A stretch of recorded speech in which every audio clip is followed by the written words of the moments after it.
They wouldn't let me bring you any juice. Oh. He's pushed the button, I guess, so we're good. They won't let me give you any water. They want to supply everything for you. Okay. So, just to test, you remember who I am? Dr. Reed. And you remember the last time we met? A couple weeks ago. Okay, and where were we when we met? CMHIP. You're right. Okay. When did you find out that we were going to meet again? When did they tell you? Yesterday. Okay. That's about when I told the lawyers a couple of days ago, so it happened relatively quickly. Sorry to spring it on you like that, but we decided to do it here at the jail. Less trouble. And I think we'll probably meet a couple of times today, morning and afternoon, just as we did last time. And we'll meet at least once tomorrow and probably twice tomorrow. Okay? Okay. Okay. And once again, I'm a little deaf, so I appreciate you speaking up.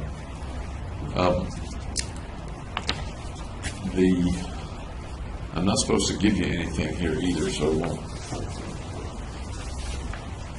But I will read you the same thing that we had before, and you're welcome to look at it.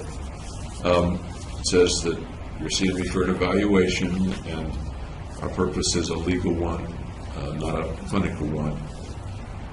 We're videotaping, just like we did before. Once again, I'm not interested in your legal strategy, but I'd like to learn as much as I can about you and what's happened and things like that.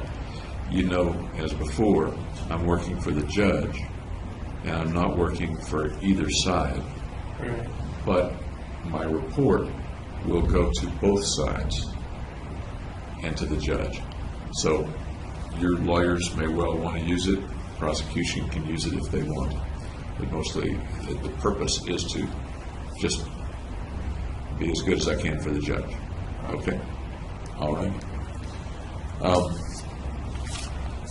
And you and I are the only ones in the room. In the next room, we have our videographer and a couple of the custody folks, custody officers. They cannot hear us. My understanding is they cannot hear us. Are you okay with that level of privacy? Yep. Okay, thanks. The first thing I notice about you is that your pupils in your eyes are smaller than they were before. Did you know that? I didn't notice. Okay. You don't notice yourself because you don't check on yourself. But they're a bit smaller than they were before. Let me take your pulse, if I may.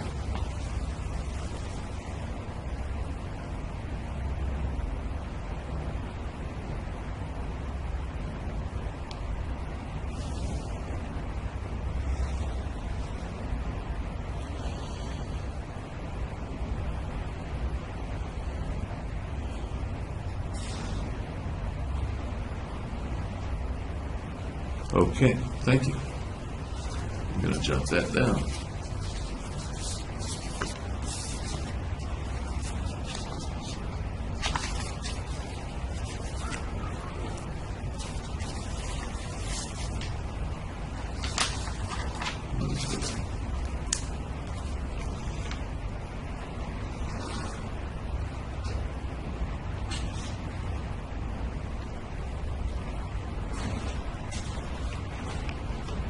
Do you know what the date is today, James? 27th, Correct. What month? August Or what year? 2014. I figured you knew that. You know, I'm a little curious. How do you keep track of time in here? Time of day, day of the week, things like that? Well, every Wednesday is laundry day. Every Friday is commissary day. So when they bring, just like when you close it, you know it's Wednesday. Okay. If they weren't bringing your clothes, would you have a pretty good idea of what day it was? Or do they just show up and you figure it's Wednesday? I also do it by TV shows. When the TV schedules are. Do you have a calendar in your cell? Nope. Do they allow you to have any kind of watch or clock? I don't think so, no. Okay.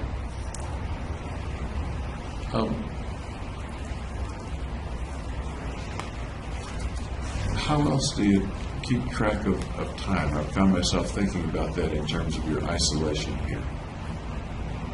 Meal times are pretty consistent.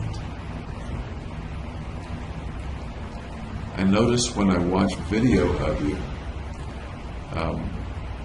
from weeks and months ago, you tend to go to bed pretty late and get up rather early. Oh, they wake you up early for breakfast. They wake you up. Okay.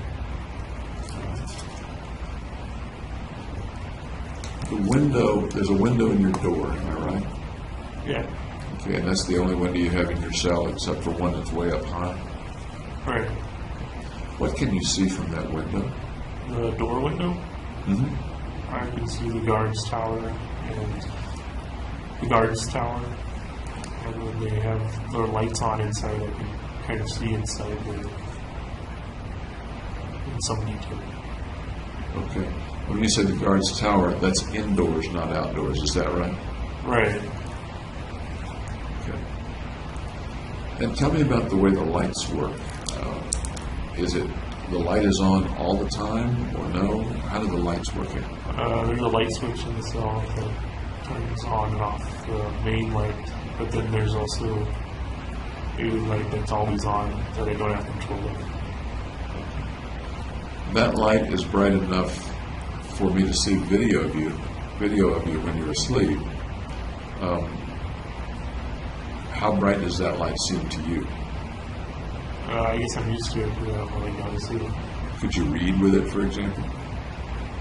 I could, but it would strain my eyes. If you wanted to turn your light on at 2 in the morning, would that upset anybody, or? Because I'm in a cell by myself. So. Oh, so there's no lights out time? No. Okay.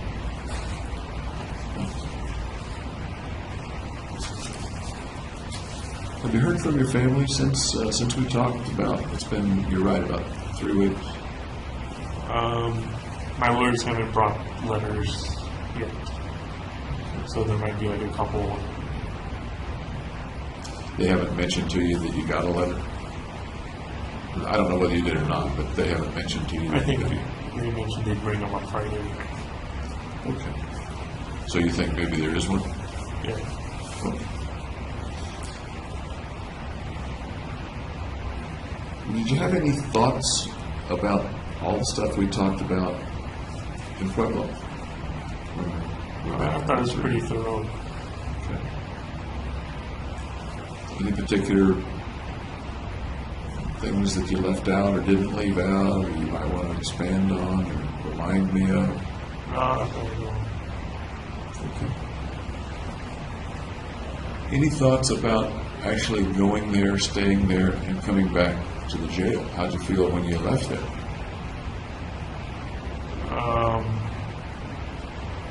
Just that I knew the food wouldn't be as good when we came back. Food not as good, okay. Anything else? Nope. Another difference is that the people at CMIP, or CMHIP, I'm not sure what the acronym is. CMHIP, okay. The people there spend a lot more time with you. Right, it's definitely more interactive. You miss that a little bit, or not? No. Would you rather have it the way it is in the jail or the way it is at CMHIP? The way it is here. Okay. Tell me about that. Well, I don't like forced conversation. Would it have to be forced conversation? Might it be friendly conversation? I guess so.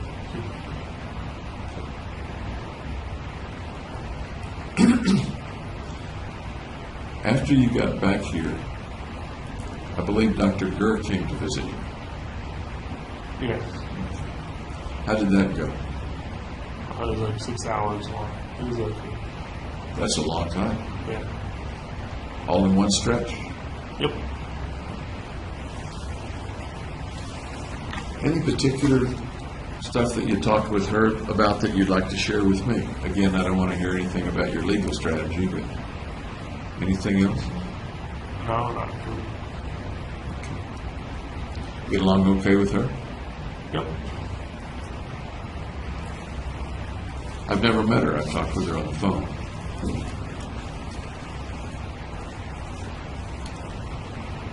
I did hear something about you. I think it was the Simhip visit before last. The staff said in the record that you could do something very interesting.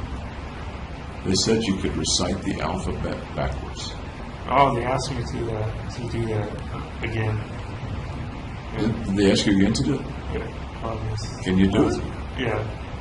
Do it for me. ZYXOUDTSRQPLMLKJIHGFEDCBA.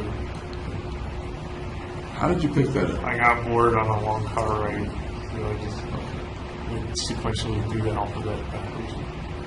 Can you speak up just a little bit? I have trouble. Or maybe lean toward the microphone if that helps.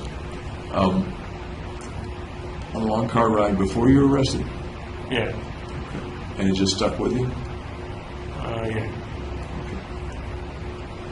How about the juggling? I learned that before being arrested too. Tell me about learning to juggle. I can't juggle. I can only juggle 3. Some people can do 10. So do you practice juggling in the cell? No, not really. I saw you trying to do it early on. There, on one of the videos, I'm not sure what you're tossing, but It's hard to do it with different weighted and shaped objects. yeah.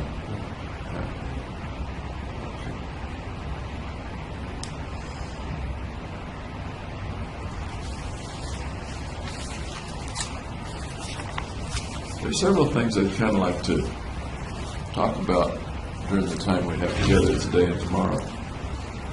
One of the things is I ran across your resume from a few years ago. Okay. And does that look familiar to you? Yes. Okay. Let me see if I hold it for the camera. It's a resume. It's not dated, but it looks like it might have been mid-2010. Maybe after you graduated from Riverside.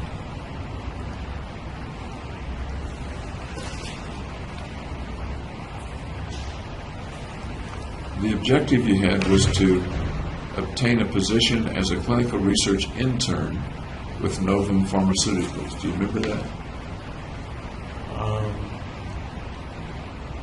I've done a lot of specific objectives. So you might do a resume for each objective, is that what you mean? Well, it'd be the same resume, but just have a different objective. I understand. Tell me about your job search at that time. The jobs that you were looking for or looking at. I don't remember very much about job application. Am I right that this was just after or just before your graduation from Riverside? It was just after I graduated. Is it tough to find a job, or were you optimistic about it? Yeah, it's What kinds of things were you looking for? just a lab research position. What sort of position? There are different kinds of positions. At that point, you're at a BS level. Yeah, like a lab technician position. Did you plan then to go into graduate school? I planned to do those jobs in between going to graduate school. That was the period in which you had applied to several graduate schools. Am I right? Yeah, I originally applied to a bunch, but didn't get accepted. Did you get some calls back, have some interviews with some of those labs or some of those? Only one with Irvine, UC Irvine. Tell me about that.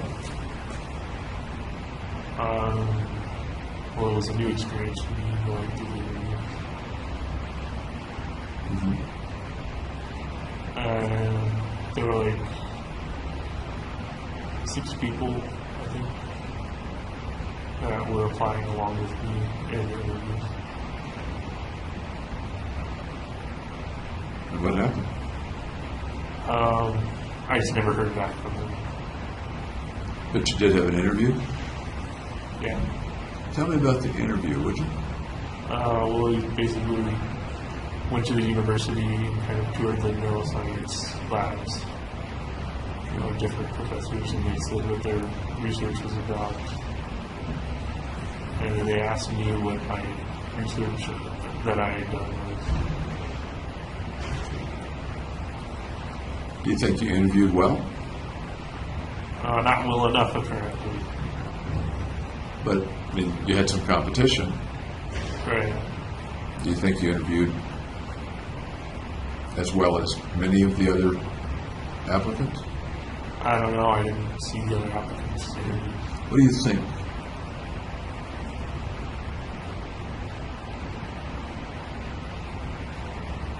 What do I think about it? What do you think about the way you interviewed? Did you have an impression of how you did? I think I came across as shy. Was it comfortable in the interview? Were you comfortable doing it, or were you? A bit anxious. And it was your first job interview at that point in your life? Like a long time.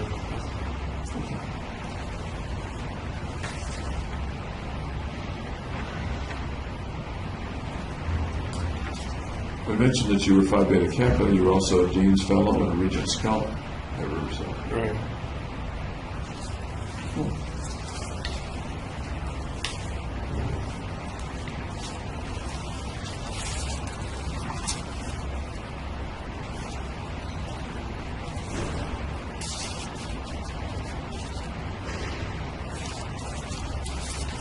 I have some the notes that you wrote in the jail, which I didn't realize I had, but I looked and I have them. You wrote a lot of philosophical stuff. Right, I felt it was important to write it down. I beg your pardon? I felt it was important to write it down. Yeah. I want to ask you more about that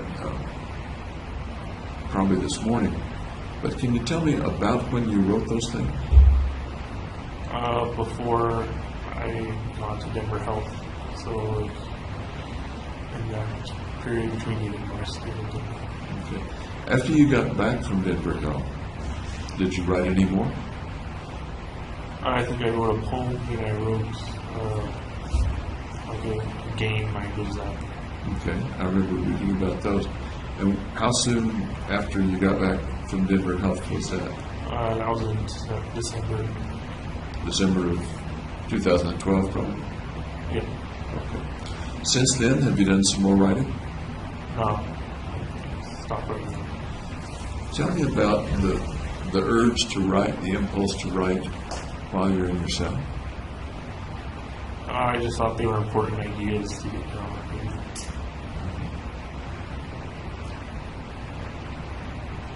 Because? I'm not There's disagreeing no with reason. you. I'm not disagreeing with you at all. I just kind of want to know how you thought of it. Yeah, I just thought of it that way. Through history, a number of people have written important things for prison cells. I haven't looked into that. But you're aware of that, are you not? Well, I am now. You weren't I previously? didn't know that previously. You didn't know that a lot of authors have written theories and novels and things like that after being locked up by the king or some such thing? I think maybe Galileo did it.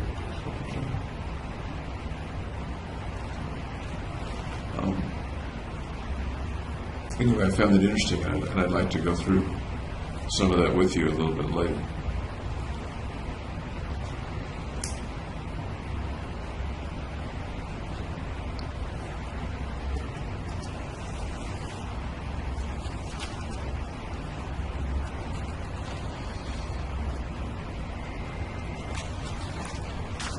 I also ran across some mention of a fellow named Jonathan Murphy.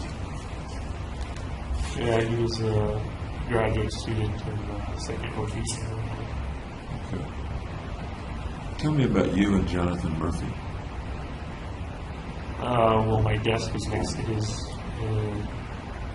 He helped me with learning the procedures for the lab work.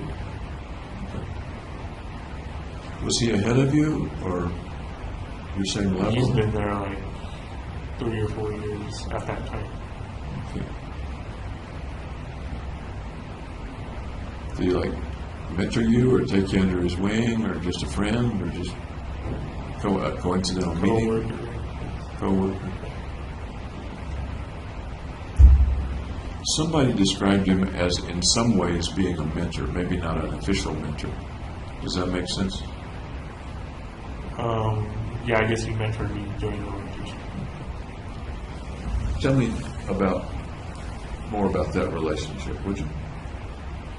He just showed me where the chemicals were, where the kits were, where the machines were. Did y'all ever do anything outside the lab, outside the school? No, not really.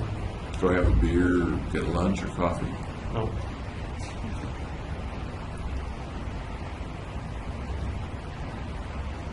Another person I don't think I asked you about was Professor Delacqua. Yeah, he was the professor of that second rotation. Tell me about Professor Delacqua. He recites a lot of esoteric knowledge. You're smiling as you say he recites a lot of esoteric knowledge. Yeah. Like maybe it's not quite that way. Well, some of it's not relevant to what I used to do. Tell me more. I don't know, he just goes on and on, so he talks for a while. Good teacher, mediocre teacher, bad teacher? He wasn't really teaching me anything. So most of that I did from John. Okay. What was he supposed to be teaching? I don't think he was supposed to be teaching. He didn't have a teaching job. Delacqua? Yeah. From the texts and things, he wasn't the most liked professor at the place. Does that ring a bell? He said that. I'm trying to think, but the interchanges, little sarcasms about Martin Delacqua. I could see that as valid. In what way?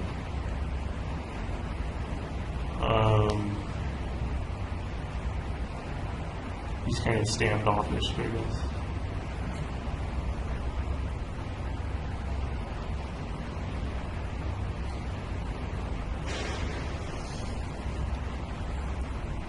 Toward the end of the year,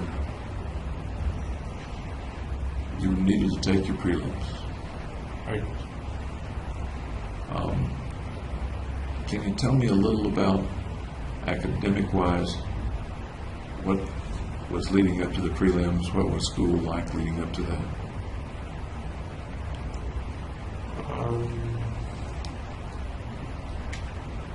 Well, all the core courses were finished by then. And it was the third rotation was going on. Are there 3 rotations per year? Yeah. Okay. Kind of like a quarter system? I think it's a quarter system. Okay. So what were you doing, say, what was roughly the date of the prelims? It was June, mid-June or something. So what would you have been doing in May with regard to prelims? In May?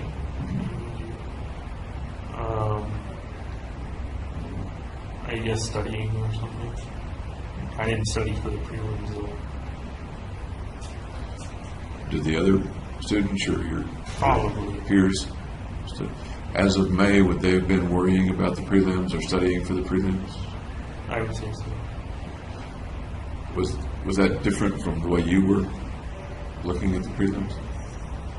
Well, they didn't give much direction on what the prelims were going to be on, so I didn't know what to study for. You didn't know what to say.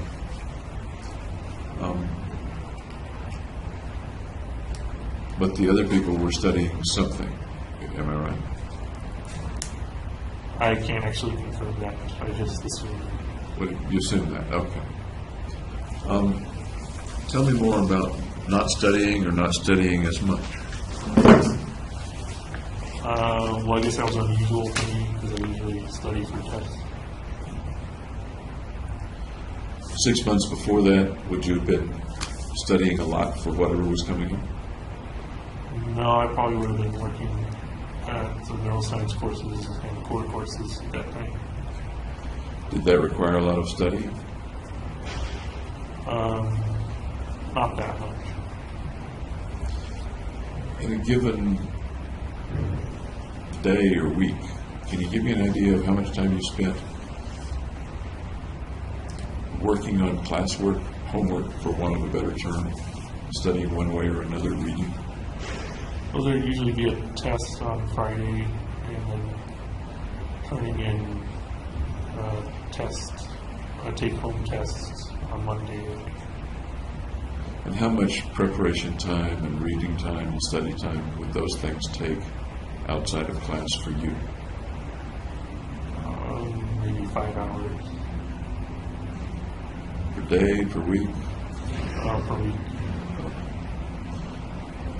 So are you saying that in a given week in grad school, which is pretty tough, you were working roughly an hour a day or less on average on your studies? Is that about right, or am I missing something? Usually it wouldn't be spread throughout. It would usually be on a day I wanted to complete the tests. Okay. Help me out a little bit. I'm trying to get an idea of how much time you spent outside of class. Let's say in a given week, you applied 5 hours based on the weekly exam and the weekly paper. Is that about it for a week for you? Yeah, that's about it. Okay. What do you think other students, your peers, were doing in terms of that? Were they spending, as far as you know, roughly the same amount of I time? assume they would spend the same amount. About the same amount of time? Okay. That leaves a lot of free time for a grad student. I didn't know grad students had that much free Well, then time. there's all the rotation.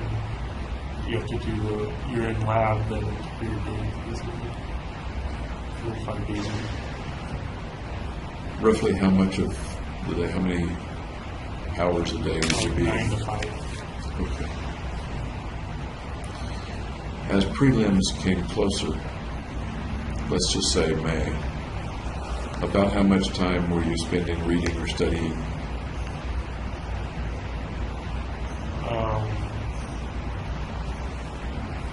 I can't remember if the third rotation is still going on really, but I had to do a PowerPoint for one of my classes. I spent like 5 hours for that too, I guess, each week.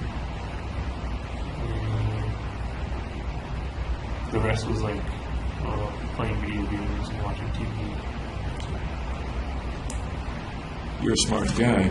Could you play video games, watch TV, and still do okay in classes? Yeah. Okay. With regard to preparing for prelims, It was almost none.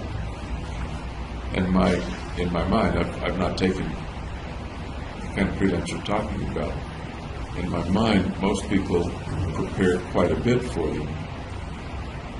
Is that accurate, that you would be unusual and that you didn't prepare much, or would that not be unusual? That would be unusual. Tell me about the not preparing bit.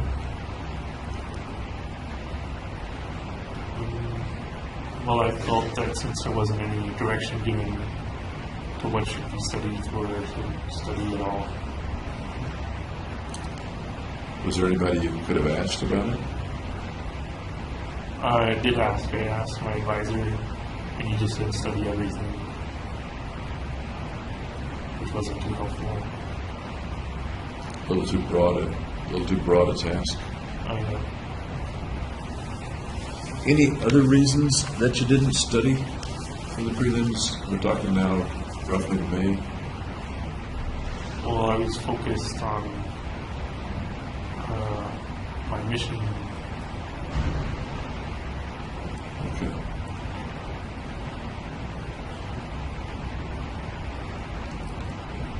Was the mission filling up the time and pushing other important things out of the way, or was it just that you didn't know what to study or feel like studying for prelims? It was a bit of both. What portion of both? Probably 25, 75. 75 is not knowing what to study. So, give or take 25% is the mission is pushing other things aside, Right. and give or take 75% is I don't know what to study anyway, so I might as well not study. Right. Is that right? And again, as I said before, I don't want to put words in your mouth. Sometimes I talk too much. Not exactly. Did that change one way or the other as we move into June and the prelims get closer?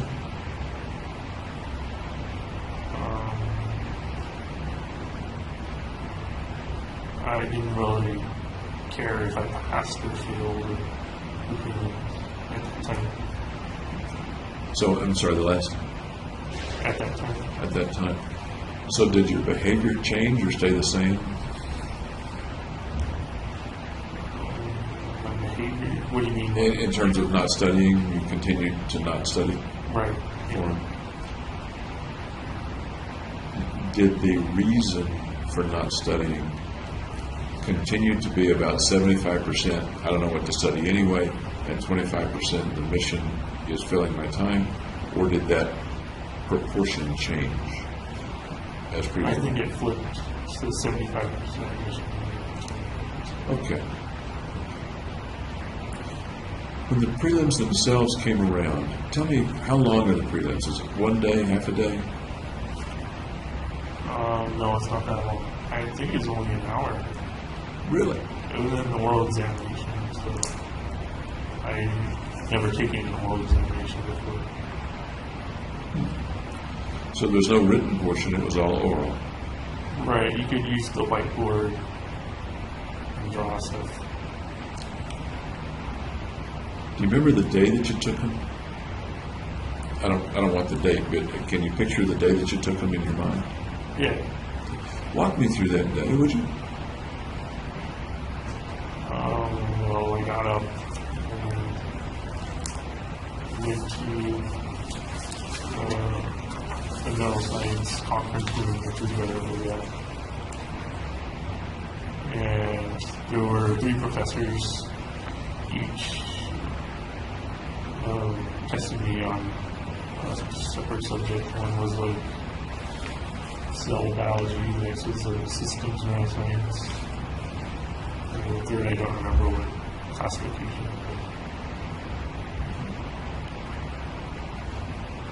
Who was in the room for your exam? Those 3 other professors. So you're sitting there in front of a panel of professors, sort of. Is that accurate, or no? I'm standing in front of the whiteboard. Tell me about how they ask you questions, what kind of questions? Well, they asked me what happens to the compound X when you stimulate a neuron and it's inhibited or something. How did they question you? Was it civil? Was it abrasive? Rapid fire? How would you describe the way they questioned you? Casual. Casual. How did you feel as they were questioning you? that I wasn't answering the problem correctly.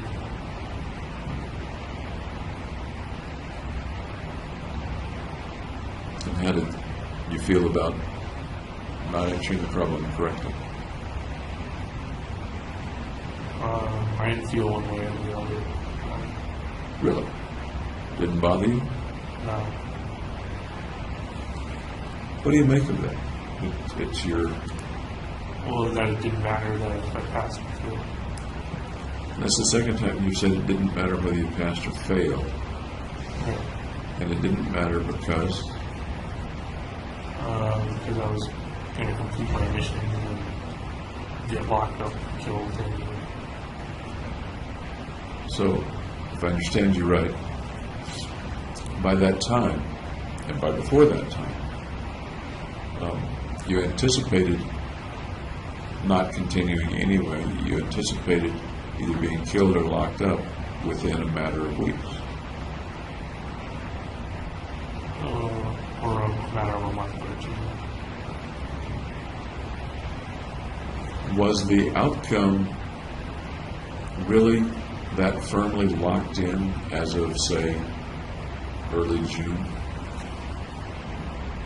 The outcome of failing the test? The outcome of I'm going to die or I'm going to be in prison? Yeah, those are the two options. About when, if you remember, I know it's over 2 years ago, about when did that very restricted outcome, only two options, about when did that become crystal clear to you? When I bought the shotgun. So that was before the... So that's way back in March, am I remembering right? When I did don't you remember buy the date or what. But it's months before. Yeah, I think it's a month. Okay. The shotgun was the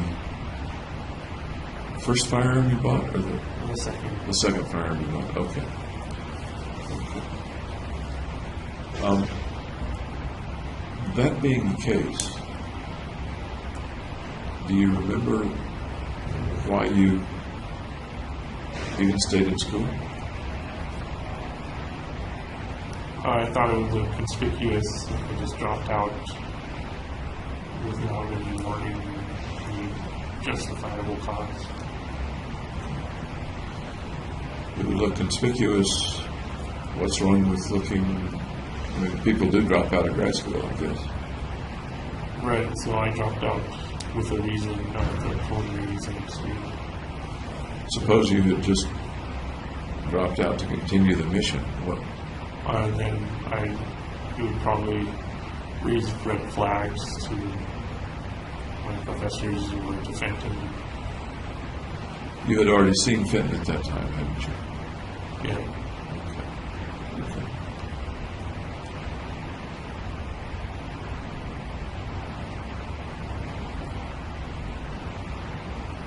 When you finished the hour of the exam, well, let me go ahead.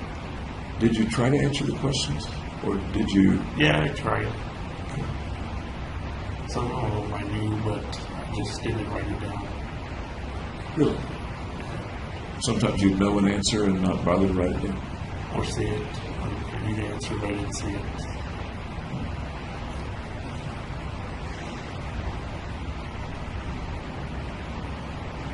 By the end of that hour, were you certain that you'd failed, or did you not know one way or the other? I had a pretty good idea that I failed. And once again, did that matter to you at all?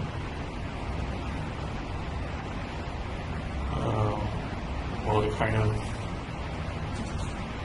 facilitated the mission to keep going.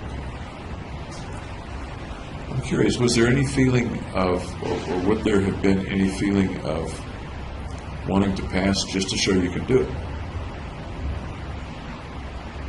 Yeah, I felt that way a little bit.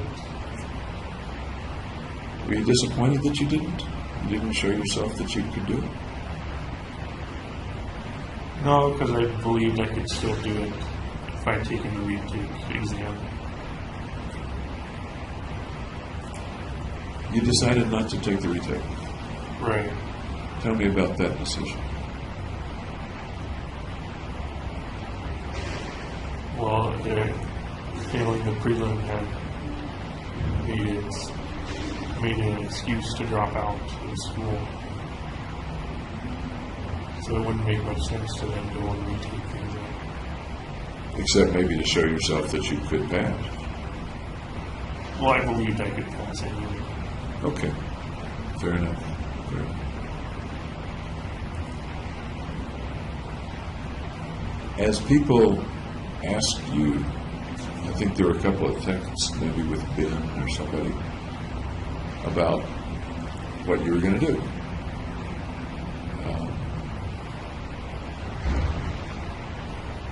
You didn't mention the mission to them. Pretty much what you said was that you were just going to drop out. Am I remembering that right? I don't remember ever texting them that I was going to drop out. Okay. I think by then I wasn't communicating with anybody. You texted with somebody, and I'm trying to think who it might have been. Maybe Hillary? Who asked you about the prelims or Yeah, I something? did think so. Okay.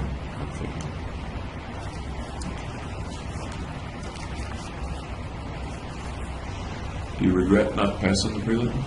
Just for personal Just for like pride reasons. pride reason? A little bit.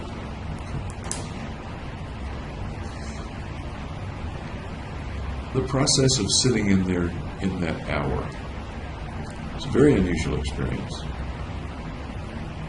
And you've talked before about difficulty with situations analogous to that, and about the idea of freezing up. Right. Can you talk a little bit about what was going on inside you as they were throwing questions at you? Well, I kind of just went on autopilot. You what? Went on autopilot. Did you have the freezing up experience? A little bit, but then I would just jot something down On the whiteboard. on the whiteboard. In the past, when you've frozen up, you mentioned that sometimes images come to mind. Remember those that you told me about a couple of weeks ago? Yeah. What were those images in the past? Can you refresh me? Images of people getting sawed up or killed. Remember the way in which they get killed? When you're frozen up and the image comes?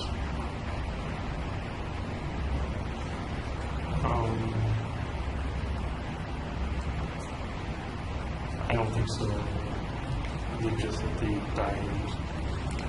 I remember you talking about the saws. Yeah. Okay. And the other thing was what you phrased, nuclear winter. Right, that wasn't for individual people though. That wasn't for individual people. Okay. Did you have any of those images during the question at the prelims? No, because I was focused on answering the question. Did you know ahead of time that it was going to be exactly an hour? Or did you not know how long it was going to be? I don't remember. Okay. Fair enough.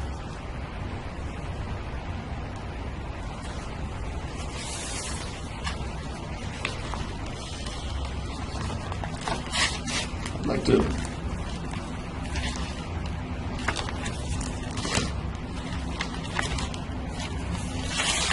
bring out the writings that you did in yourself.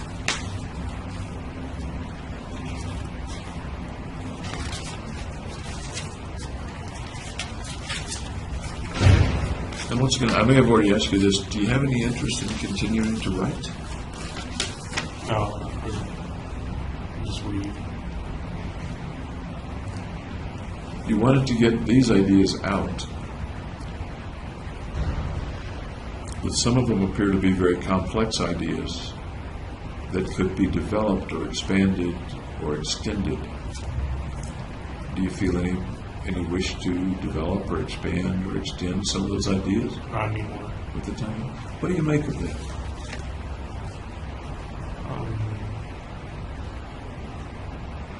That I attributed an unusual amount of importance to them before I was medicated. And you're implying that the medication has And taken away or slowed dulled down. or eliminated that impulse. Yeah. Okay.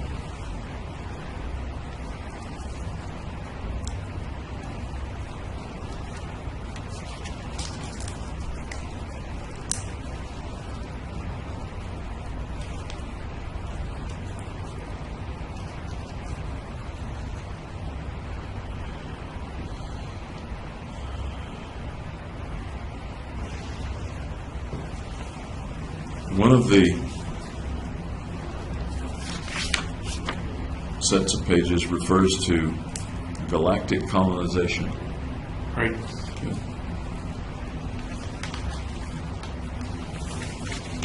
Do you remember kind of where you were when you were writing those things? You're thinking about those things? Yeah, I was reading sci-fi. You were reading sci-fi at the time. Okay.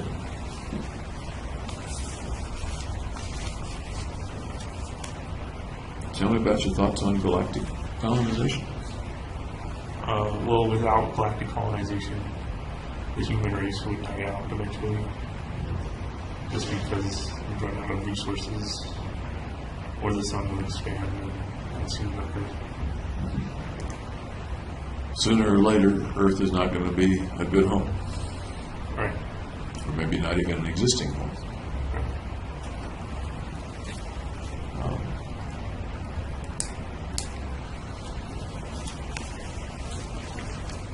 I read a little science fiction myself, so some of the things that you wrote down are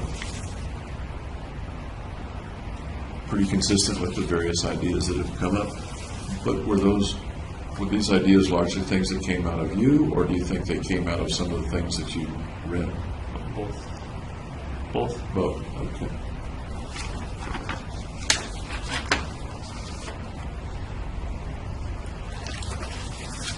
The next one is a bit more philosophical.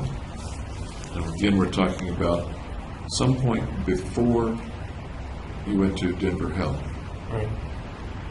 Do you recall whether it's just before or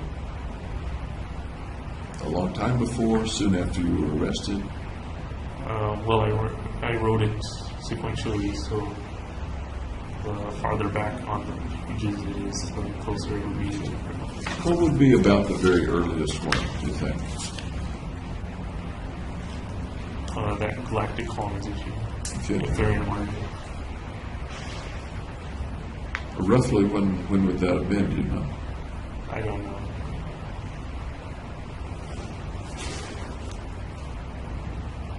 Guess. Maybe a month after. After your arrest? Yeah. I'll put a question.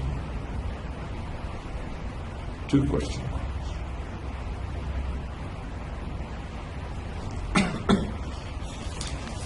Did the officers at the jail know that you were doing the writing at that point? Or do you know? I'd assume because they have cameras. So you weren't hiding it particular. I don't know how you would be able to hide it with Yeah. two cameras. And the only reason I ask that is that at some point, I think close to the time that you went to Denver Health, they mentioned finding the notes. And I was wondering whether they knew they were there before, because after all, they roused you and they overturned your bunk and stuff like that on a pretty regular basis, right? Right. Yeah. They wouldn't usually read it. They wouldn't like, pick up a notepad and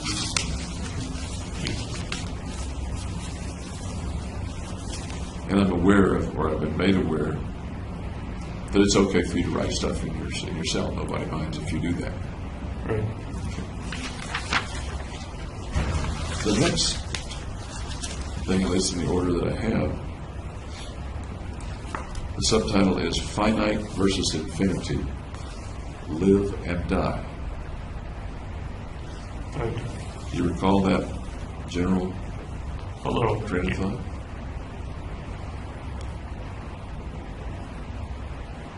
Can you tell me about it? Well, death is infinite and life is finite. Okay.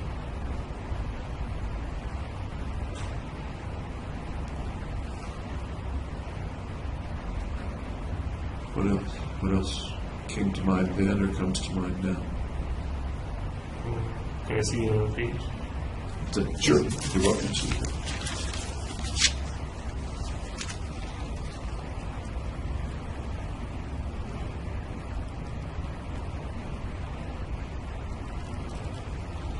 Okay. So I was kind of speculating that before you live, you called it before life, is the same as after you live, which is afterlife.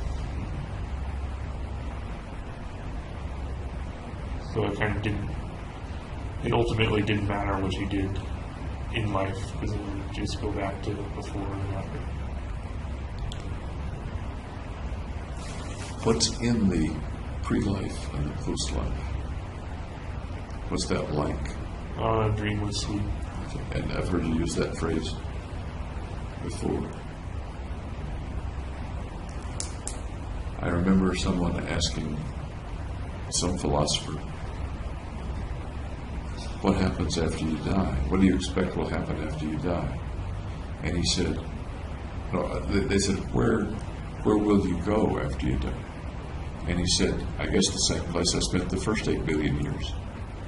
Right. So that sounds kind of Kind of similar. like that idea. Yeah, it does.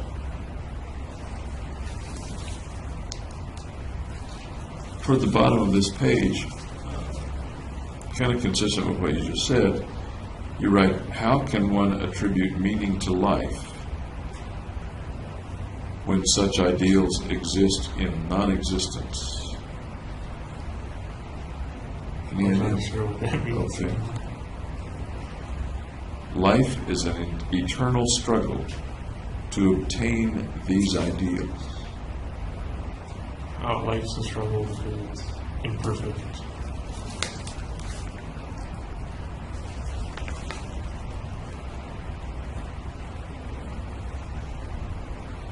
You also say, and I'm aware that these may be kind of disjointed thoughts at this point,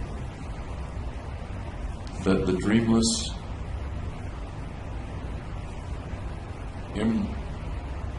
imperturbable, I don't know whether that's imperturbable, the dreamless sleep is the epitome of peace, justice, and freedom. Right. Do you recall that kind of thought? It sounds accurate. How might you expand on that? If you were teaching me about that thought, rather than the kind of bumper sticker of the sentence, Right. what would you teach me about that thought? Well, in life there's conflict and struggles. There's not absolute freedom. You're bound by laws of nature and human laws. But when you're in a dreamless sleep, you're just kind of in a perfect state.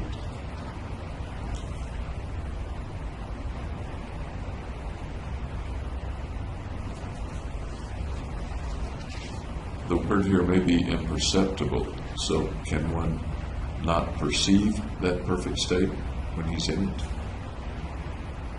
Right, there might not be a perception because you're not conscious or anything.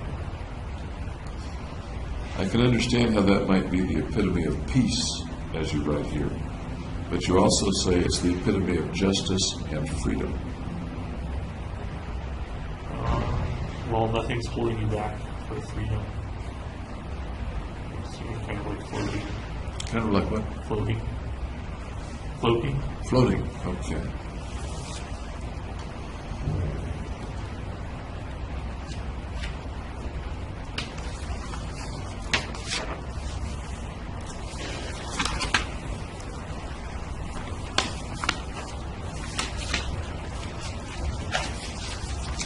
A little ways through, we come to some pages on the ultraception. Yeah, I didn't really explain ultraception the first time in the notebook.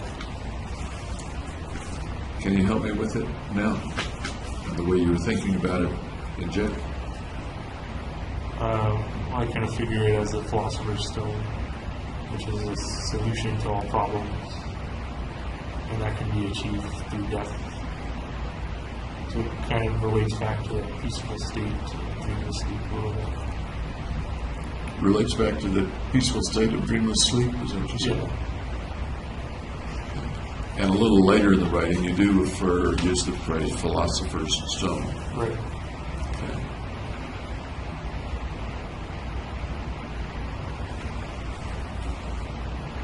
The ultraception, and then you have your logo for the ultraception.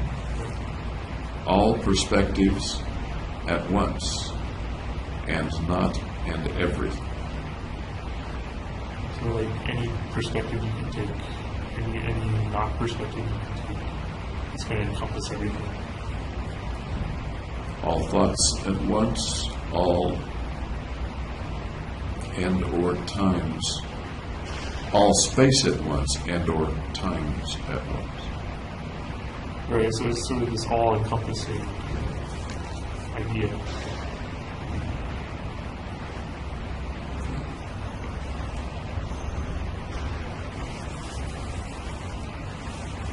Space and times at once. Times at once. What comes to mind as you say that?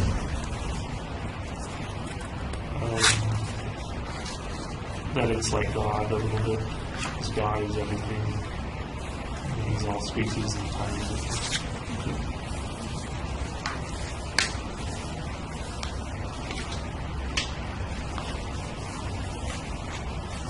I believe you said last time we talked that the ultraception concept comes largely from within you and your thoughts, original to you. Right, I haven't read it anywhere. Okay.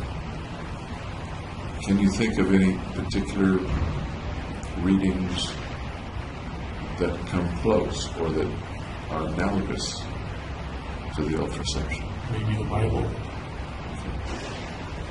In what way? In that they're defining and characterizing God a little bit.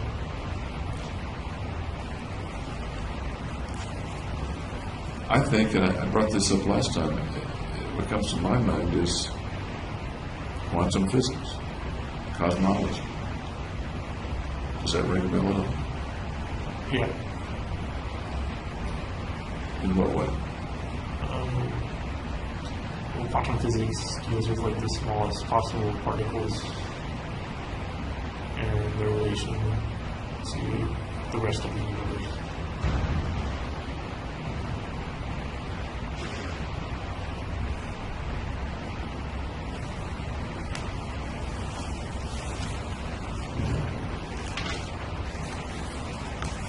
One of the next pages is titled Awareness Basis.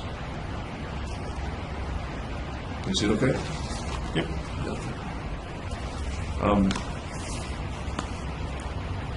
You talk about awareness arising from the nervous system. A neurochemical event creates awareness. Is that what you mean? Yep. Okay. Then one of the bullet points you have is that one can be alive and not aware. And you refer to the dreamless sleep. Like if you're comatose or something. Okay. Then a question. Can one be aware and not alive? Have you answered that question for No, yourself? I haven't answered. I guess that would be in the pre-life or the post-life setting. Yeah, effectively dead. Are you curious about that? Yeah. Is it one of the questions that death might answer for you? I would say so. That it would be solved when you're dead. For you, is it a reason to die? No, the reason to die is like old age, natural causes. But is finding out the answers to questions about death for you? I kind of figure they'll come when they come anyway. Okay. Sounds like you don't want to rush those. Or am I wrong? There's no reason to hasten toward it. What about for people that you kill?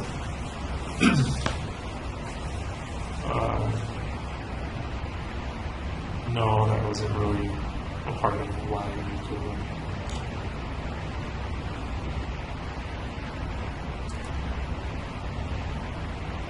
I think one of the things that you wrote or said at some point was that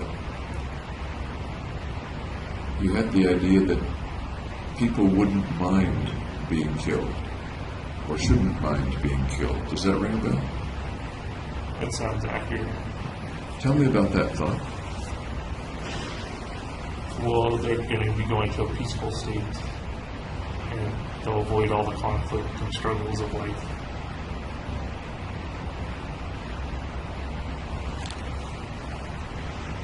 They haven't yet decided that on their own, though, to go to that state. Correct. It would be within my power.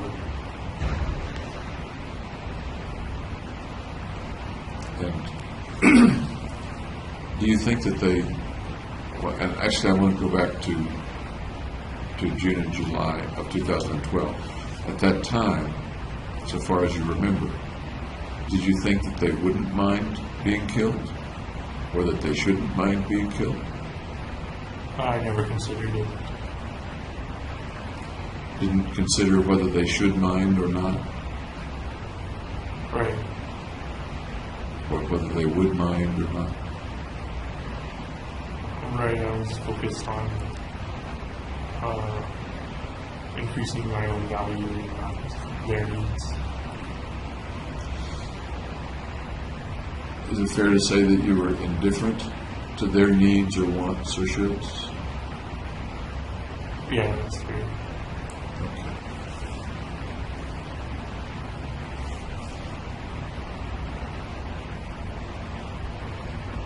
Because I take it no one in the theater that day went quietly to his or her death. What do you mean? That is, they maybe would or should want death in one way of your thinking about it. I understand you weren't considering that. But when the actual event took place, they did not go quietly. No. Well, I didn't hear them say anything. Do you think that, do you speculate that they simply didn't mind being shot? I never considered it from their point of view. What do you think now? From their point of view, that they probably wouldn't want to be shot. If I had asked you that somehow on July 19th, 2012, what would your answer have been? Well, I never asked the question. So I wouldn't answer. If I had asked you that question, Okay. the question They would. is, would they mind being shot? What do you think you would have said on July 19th, 2012? They probably will mind being shot. If I had asked you the question, slightly different one, should they mind being shot, given your philosophy of life and death, what would your answer have been there? No, because it doesn't matter what you do in life. Because It doesn't matter what you do in life, because you're just going to die anyway. that doesn't quite jive to me with what your mission was. Right, It mattered, your mission mattered a great deal to you. right. So it was a time I was alive, it did matter to me. So But in the end, it wouldn't matter. at the time, what you were doing or going to do to them mattered to you, right? Right. What they might have thought about it didn't matter, or is that accurate?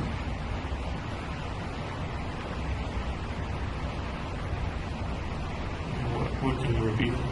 Sure. Your activities and your carrying out the killings did matter to you. It was a mission. It Right. mattered. Yeah. You were spending lots of time and energy on that. Right. What they wanted, or whether they wanted to die or be injured,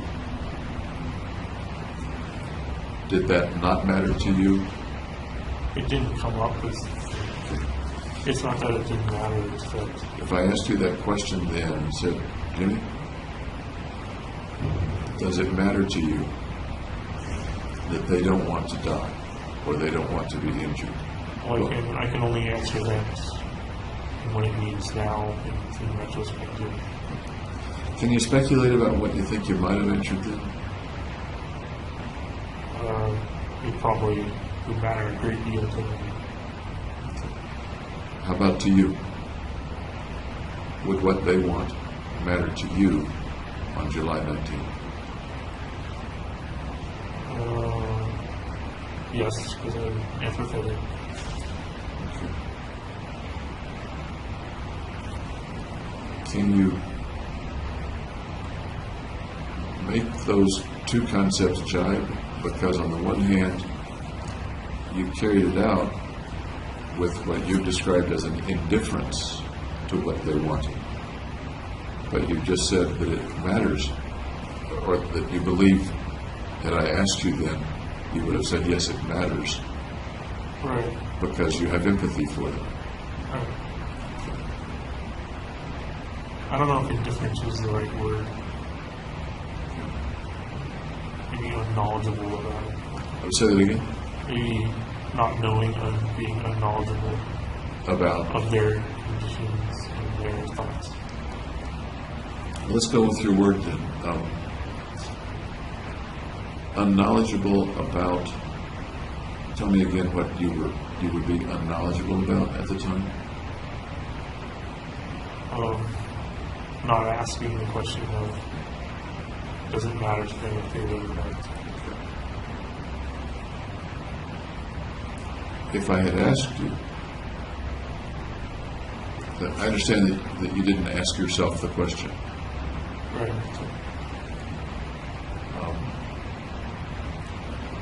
You've kind of answered the question when I asked it, I think in two ways, and it's interesting to me. If I had asked you the question, you believe now that you would have said, yes, I understand they don't want to die. Right. And you also said something akin to, that's not important to my mission. I need to carry out my mission. Is that fair to say, or no? Right, it's kind of irrelevant to my mission. Okay. Irrelevant's a better word than indifferent. I don't know the word for not asking the question. Okay. Okay. What do you think about not asking the question? Does that get us off the hook for, gee, I didn't know I wasn't supposed to eat the cake, even though I was, no, that's not a very good analogy. I see the birthday cake for John, Okay. and my name is Jimmy, but I'm not asking anybody whether the cake is for John, so I can go ahead and eat it. Is that, I don't know if that compares or not. why do you suppose you didn't ask yourself? You sure thought about lots of things during the preparation for the mission. You were very complete in many ways. Yeah, I don't know why I didn't. Assuming that it didn't occur to you to ask what the other people would have felt. What do you make of it not occurring to you? It should have occurred. Okay. That's looking back now. Yeah. It should have occurred. What about you in July of 2012 do you suppose led to it not occurring to you?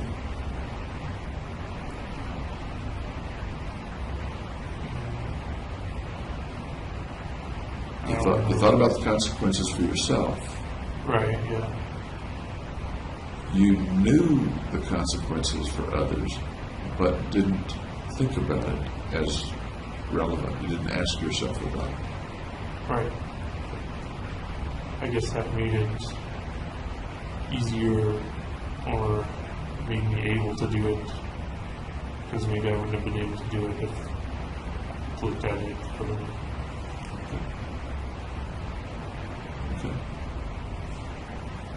I think that's a thoughtful answer. Thank you.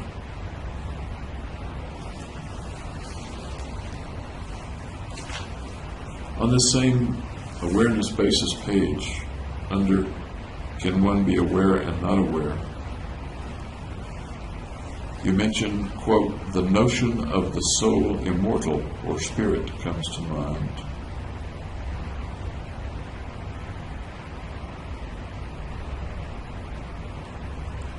Soul immortal and spirit sounds a little different from dreamless sleep.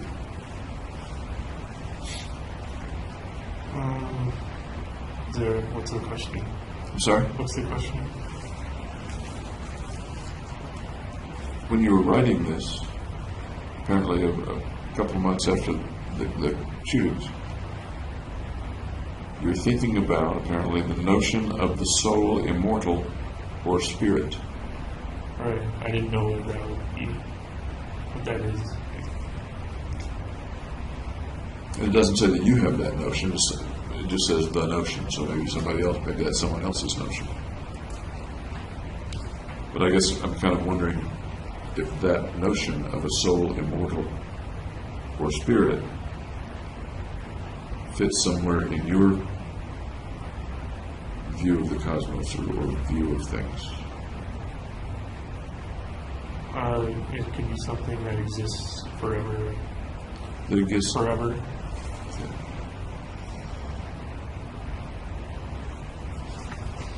Is that a good or bad thing? Indifferent? A definable thing? I don't know what it means. Does it have any value? Does it?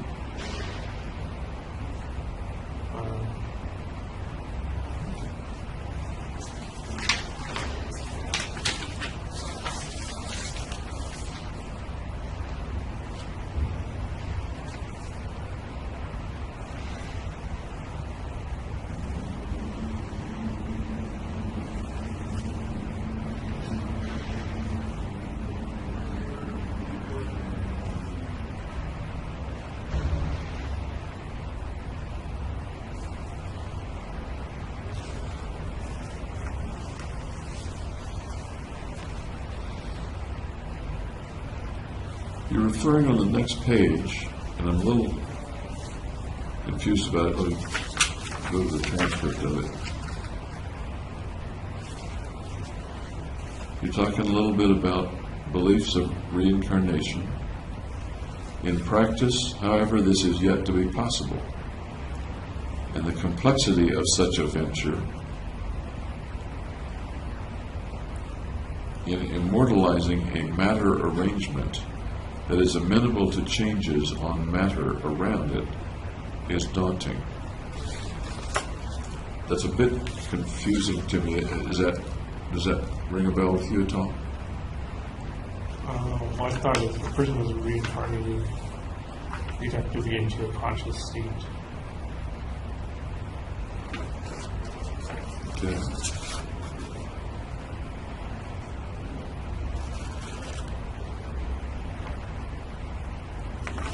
And in the next sentence, indeed, you refer to the duplication of one's awareness.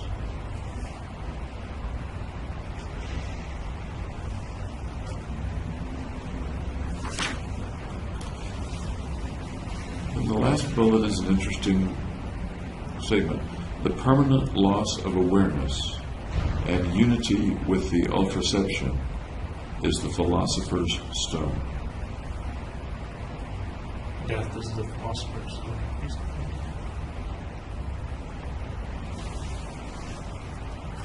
It sounds like that's kind of the ultimate place to go.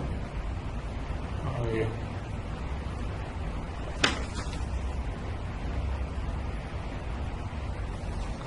And then you have the logo, the ultraception logo right after that.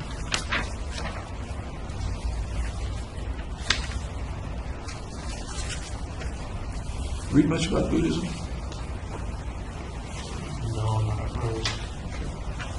Does any of this remind you of Kind of sounds like Zen. Zen-like philosophies? A little bit. Do you think any of it arises out of some past familiarity with Zen? Yeah, it could be unconscious.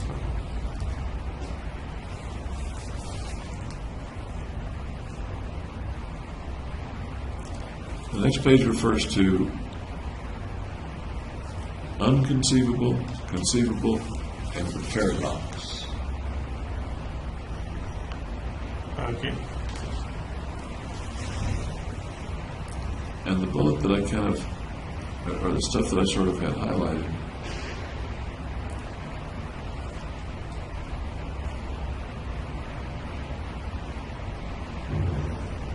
was that in general, I think you say, men are not philosophers, but illosophers. Remember coining that term? Yeah. Tell me about illosophers. I don't remember what it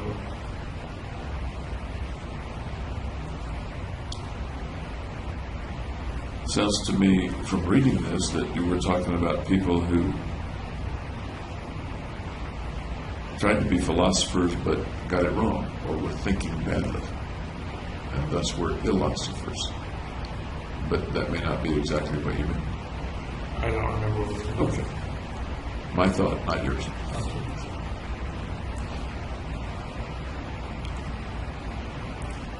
Then you refer again to the philosopher's stone as the solution to all problems and all questions. Wise apes have thrown the stone unwittingly. For eons, when problems arose that appeared so difficult as to be unsolvable. I take it wise apes refers to humans? Or no? Yeah. Okay. What do you mean, or what do you think you meant at the time? Wise apes have thrown the stone, the philosopher's stone, unwittingly for eons. You kind of suggest violence is the last resort when all other problems can't solve it. So it's kind of considering the philosopher's stone as violence. Oh. Okay. You mean seeing the stone as a literal stone instead of a figurative stone? Or both. Something to throw, or they become violent. So it can give you a literal image or a figurative image. Interesting. Can you say any more about that? Just that the ultimate violence is death. We resort to killing when we can't solve a problem any other way. Sounds like that applies to politics and wars. Right, yeah. Does it apply to you? Yeah. Tell me how it applies to you. We couldn't solve the problem of getting out of my depression. So I thought I would kind of make myself more valuable by killing people.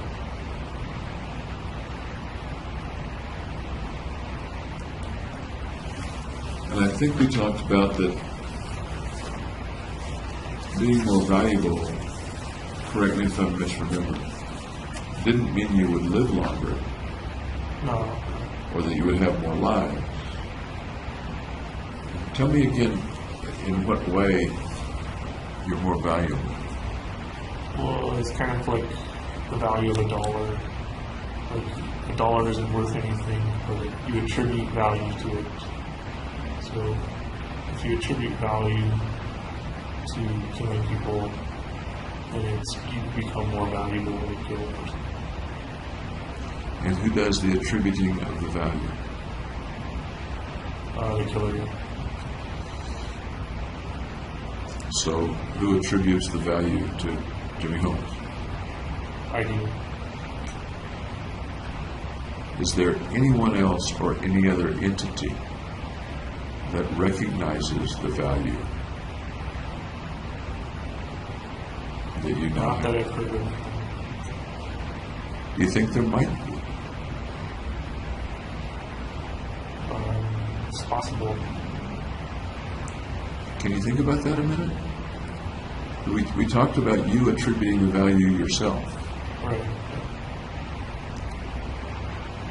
And it sounds like it's worth thinking about whether someone or something else also sees you as more valuable. I don't know who would do that. Think about it for a minute.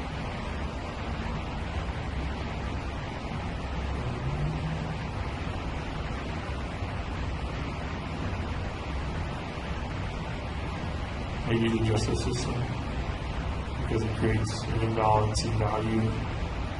The justice system wants to obliterate that and get it back to zero.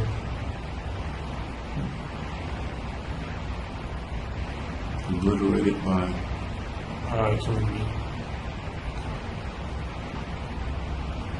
I think you did say last time we talked that once you die, everything goes to zero. It either goes to zero, or if they're believers in the value system, then it could go towards zero. And you did say that someone who executes you gets your value, which, by the way, at that point is 1, not 13. Do I remember I'm that? not sure it could be. It could be either. I'm not sure how to attribute it. You're the arbiter of all this, though. No one else is making the rules. You're making the rules, right? Right. So you can make the rule however you want. I can make it 1 or 13. How do you want to make it?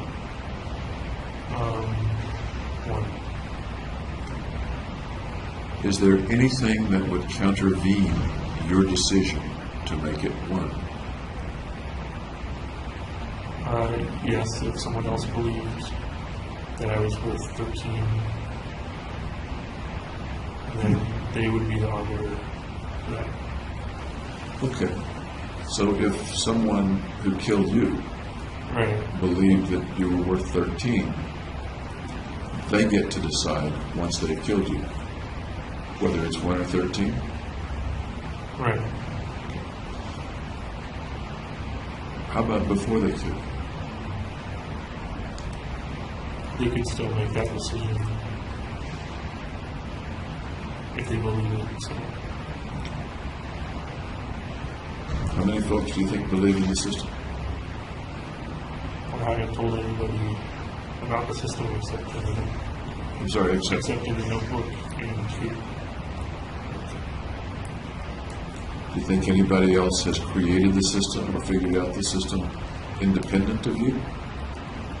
Well, there's 7 billion people, so maybe. One of the things I'm asking is it a system that's there for them to discover? Or is it a system that you invented and thus it's not there for them to discover, it resides only in you?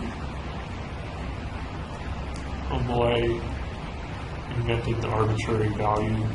You could say a person's worth 100 and not 1. So I invented the arbitrariness of it, but they can come up with the same system, the same value system. If they So Mary could invent it independently of your inventing it, Right, like Edison and Tesla invented things independently. right. But it might not be exactly the same. How valid would Mary's system be, since it's not yours.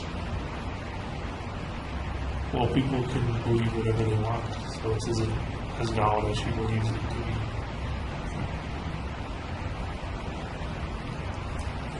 Does her believing it make it real? Yeah, because beliefs are real. Does her believing it make it real any place outside of her body? As in the other people? Or if she shared it and other people agreed, then it would be. If they agree. Does it exist anywhere other than idiosyncratic to Mary?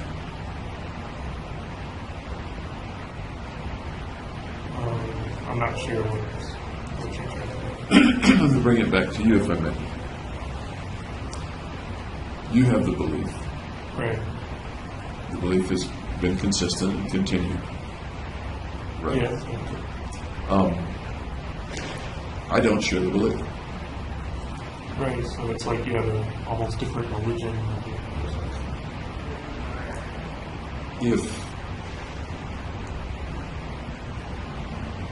If you believe that the file cabinet over there is gray, then it either is or isn't gray. And what I believe is irrelevant to whether it's gray or not. Let's say you're correct, it's gray, or that it's a file cabinet. If I want to call it a pencil, doesn't matter.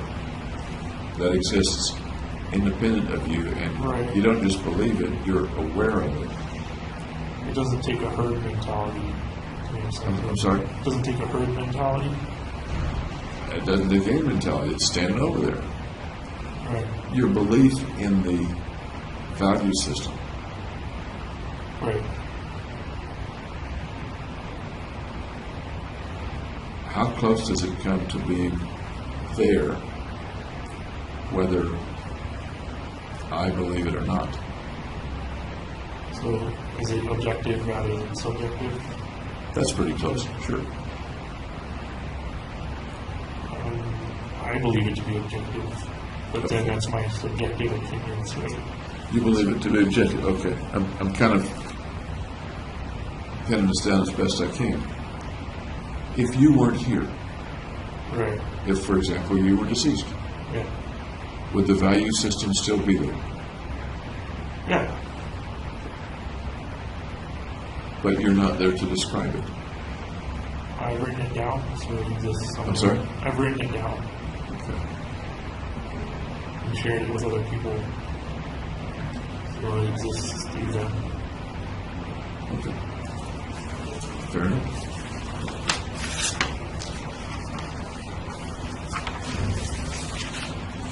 On another page, you talk about freedom. And one of the bullet points is moral law. To take away freedom, to give more freedom. Does that ring a bell right now? I think I applied it to myself, so they took away my freedom to give other people more freedom. Okay.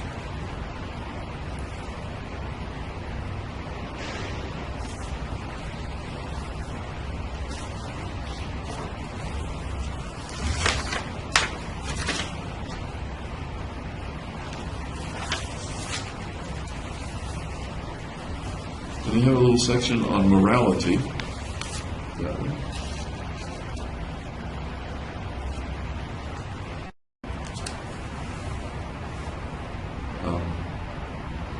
Morality. And under morality, you have two groups, those who are wronged, those who are wrongers. Right. Okay. And then you have underneath that, it sounds like two sets of situations. One in which you compensate the wronged and reform the wrongers. Right. Another in which you compensate the wronged and punish the wrongers. Right. Can you tell me just about that portion of it? I'll ask about the rest of it in a minute, but the wronged and the wrongers, compensating the wronged, and either reforming or punishing the wrongers. Talk to me about that bit of philosophy. Well, in morality, you have to find balance. And if a person's wrong, they have to be compensated for whatever they are wrong. And you want to make the person who wronged them better.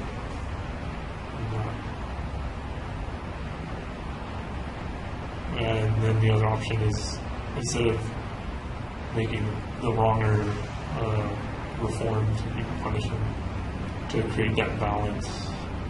To create the balance of balancing out the wrong and the wronger, and Right. okay, balancing the world in a sense. If you Maybe that's- take it that global, I guess. Okay. Is reforming and punishment a dichotomous situation, or can it be blended or apportioned? You could do both. Yeah.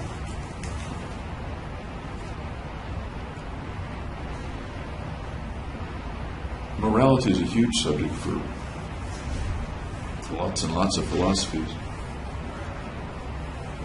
Anything else to this part of morality, what you mean here with regard to morality? I don't think so. What would be a wrong in morality for you? Breaking a law. Let's go back to May, June, July of 2012. What would you have thought would be a wrong, doesn't have to be personal to you, a wrong and a wronger back then?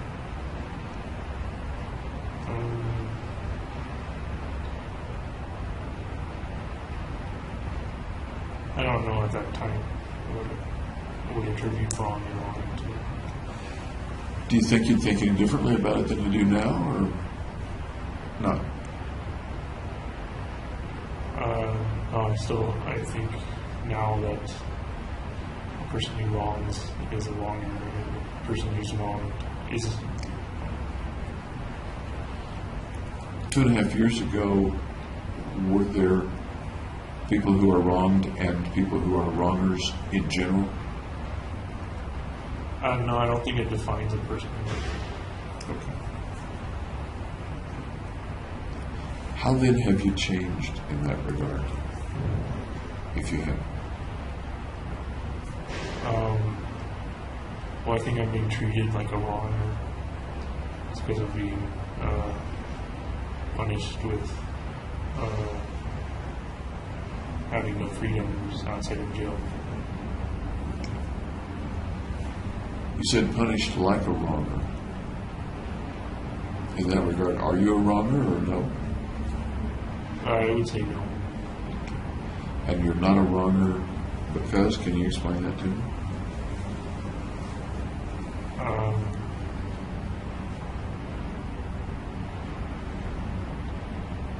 I don't know how to explain it.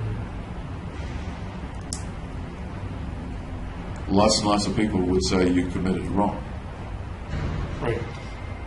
Well, I shouldn't say right. I understand. I believe you're saying that you didn't commit a wrong. Now I believe I did.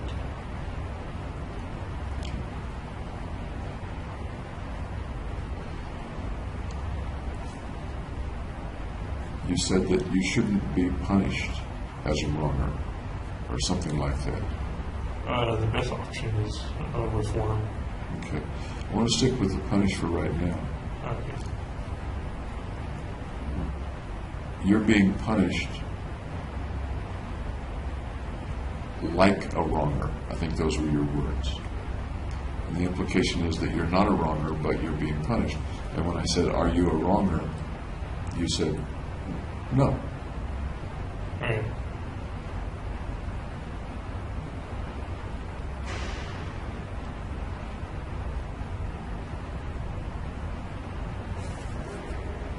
do you see the disconnect between your statement and what so many other people say about you being a wronger?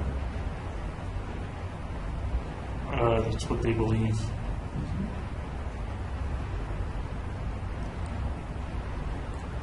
And in what way can you convince me, I guess, with an argument that you are not a wronger? Well, it's what I believe. It's moral relativism. I understand a little about moral relativism.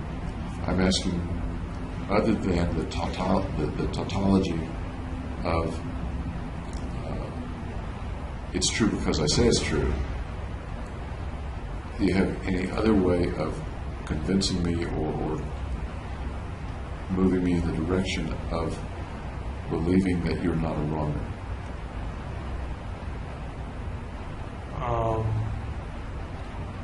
Well, it was only one event. The rest of my life, I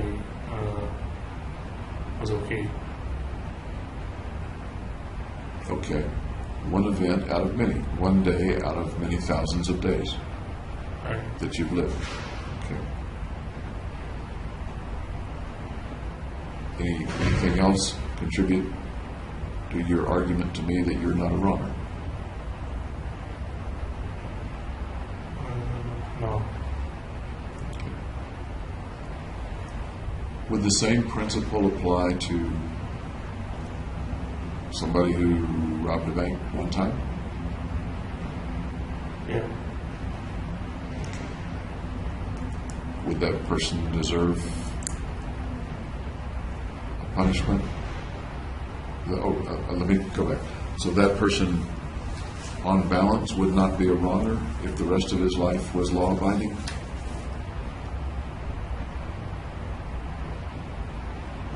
Yeah.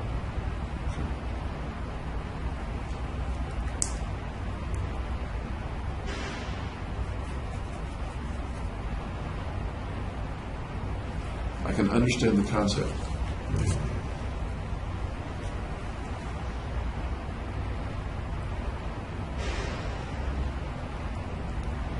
It sounds like in pursuing that concept, one sort of has to say the punishment system is wrong itself, unless somebody really has been wrong most of the time in their life. A wronger consistently, lots and lots. Am I close there or no? Well, it's better to have a correcting system than a punishment system. But we currently don't really have a way to correct brain diseases. And that's a philosophical statement. Let me now bring it to you. You're not a wronger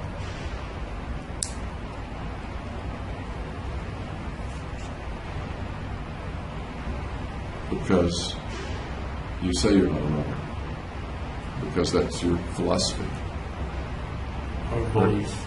belief, and because you had many, many more good days than bad ones. Right. Only one bad one. Yeah. Okay.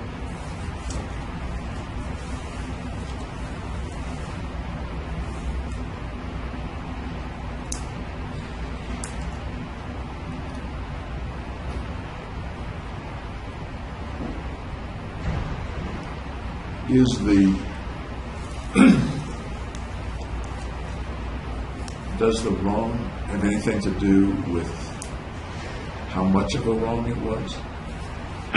For example, A lot of people versus like one. exactly, that was exactly my thought. 12 deaths, 50 some odd injuries. Some The number. magnitude matters. The magnitude matters. Given that magnitude and the number of other lives affected, not just the folks in the theater, would you still hold to the idea that you're not a wronger?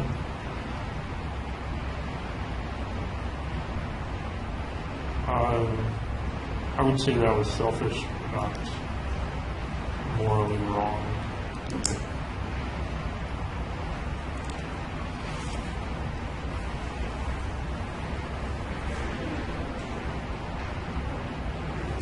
picture on the table something, because this is intriguing to me. If someone had, in an effort to kill you, cut off your leg Okay. so that you're not dead in a peaceful dreamless sleep, you're alive with no leg and it hurts, has that person wronged you? Yes. Because I'm not whole anymore. Is that person a wronger? No, not necessarily. Under what circumstances might he not be a wronger? Having cut off your leg in an effort to kill you. He had to do it.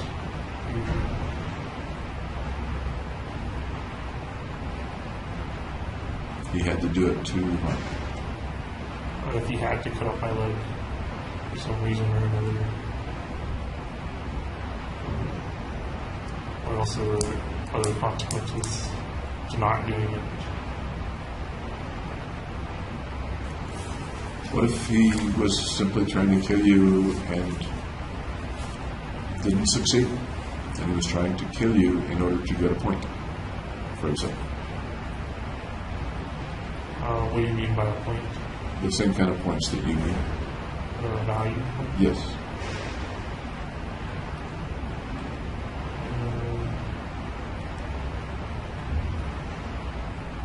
Then he wouldn't be wrong. He would not be wrong. Okay.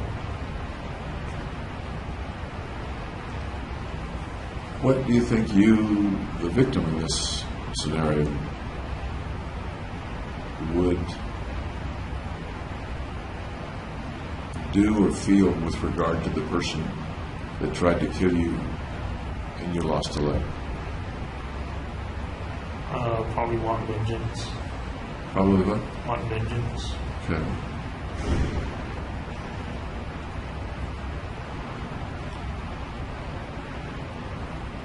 Do you think you'd think that he was a wronger?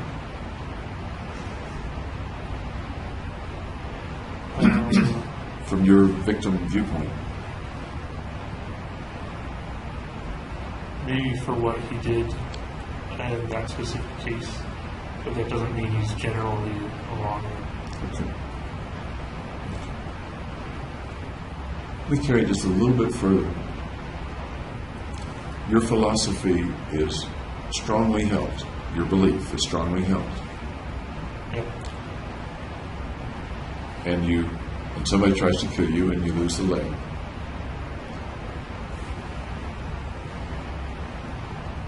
Speculating, I guess. Do you think your belief would cause you to look him in the eye and say, I lost the leg, I'm sorry I lost the leg, but you're not a wronger? Why would he apologize? What? Why would he apologize? No, I'm talking about you looking him in the eye and saying, no matter what, he's being silent. But you hold your belief strongly, as you've described. Do you think you could, realistically speaking, say, you tried to kill me, I lost my leg, but I don't believe you're a wronger? Yeah, I think he just, yeah. Reminds me a little bit of the Christian beliefs, in which one of the tests of it is, do you believe it enough to go and be crucified in the Inquisition or something like that? It's reminiscent of other people's strong beliefs. At least my questions are. Okay. I don't know if that makes sense or not. It makes sense to me. People held strong beliefs in the Inquisition, but would change them after torture and stuff. You think you'd change yours after torture? Yeah. Think you'd change it after you lost the leg? No. And that's all hypothetical. I understand that. Okay.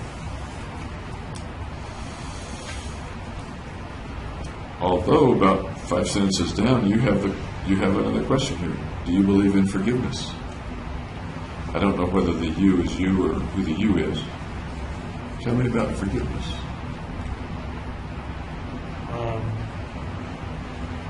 That's where you, I guess, I don't know, I was going to say you forgive somebody, but that's certainly.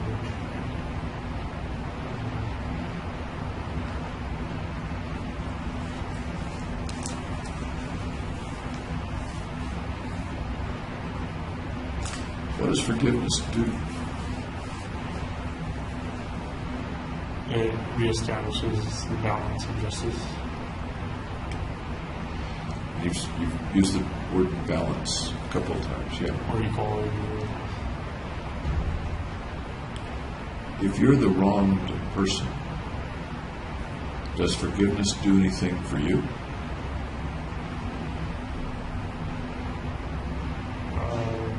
It makes the situation equal again.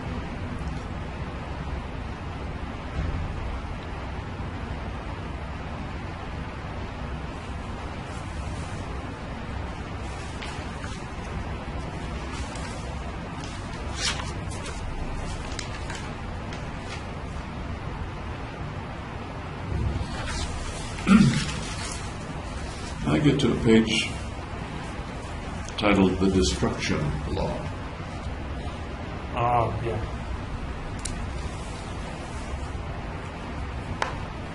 Tell me about the destruction law as you were thinking about it.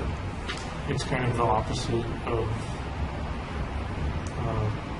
a society or societal law, where like instead of trying to build and increase the population in a society, you're decreasing the population in the efforts to destroy everything.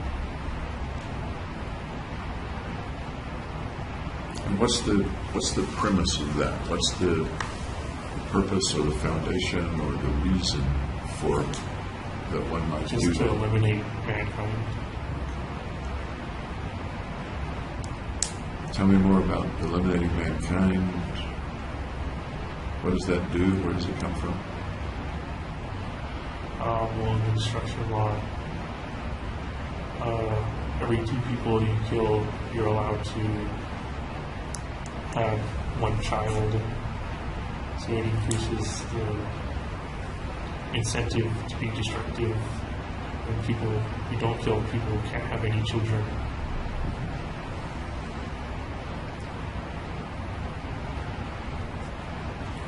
Do you recall kind of the frame of mind or what you were thinking about when you wrote this page? It's kind of like an alternative to nuclear winter.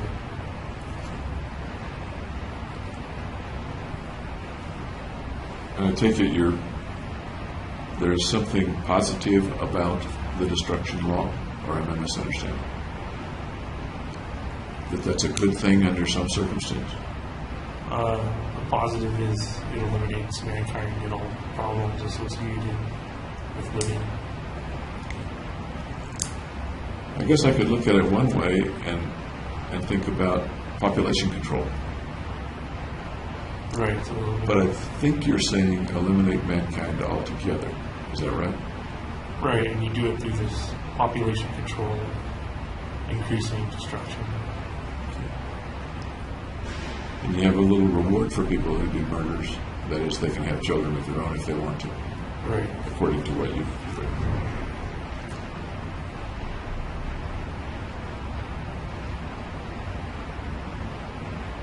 And tell me why the elimination of mankind is something to be accomplished.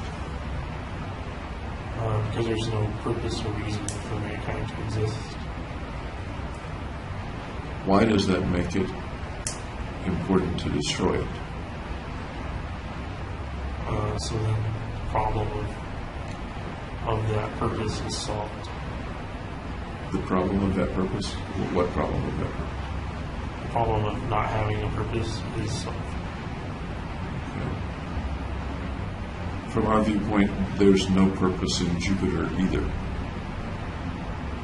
Okay. So should we just destroy it?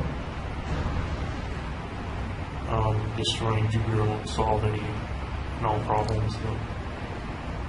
But it has no purpose anyway. What problems does mankind create? War, famine, disease. Okay. Okay. And those are differences between mankind and Jupiter. I'll certainly give you that. Right.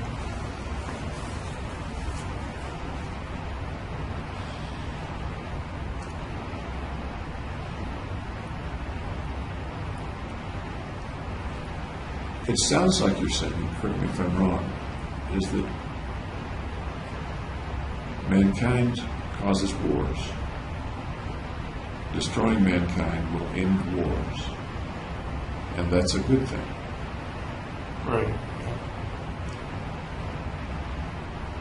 Are you saying that anyone who's affected by a war is automatically to be destroyed or needs to be destroyed?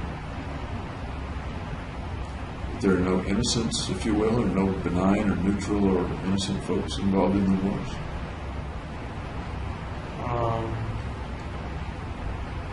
Well, not everybody's involved with wars. But you're willing to wipe out mankind to eliminate wars And all the other problems. and all the other problems. What I don't hear you saying is, let's wipe out all the warmongers.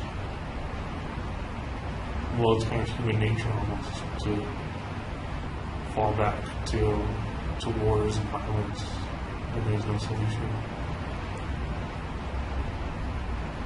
So, in the end, everybody's a warmonger.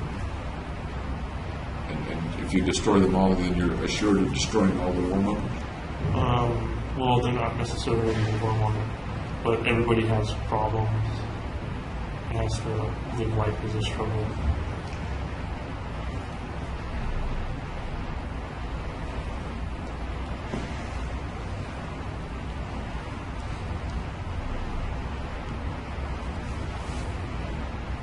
Once again, going back to some of the things we've talked about before, it doesn't sound like you're talking about this as something that you do in anger. No, there's no anger to it. Because we've talked, I think, about ways in which you hate mankind. Right, kind of Or hated mankind. aversive versus aggressive. The broccoli versus, Even though I actually like broccoli. okay, okra, something else. Oh, Brussels sprouts. Maybe. Brussels sprouts, okay.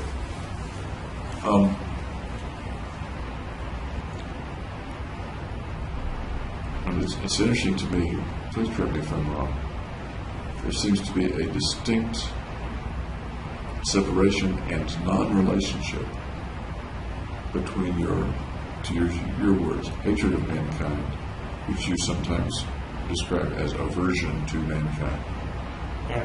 on the one hand, and quite separate, the destroying of mankind. No, destroying doesn't come out of the hatred. I understand. Does the destroying at all, in any way, come out of the aversion or hatred of mankind? Even the aversion, let me use your word aversion, even though we both understand that you've used the word hatred before, but you've said hatred means aversion of, like hatred of Brussels sprouts. Right. If I'm tracking right. Right. Okay. Is there any connection between that concept, which has been with you for a long time, decades, and the wish or need or logic of destroying mankind? There might be some incentive there. I'm sorry? There might be some incentive there. Tell me about that. Well, because I'm averse to mankind, I don't want to have to deal with people. So one way is to get rid of them. And we've talked a bit about there are ways to not be around them. Right. One way is to be solitary in jail. Even though you still have to deal with it a little bit. Right, actually bring meals and stuff. There are ways to be much more isolated outside of jail. True, yeah. So the concept of, not to trivialize it, of destroying all the Brussels sprouts in the world. And you would never have to look at another Brussels sprout. You wouldn't have to look at a can of Brussels sprouts in the supermarket. Right. Is that getting akin to it? Is that analogous at all? It's an option. Or am I just making a really, is the analogy pretty much falling apart here? Oh, it makes sense.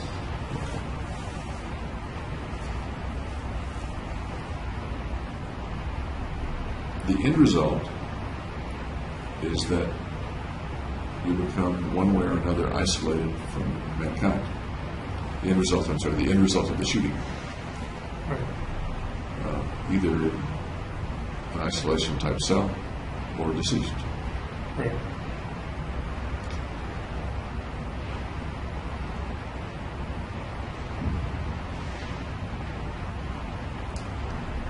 That purpose in the shooting is quite different from another purpose that you've mentioned, and that is to keep yourself from killing yourself. Right, there's two separate things. Any other pieces of the killing, of the motivation for the killing? I can't think of one. To keep yourself from killing yourself. Right. And to end up somewhere Minimal human interaction. with minimal human interaction.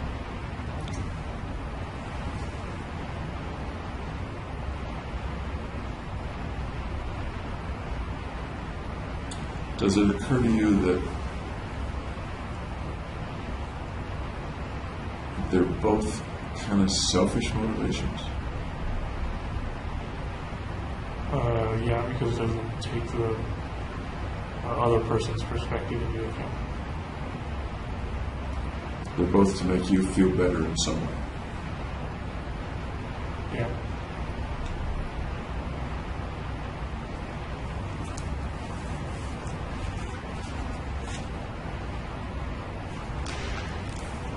On the same destruction law page,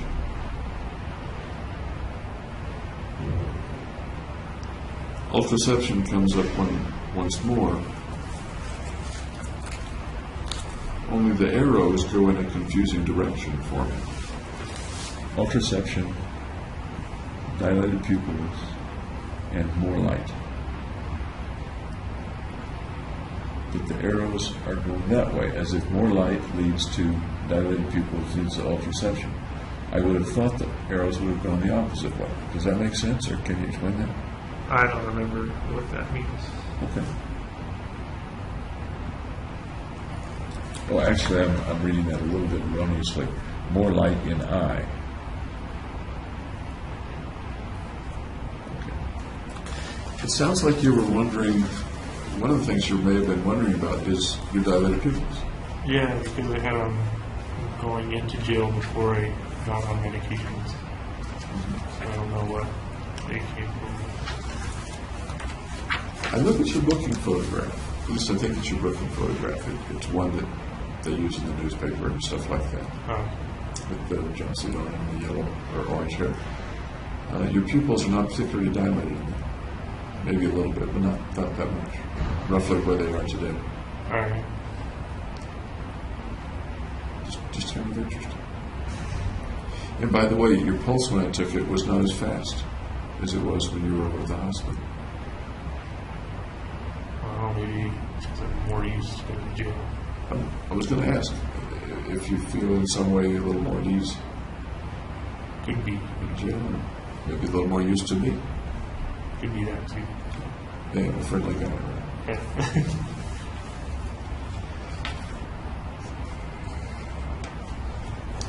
There's some pages about math and geometry and waves. stuff like that that I'd love to talk with you more about. But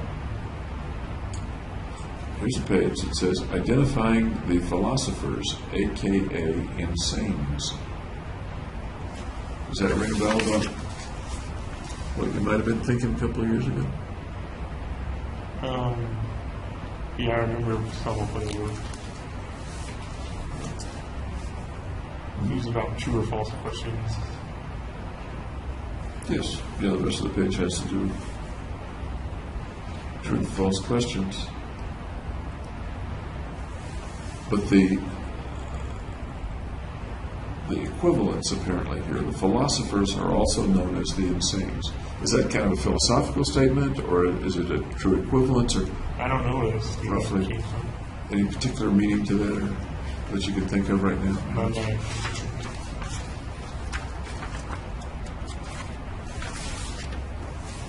And there's chain theory, which looks interesting. You had calculus. How far did you go in math and calculus? I only took like medium calculus. Okay. How about physics? Basic physics, like we call it like physics 2A, 2B, 2C, like 3 physics courses. Recalling things or reading sense about things like string theory and brain theory? I read a little bit about string theory. Interesting to you? Does it come to mind when you talk about your chain theory? Yeah, it's pretty much chain theory. Okay.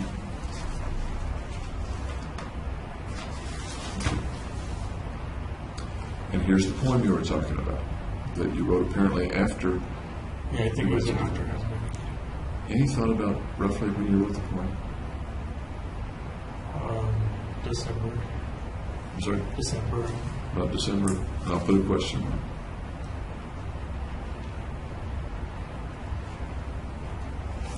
Would you read the poem to me?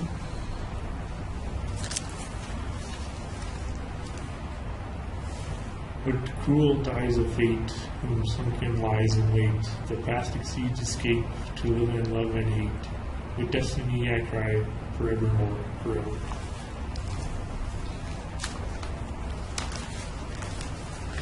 That's quite a fine poem. Can you tell me about the image in the poem, the imagery, the thoughts? I was depressed, so I can't remember when I was depressed. What cruel dies, D-Y-E-S, of fate? What are the meanings of the images in that one? I don't know what it means. Whom sunken lies in wait. What comes to mind? I don't know. This is a lot of I don't knows this morning. I was never very good at analyzing poems. But these are things that came out of you. Right. Yeah. And they're kind of pretty things that came out of you. Okay. Yeah. What cruel dies of fate? What kind of dye are you talking about? Color. Colors. Yeah. Not a dye like a dice that would be tossed. It would be spelled slightly different. I think it would be spelled differently. It would, but sometimes poets misspell things. Talking probably about color. Whom sunken lies in wait. Sounds like you're saying fate is sunken down and lying in wait. Is fate lying in wait for you? Well, all the time it is, yeah. The past exceeds escape. You can't escape your path. To live and love and hate. With destiny I cry forever, forevermore, forever. And then an ellipsis, dot, dot, dot. Yeah, forever goes on.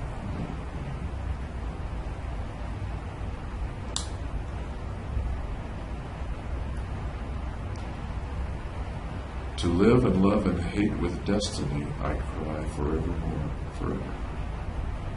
That's saying something kind of deep and poignant about you.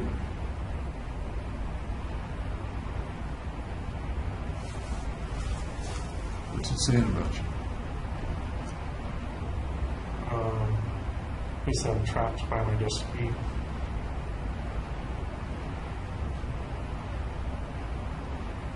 What's the picture in your mind? One of sadness. Tell me more. What's the painting? I don't have a mental image of it. What are the feelings? What's the smell? What are the sounds? The sadness, the picture. With destiny I cry forevermore, forever.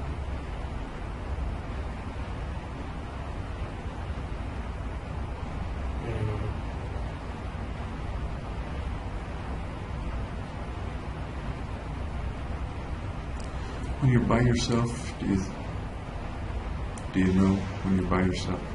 Does it come to you? What do you mean? Do you feel it more deeply, more poignantly, perhaps? I don't think so. Do you feel the poem? Yeah, it's just one of sadness.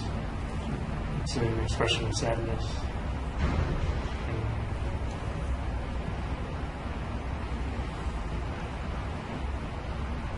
As we're thinking about it, do you happen to remember what you were doing or thinking when the poem came out of you?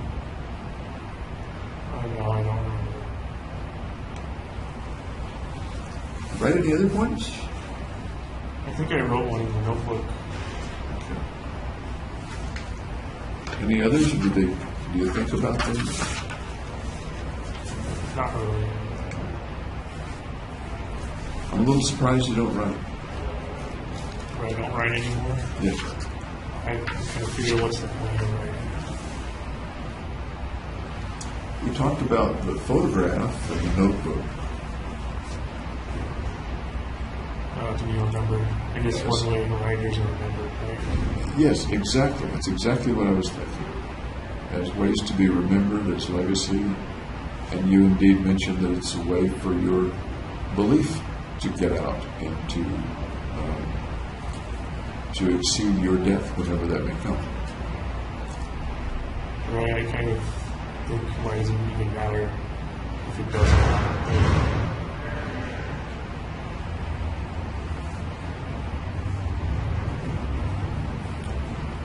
You getting depressed lately?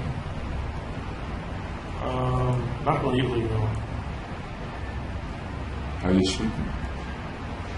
Sleep a long time, like midnight to 4 in the afternoon. Why do you suppose you sleep so much? For several possible reasons. It's the easiest way to pass the time.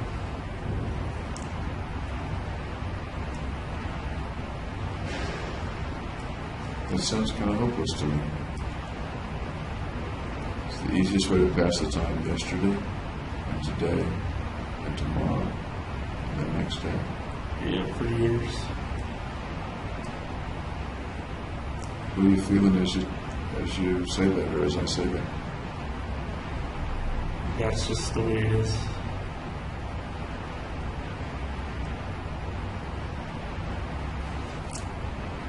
That's the way I'd expect a non-sentient being to experience it. You're a sentient being. Right. My dog experiences his situation because that's the way it is. I think dogs are sentient.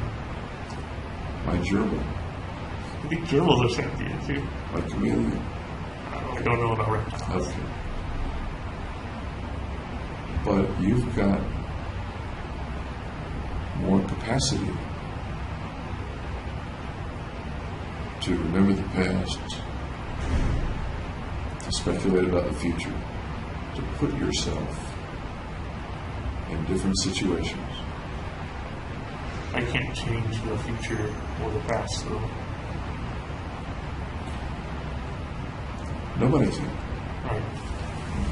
But most people, everybody that I know of, has thoughts and feelings about pasts and futures. Yeah, I have those too. Tell me about some.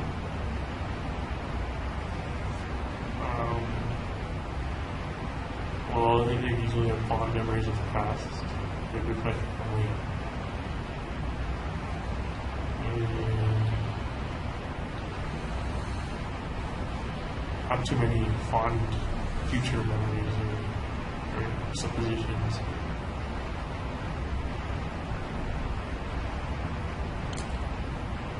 You talked about sadness. You haven't talked much about fear.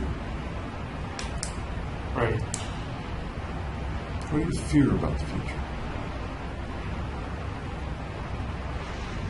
I don't have much of a fear about the future.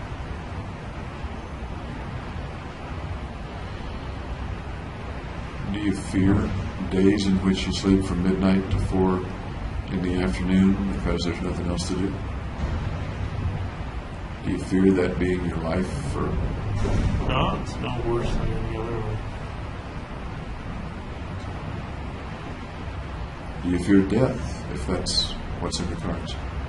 No, mainly I fear pain.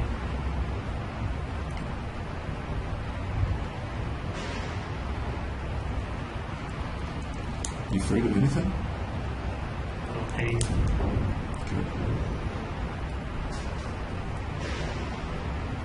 Tell me about a pain or a potential pain that scares you.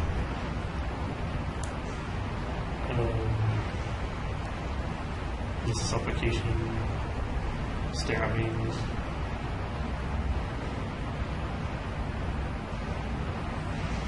That kind of thing. Which one of those is the more frightening? Stabbings.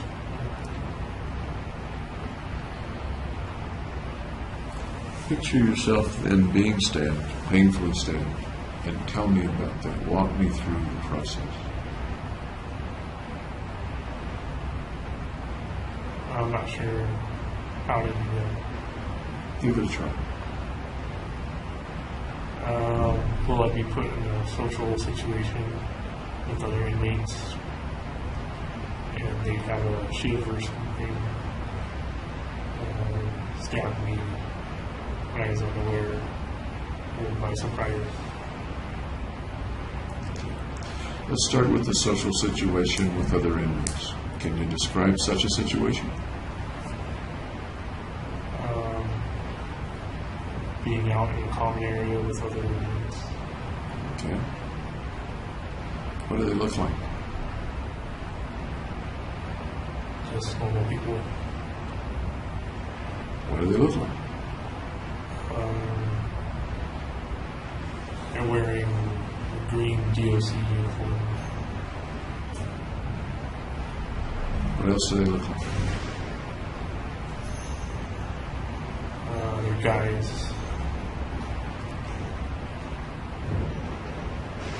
Pick two and describe them carefully to me. One's tall, muscular. I'm sorry? Muscular. Tall, muscular.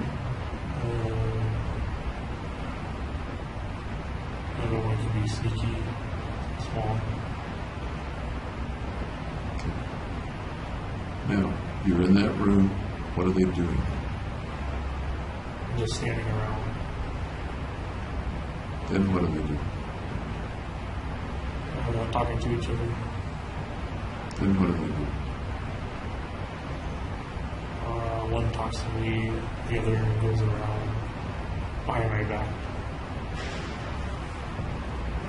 and stabs me in the back. Tell me exactly what that's like. He's behind you, and then what happens? Go through the whole thing. He pulls out the ship and just stabs me in the back over and over again.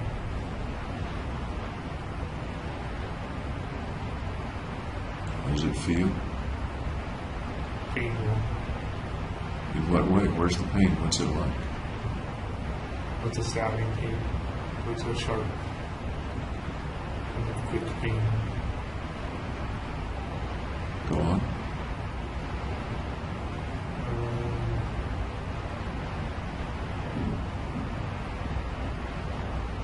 And then I fall to the floor and then don't get up. And what? And don't get up.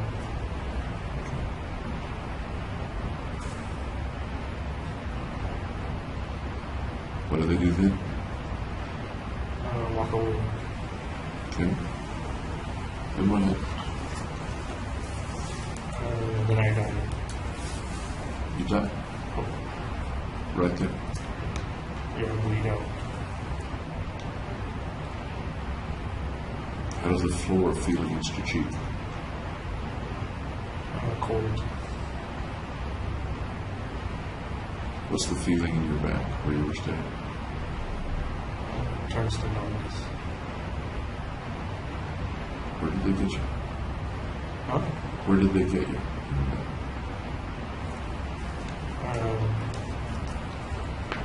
Into the heart.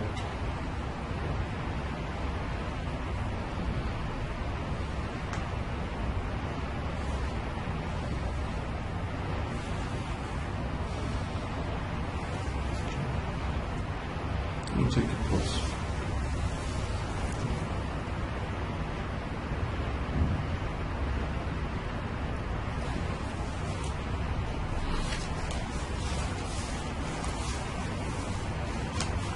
What are your thoughts as you fall to the ground? Feel the cold floor against your cheek and the numb back. No more thoughts. It'll disappear.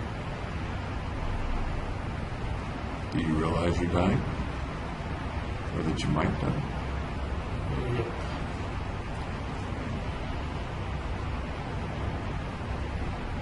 What does that feel like to you?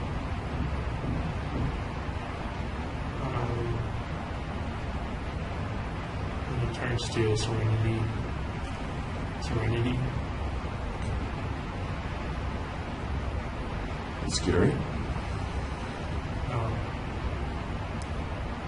Was it scary when the big guy came to talk to you and you noticed the sneaky guy going around behind you? yeah. When did it change from scary to serenity? When I'm on the floor and I'm numb all over.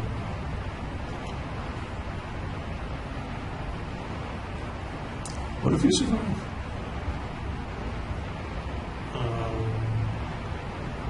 And I'll probably get moved to a safer section.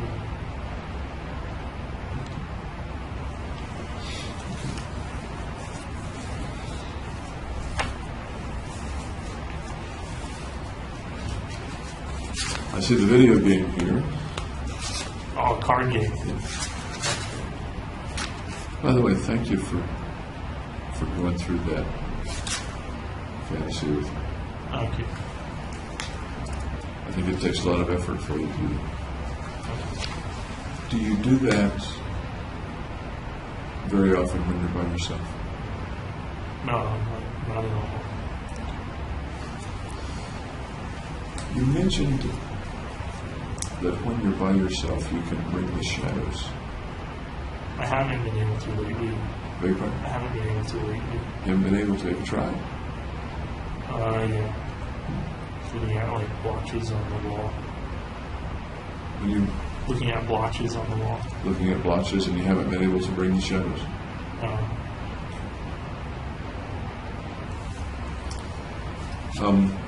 Okay, yeah, the Baron of the Land. Kennedy? Just something to pass the time.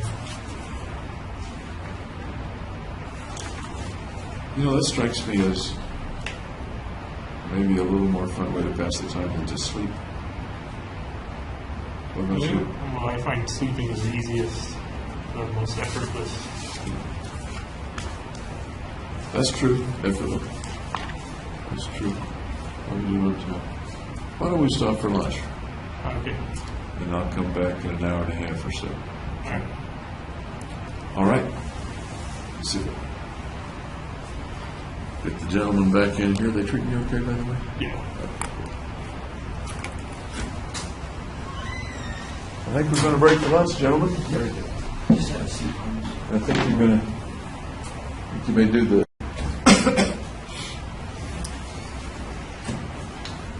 So, you had lunch? Yep. Okay. Anything special going on in the last hour and a half that I didn't know about? Just reading. What are you reading right now? I just finished up Game of Thrones, book 5. Oh, yeah? It's a very thick book, isn't it? Yeah, they're like dictionary size. Wow. I have not read it. It's a good series. Good series. What other stuff have you read since you've been? Like fantasy stuff called The Wheel of Time. So it's set in like medieval kind of setting. Is it medieval story, or does it have fantasy or sci-fi aspects mixed in? It has fantasy mixed in, like troll walks, these monsters and stuff. Okay. Make a couple of notes here. Pupils are still good, huh?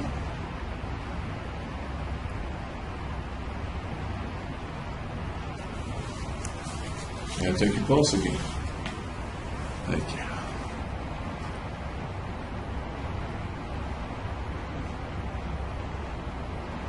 Okay, thanks.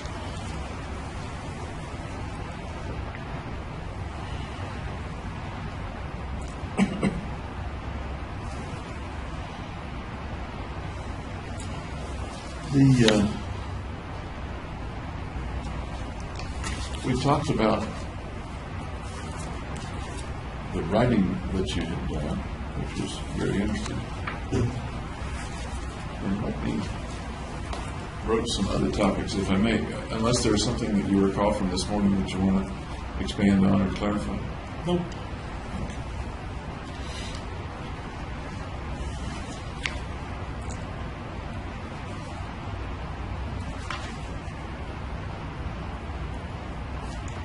When you were buying some of the equipment before the shooting, at Bass Pro Shop and stuff like that, Yeah.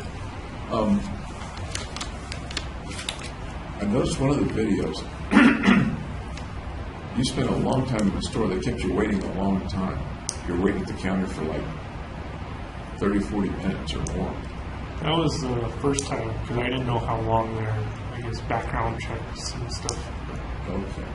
So somebody was off doing a background check at the time?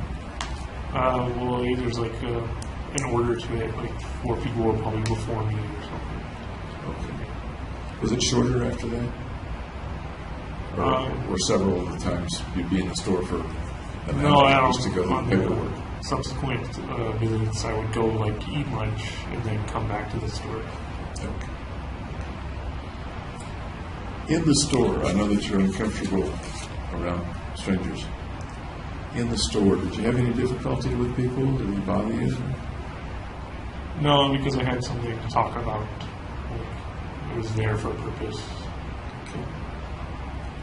Other customers didn't bother you billing about and things like that? No.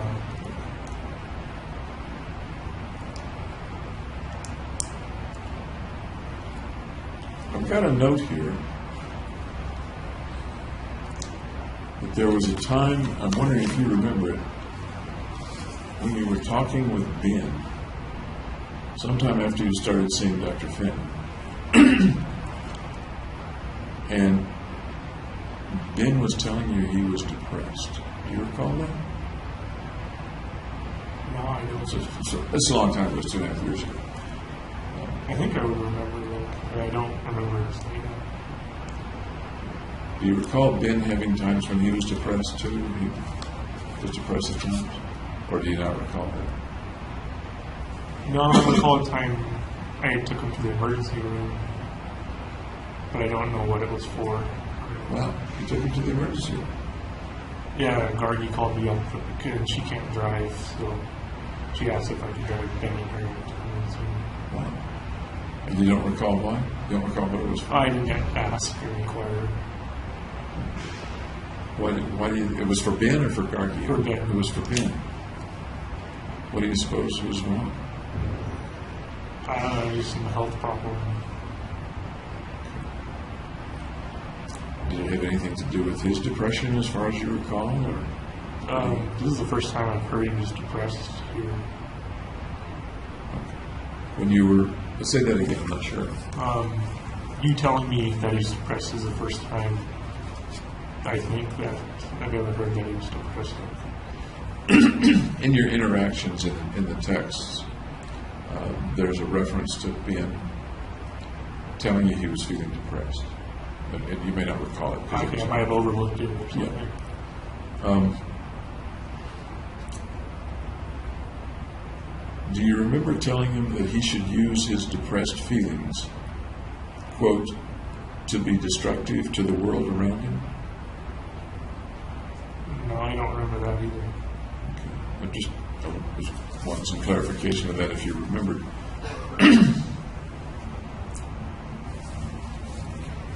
Do you remember a time talking about going to see Dr. Fenton with Ben? That you talked with him about hearing voices, or said that hearing voices might be fun? I don't recall that. Okay. That's in one of the texts as well. I just don't recall? No. Okay, that's fine.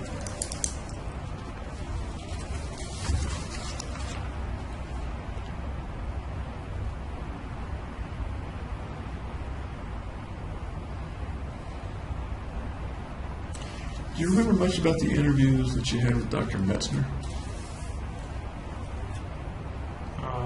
A little bit. They were over a year ago, I guess. But you spent a lot of time with him. Yeah, a couple of days. I'd like to get into those in some more detail, but I didn't bring the materials with me. I'll bring them tomorrow. But one of the things I remember you telling Dr. Metzner was that that you had been feeling badly before the killings. Yeah. And that you thought there was a 50-50 chance that killing people would make you feel better. Does that make sense, or do you recall saying that? It sounds like something I would say. Okay.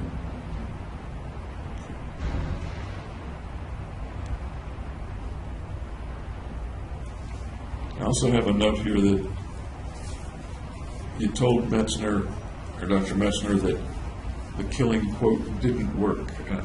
I didn't help with my depression. Didn't help with the depression. Okay, I was wondering what the context was there.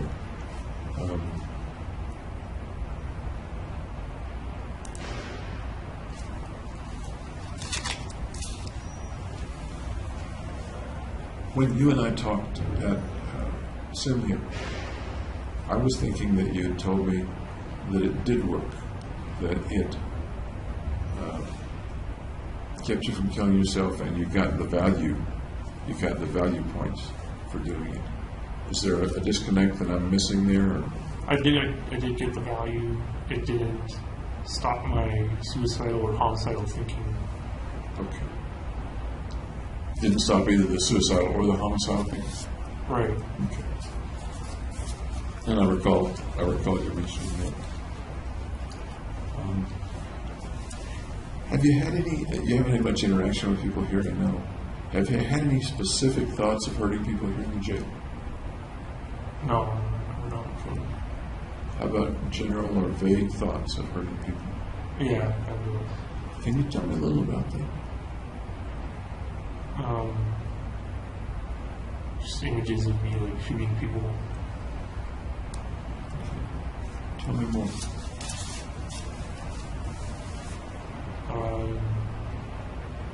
I don't know what else there is to tell. When might the thoughts occur? What's the context?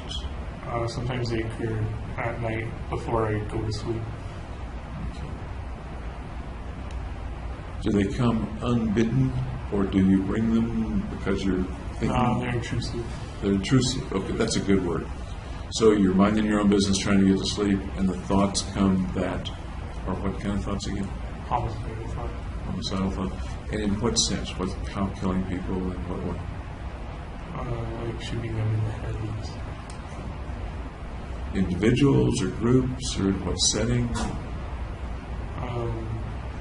Just a nondescript individual. I can't see their face. What does it look like to shoot them in the head? I don't actually do it. It's just I got a gun and can shoot them in the head. Okay. What kind of gun do you have? Just a handgun. Any idea or speculation about where you are in that particular intrusive fantasy? No, it's in script location.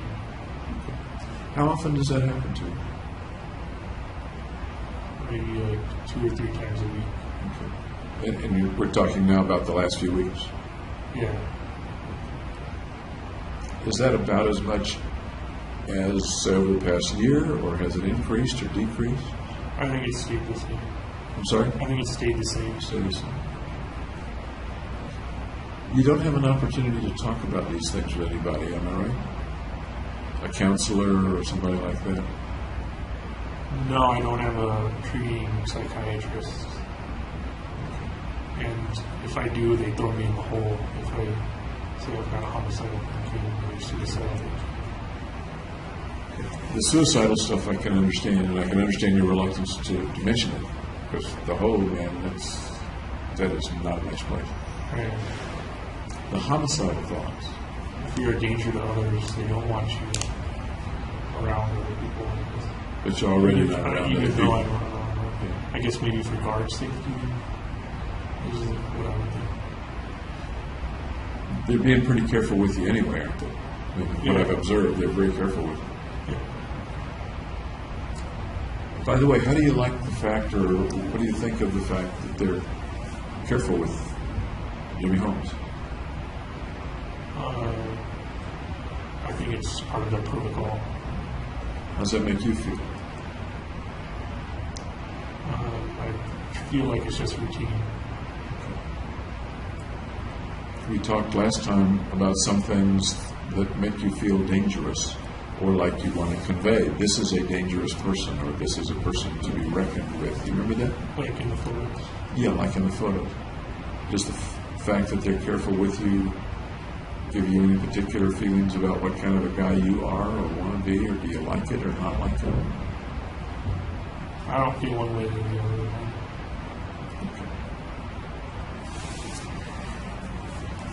Okay. In jail right now, somebody's prescribing your medication. Right. How often do you see that person?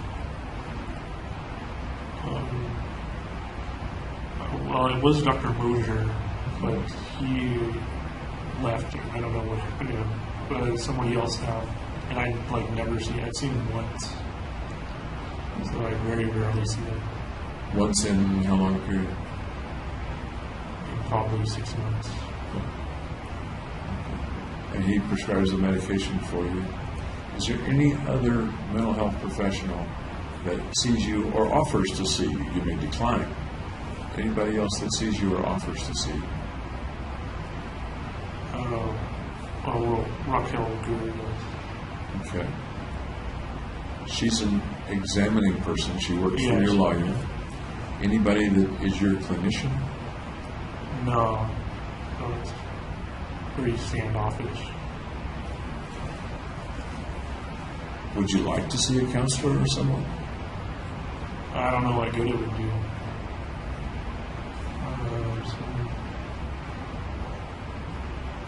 I have no feeling one way or the other. I'm curious. As you talk with either Dr. Gurr or me, does that seem to be a benign experience, a difficult experience, a helpful experience? How would you describe seeing us? Either one of us. Exhaustive experience. We spent a lot of time in just a couple of days. Yeah. When you learned yesterday that I was going to be coming to see you again, what was your impression? Well, I thought you did a thorough exam at SimHit. I didn't really know what you wanted to go over. No. Okay. Did you look forward to it, or dread it, or not really care one way or the other, or interrupts your routine? Well, it does interrupt my routine, but anything that gets you out of the cell is pretty good. What else about spending time with me, did you think about when you first learned that Reed was coming back?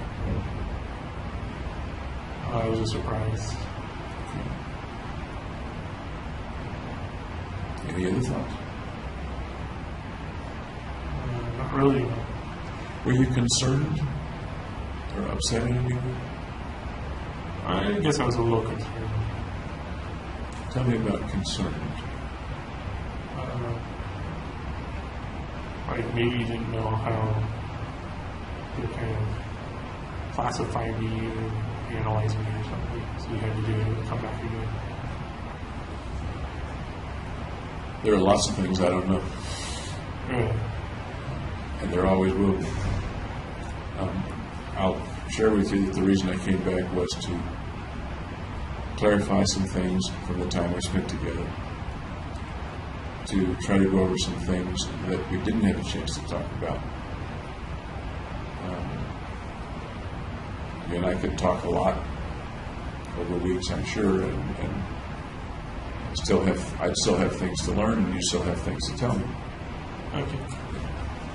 I'm hoping you'll tell me as much as you can. And Oh, tell I me try right to. now. Yeah. How about when you learn that Dr. Gurr is coming? What do you think about that? Just another break in routine. Kind of the same feeling as when you come. Is there concern when you see her, or different feeling? No, After all, I'm a she little- works for your lawyer. And I'm a little less concerned because she's like hired by our team. Sure. Okay. Okay.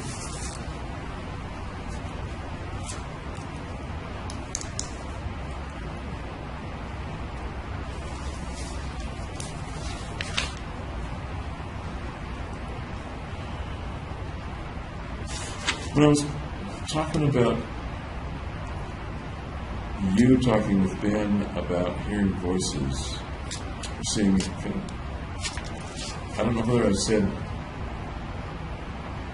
do you recall telling him that you thought hearing voices might be fun? Did I already ask you that? Yeah, you do. I don't know. Okay.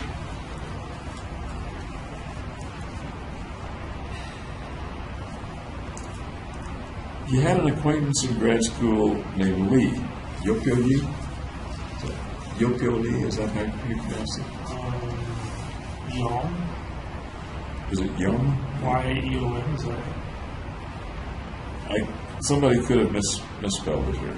So Is it Young Lee or? It's Y-E-O something Lee.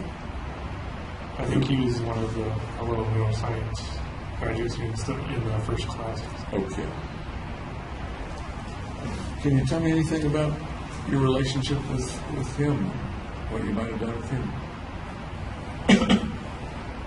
He's a friend. Made spaghetti for him once. At your place? Yeah. That's nice. About when was that? After I bought the first gun, because I think I showed it to him too. He was talking about how he had compulsory military education or whatever in Korea. Yeah. So I guess that's how the gun came up first. Do you remember how you showed it to him? What you did? Did y'all go out and shoot it, or No, I just showed him unloading. do you remember what he thought about it? Nice gun? Or? He said it was more expensive than the ones the military gave him. I can understand that.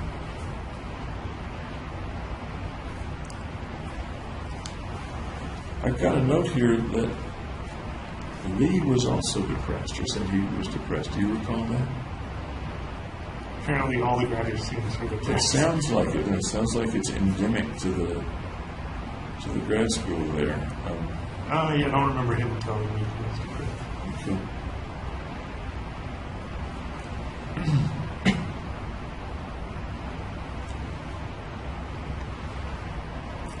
Let me just ask you about the last thing I've got on this page. You've often talked about wanting to keep the shooting of someone, the killing of someone impersonal. Right. I don't think I could do it if it was personal. If it's personal.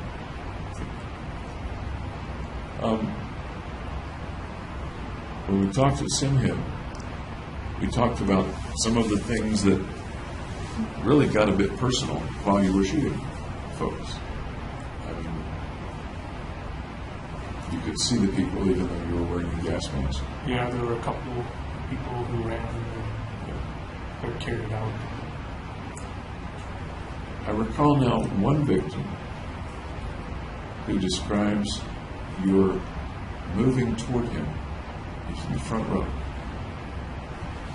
And initially aiming over his head at people behind him or aiming behind him. And then looking at him, best he could tell with the gas mask, Okay. and shooting him straight on. You recall that? No, I don't recall anything like that. I was kind of trying to reconcile that with what you mentioned about the need for things to be impersonal. Right. Any thoughts about reconciling that?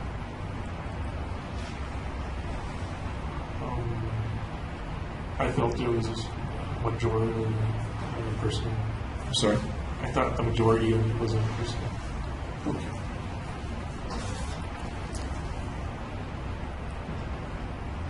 I probably asked you this at Simhib as well. The fellow who was out emptying trash while you were waiting to go in Right. into the theater. I couldn't see him. I had the sunshade up. Then how did you know he was I there? heard him.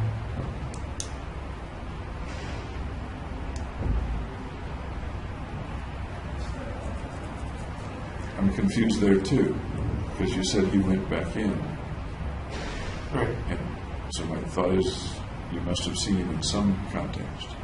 Well, he left. I heard him go open the dumpster. Or not open, just toss the trash wherever. Because the dumpster was right next to me. I understand.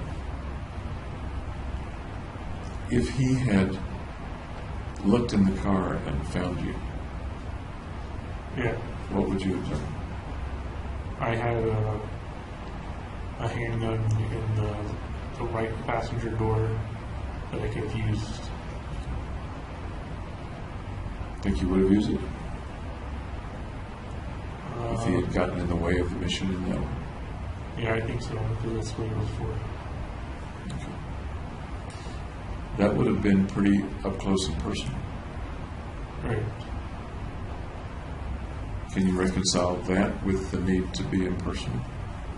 Well, it's all hypothetical, because it didn't actually happen where he looked into the car or anything. A little earlier in our talk this morning, I used the word indifferent in place of impersonal once or twice. And I think you moved that into irrelevant. I'm not sure quite the context we were talking. I think. Can you draw any distinction, or are they the same, between it's impersonal versus it's indifferent?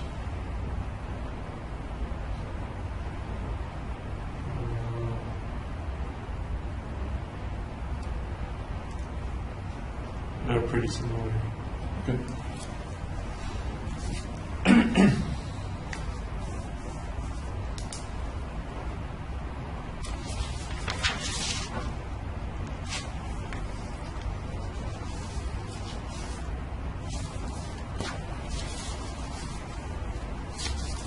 Excuse me.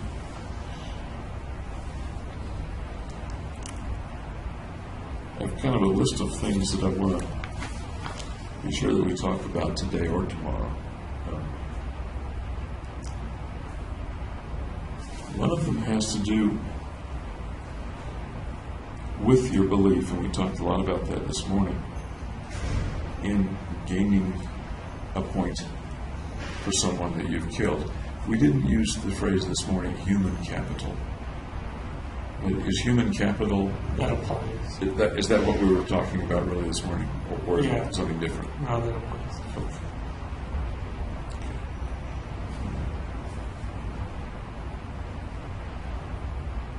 We talked also, and we have talked a fair amount, about the thoughts or intrusive thoughts or impulses to kill other people that have occurred sometimes a long, long time ago, even when you were a child, right? Right.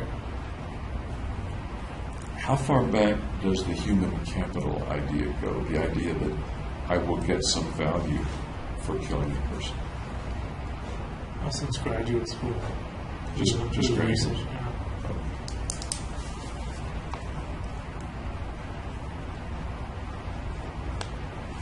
We probably talked about this, but I'd like to address it again. Do you recall how that evolved in your mind? How the human capital concept came to be? Well, I studied economics, and it's kind of an economic theory of value applied to people. And I do remember us talking about the economics, so you're getting me back on track. Thank you. Tell me more about how and when it evolved and how it shaped into what it was as of May, June, July of 2012. I don't remember when, but I did a text message to Gargi about human capital. Mm-hmm. I think it was before I bought any weapon. And I recall that text. I don't recall it word for word, but at that point, was the concept pretty new to you, or had it developed for quite a while? It was novel. It was a novel idea at that time. Yeah. Was it, as far as you can remember at that point of the text with Gargi, was it fully developed, or was it embryonic? It was in its beginning stages. Beginning stage. What happened with the stages after that? Tell me more about how it evolved and developed. I started quantifying it, so I gave it numbers, as opposed to just being qualitative, which was just a description.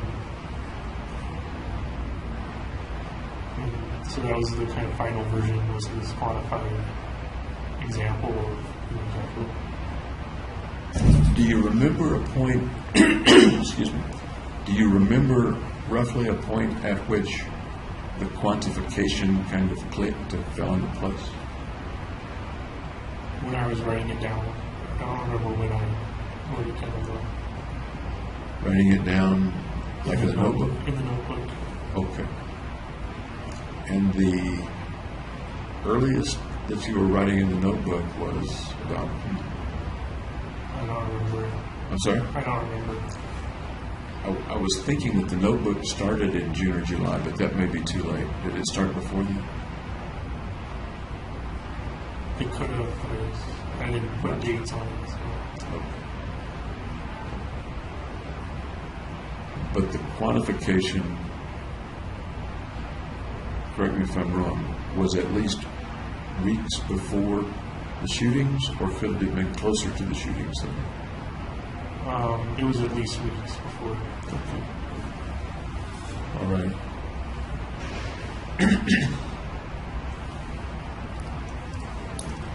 And I think we talked earlier about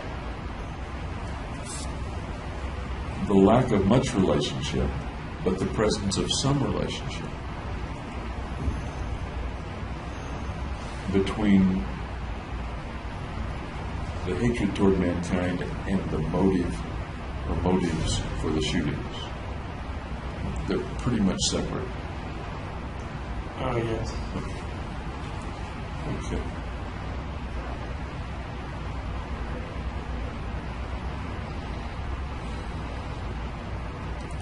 I have a note to look further into your view of right and wrong, and whether there's a right and whether there's a wrong. And you referred to people who are wronged and wrongers Right. in your writing. talk a little about your view, particularly your view back in 2012? I believe in moral relativism, so you kind of decide for yourself what's right and what's wrong. And that's certainly one view of it. Was that the way your primary belief was in mid-2012? I believe so. As far as you recall? There's certainly more than one way to look at morals and ethics and right and wrong. And some people may look at it solely, entirely in one way, and some people may look at it in different ways in different situations. How about you? No, I was pretty strong moral relativist. Okay. Now I want you to tell me about moral relativism. What does moral relativism mean for Jimmy Holmes? Just that there's no concrete, absolute set of moral standards. It's contrived by the individual.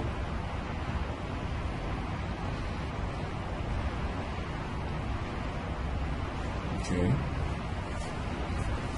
Go ahead. I mean, And there's been books and papers written on it. yeah. You're teaching me. Teach me about it. Oh, that's all I know about. You know more than that. Teach me about it.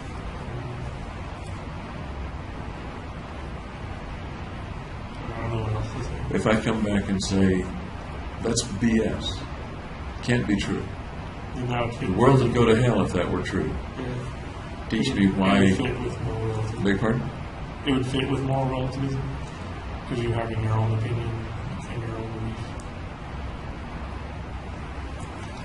Is the moral relativism an idea that it's fine to have? Or is it something that is or ought to be simply a part of society? That everybody should have and act on their own ideas of what's right and wrong? It's an idea, so you can choose whether to adopt it or not. Is it an idea with enough legs, with enough foundation, that society could get along with it? If everybody was a moral relativist? Yeah, I think so. How would you deal then with the idea that what one person thinks is right, I don't want him to do? He thinks it's right to steal my money or steal my candy bar. Then you have to have some sort of enforcement Enforcement of what? on your beliefs. So you have to have some way of enforcing your beliefs to prevent him from doing what you think is wrong. Is he doing something wrong by taking my candy bar? He's doing something wrong according to you, but according to him, it's fine.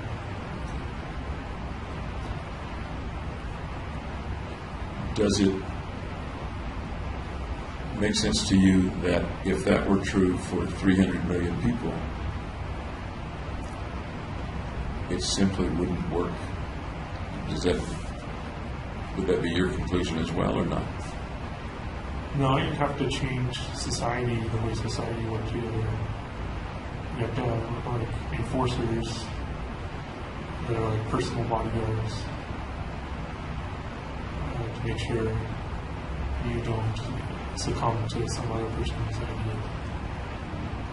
It sounds like kind of a survival of the fittest society.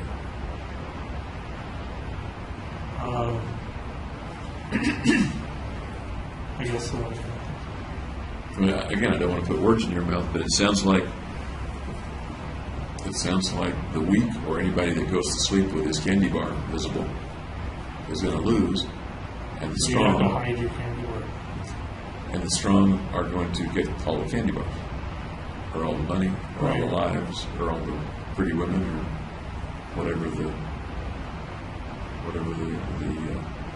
item is. So it would be a completely different society from ours, where it's equality based. There it would be survival based. What do you think of having that kind of society? I've never been in it, so I don't know how it would work. Does it sound like a place you'd like to be? If you're the top dog, yeah. How many people can be the top dog? I'm not trying to get into just a kind of a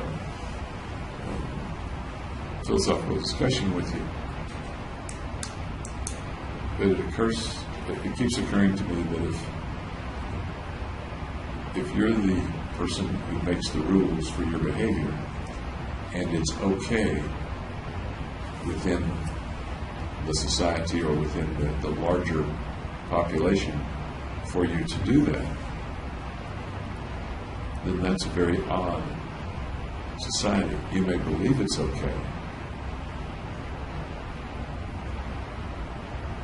I guess, let me ask you this, does society then have a right to contain you if it doesn't want you to do what you think is okay?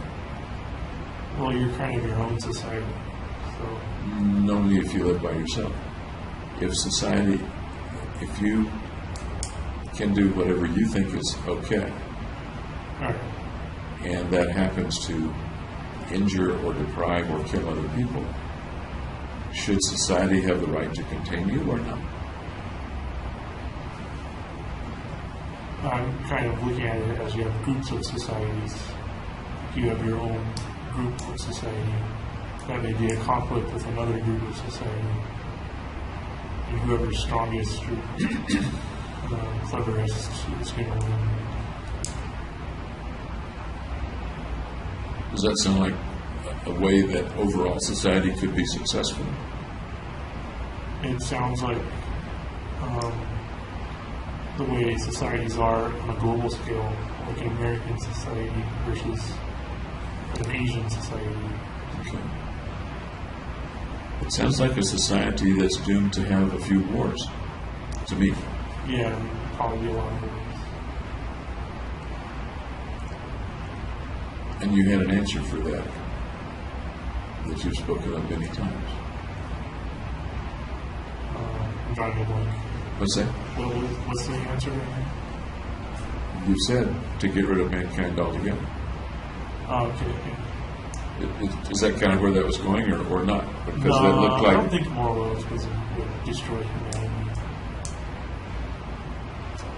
Where is the place in our discussion where there was a flaw that would get us off the track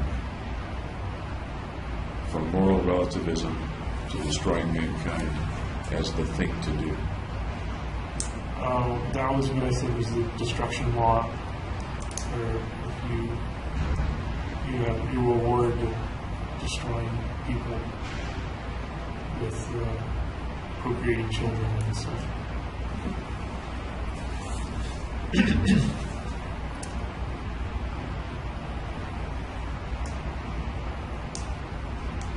As far as I know, and correct me if I'm wrong, you haven't been a guy that broke a lot of laws. I think I got one speeding ticket, Yeah. maybe red light violation. Did you run a lot of red lights when you thought you could get away with it? No, I didn't do it when I could get away. It was one that had a very short timed yellow light. Okay. So I think they did it to charge people lots of money. At other times, did you run lots of red lights when you thought you could get away with it, or did you No, stop? I don't think I've ever ran a red light Okay. intentionally. And why would that be? Because I don't want to get T-boned. Okay. You slow down, you're pretty sure nobody's coming, but the light is red. Would you go or stop? I would stop. Or there could be a policeman hiding somewhere. I can make it more isolated if you want. If we're out in like the middle of Nebraska and there's a light with 4 ways, then I would go. Okay. Because there's nothing wrong with going. And as you can tell, I'm kind of trying to understand better your moral relativism. If you're in a store and you can shoplift something, You have cameras, so you should probably do it, or you'll get caught. so far, every reason you've given has had to do with getting caught or not getting T-boned. It hasn't had to do with a feeling that it would be wrong to take someone else's property, for example, in a store. Well, Am I right, or is that can. not right? Even the concept of property is one that's kind of misleading because you can't really own anything. Now we're getting way off into another kind of philosophy. I'm trying to focus. I'm trying to focus on: are there any other things that are contrary to what I might see as right that you did? I'm not saying that very well at all. You killed and wounded a lot of people. Yeah. I think that's a wrong thing to do. Okay. You think it's not a wrong thing to do. Yeah. Or at least you don't think you're a wrong person for doing it. Is that fair to say? Yeah. Okay. Are there any other situations in your life, or in your life in May, June, July of 2012, in which you chose to do things that were wrong that I would probably think would be wrong to do, but you wouldn't? No, I think I was on the set track for the killings. No, I'm not talking about the killings. Everybody who's talked with me about you has said you're a pretty straight arrow guy. Right. They don't question your honesty particularly. They don't question you're not a cruel guy, you're not a mean guy. Nobody has told me that when you have a chance, you steal stuff. When you have a chance, nobody said that. The only thing that I can see in your background in which you and I would probably disagree about wrongfulness is this event, the killing. That seems odd to me. A true moral relativist, it seems to my simple mind, would have other examples in his life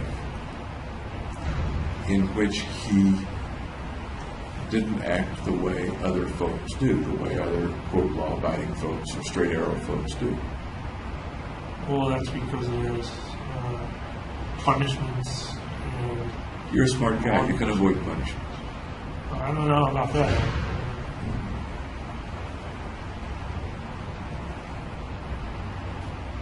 You didn't get drunk. You didn't do drugs. You didn't. I'm thinking of illegal things, but I'm not. I don't necessarily want to limit it to illegal things because there are things that are, quote unquote, wrong that are not illegal. You treat people fairly nicely. Yeah, it's common courtesy. Do you do that because that's what you think is right, or do you do that because That's what you're supposed to do. that's the way you're supposed to do it? That's the way you're supposed to do. Did you think it's right to treat people with common courtesy? No, there's no reason for it to be right. Were you ever tempted not to treat them with common courtesy? Yeah, but I held back Why? because you're not supposed to be rude. But you're not supposed to shoot people either. But, and Yeah. it sounds like they're not comparable, but maybe there's a little analogy here. You wanted to be rude, but you weren't rude because it was against convention to be rude. Right. Yeah. Somebody who was pretty convinced that he could do anything he thought was right, I would think that person would just go ahead and be rude. Well, I don't think like that. In one of the videos, it shows you holding the door open for someone behind you or helping the person or something like that in a store. Okay. You didn't have to do that. them right. Just a nice thing to do. Does the nice, in that case, come from within you, or does it come from social expectation? Social expectation. Fair enough. I also think, by the way, that you were probably a nice guy. Okay.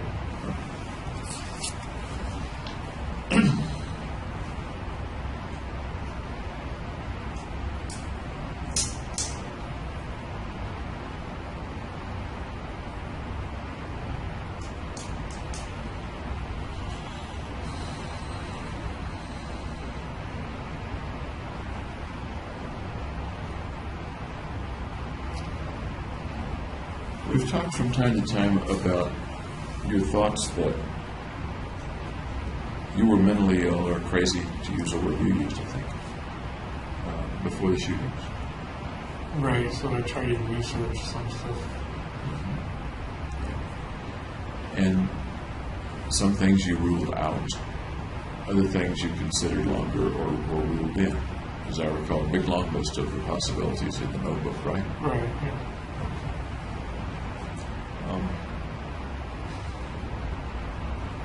One of the things that you ruled out, and you told me at Simhip that you ruled out, was antisocial personality.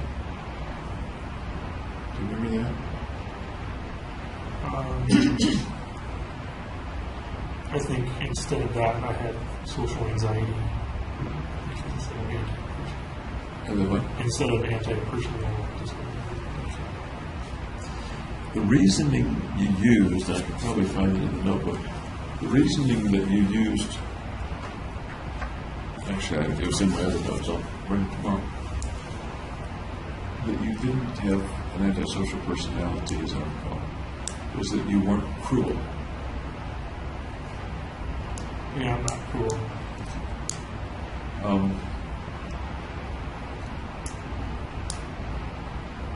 What if I told you that antisocial folks are more about being indifferent to social convention and other people's needs than about being cruel? Many of them are not particularly cruel. Then I might fall into that category. Is a lack of cruelty the main thing that made you believe you weren't, quote, antisocial personality? I'm not trying to diagnose you at this minute, by the way. I'm just curious as to your thinking.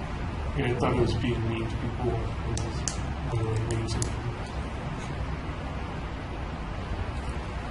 Okay.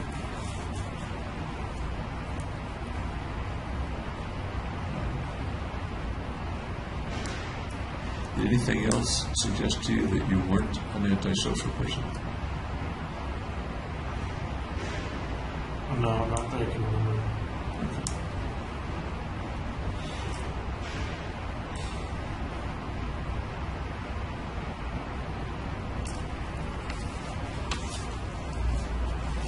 Some folks, I think Dr. Messner, have talked with you or you've talked with him about the idea of kind of having two different selves at times. And you and I talked about maybe there being a part of you that wanted to do the mission and a part of you that wanted to be stopped from doing the mission. Exactly. We talked about two parts in the same person. And one part, the part that wanted to complete the mission, overcoming the other. Do you remember that? Yeah, that's what happened.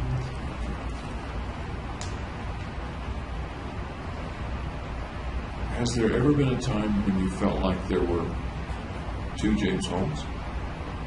No, I don't think it's a multi-personality disorder.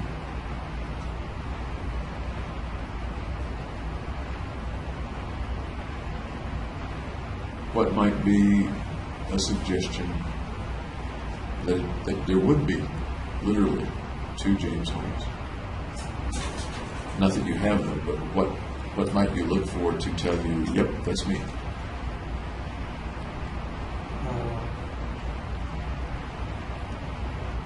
If there was like a cruel or mean side or something.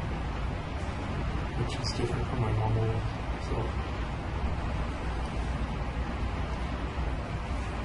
Have you ever had times when there was some period of time, generally hours, but it could be minutes, where you didn't know where that time went? Well, in like the middle of the shooting, I don't remember that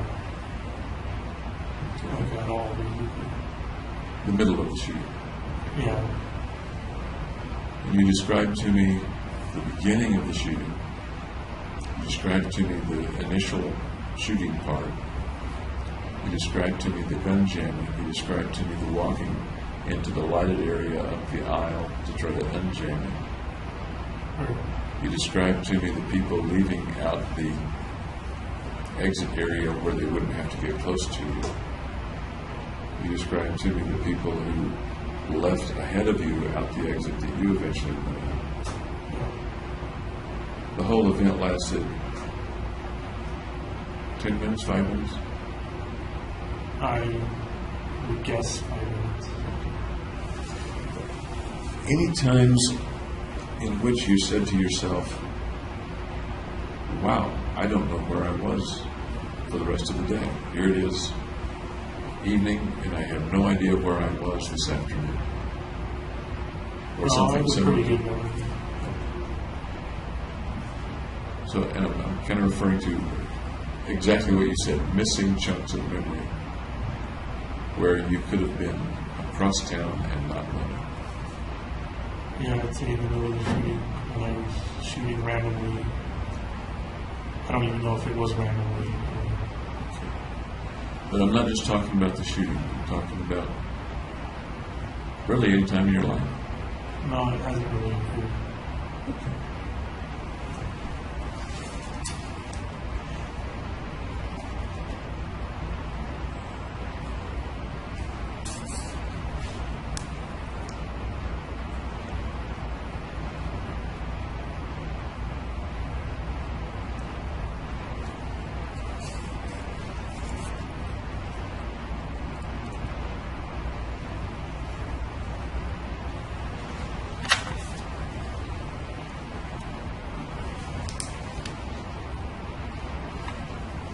We've talked about your feeling that you were delusional at various times, delusional being the word that you used.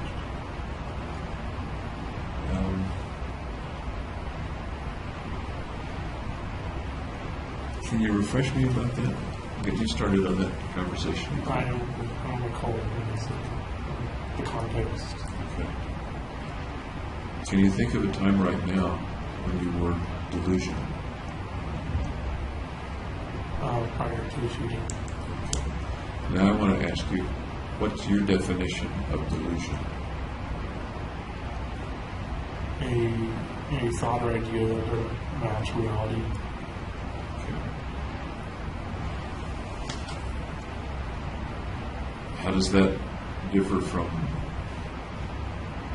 someone who's deeply religious? Well, according to their reality, their God is real. Okay. So would you call that person, if you disagreed with that religion, would you call that person delusional for believing in some miracle of Christ or some miracle of You Allah? could, they probably wouldn't like it too much. Do you think the person would be delusional, or is that something different from a delusion? Well, I'm not sure if all religion is delusional or not. It's certainly not scientific. Okay. You used the word belief earlier. Your belief in the life value system, the human capital system. Okay. You used to phrase it that was a belief, which is not scientifically testable either, right? Right.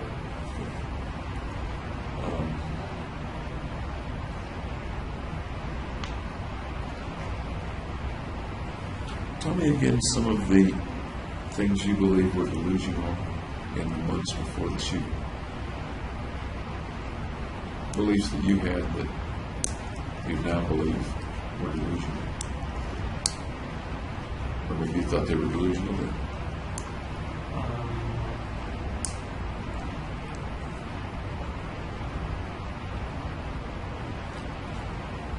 I thought I was delusional for wanting to kill the whole world.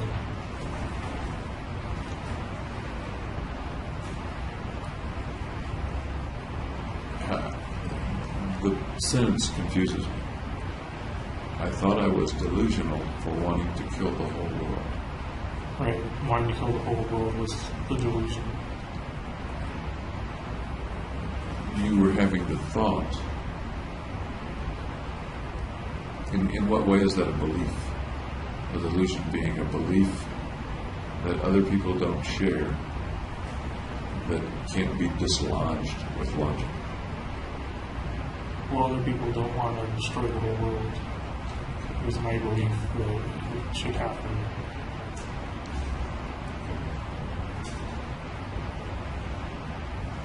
I might, just speaking for myself, put that in the category of crazy thoughts.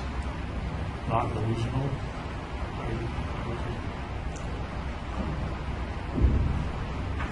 When I think of a delusion, I usually think of something that you think is true, but other people don't think is true. My whole human capitalism. Okay. Do you believe that right now? Do you believe that's delusional? Yeah, because other people don't seem to agree. You feel pretty strongly about it. You believe in it pretty strongly, or am I wrong? Yeah, I believe it. It's pretty unusual for people to say, I have a belief, a very strong belief, and by the way, it's a delusion. I'm saying it would be a delusion viewed by other people, not according to me.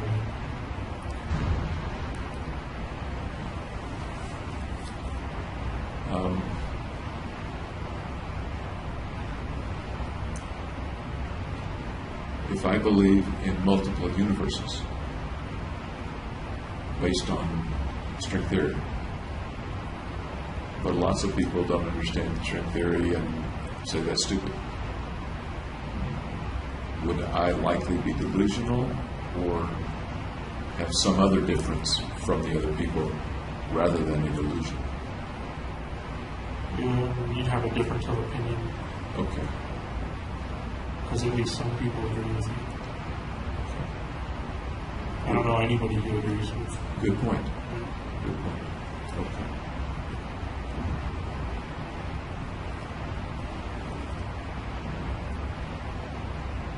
You had the thought that people were watching you. I remember you talking about that law enforcement was watching you. Yeah.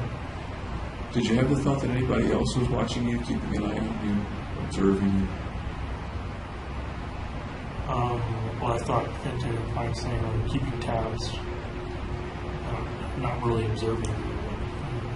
In what way did you think they might be keeping tabs? Just if my homicidal thinking was getting worse. No, by what method were they keeping tabs? Or might they have been keeping tabs? Just by thinking about it. Would that, in the way you were thinking in 2012, would their thinking about it have brought them information about you? Is that a way to keep tabs on people? Or? I'm not sure how they would keep tabs. Did the mere fact that they were thinking about it allow them to observe you? Allow them to characterize me. Did it allow them to observe you? Is that a way that like they physical observation? I don't know how that was. Do you think they could do it in any way, a magic way, a practical way, a scientific way, in any way? That they're thinking about you? Well, I thought they could kind of tease it out of my mind a little bit. When you were there with them or when you were not there? When would they tease it out of your mind? Well, during the session. During the sessions, okay. By teasing it out of your mind, do you mean get you to reveal it, or somehow read your mind? In a way, read the mind. Tell me how that works. Tell me about that. Well, it would come from their training and their analysis of me. And how might that help them to, in a way, and to use your words, in a way, read your mind? Well, because it would reveal what I was thinking. I was revealing what I was thinking to them, so they could put it together and figure it out. But they didn't. They wound up not being able to. You would be revealing, if they weren't looking into your mind with their psyches or something like that, they would be inferring it from something that you said, for example? Yeah. Is that what you mean? Yeah. Okay. Thanks for clarifying. Was anybody else, as far as you can tell, did you think anybody else was observing you, keeping an eye on you? No, not really.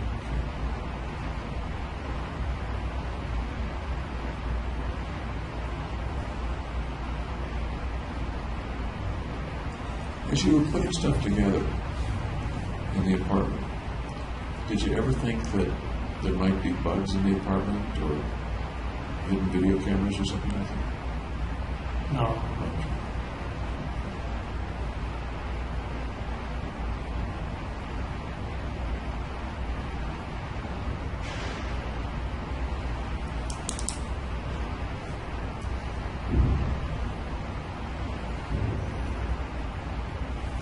You watched a fair amount of TV. I know you like comedies and stuff. Did you watch much news before the shootings? No, and I still don't watch news. Any particular reason you don't watch the news? It's not entertaining. Do you have any interest in what's going on in the rest of the world? Just very basic. Like what? Like new presidents around the world.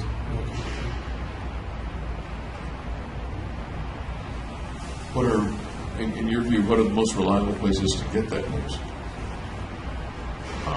When I did look at news, I would go to the New York Times website. I usually read the science section.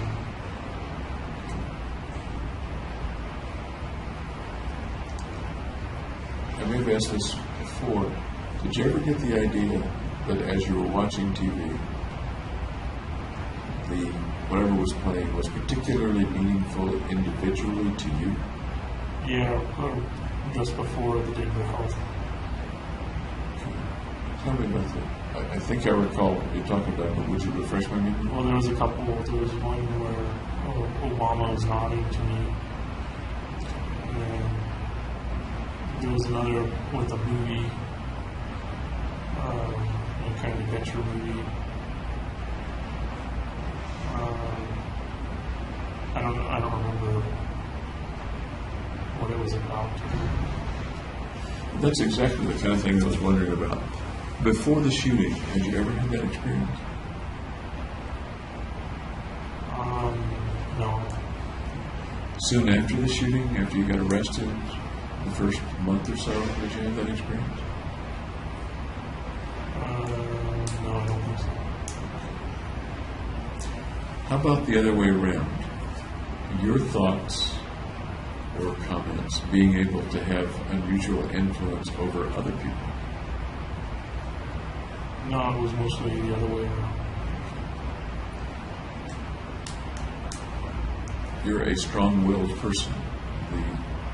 The mission was a very strong impulse, and those were physical things. Have you ever been able to mentally affect other people? No, not that I know. We're talking a little bit about paranormal kinds of things, parapsychology kinds of things. Yeah, I don't think so. Okay.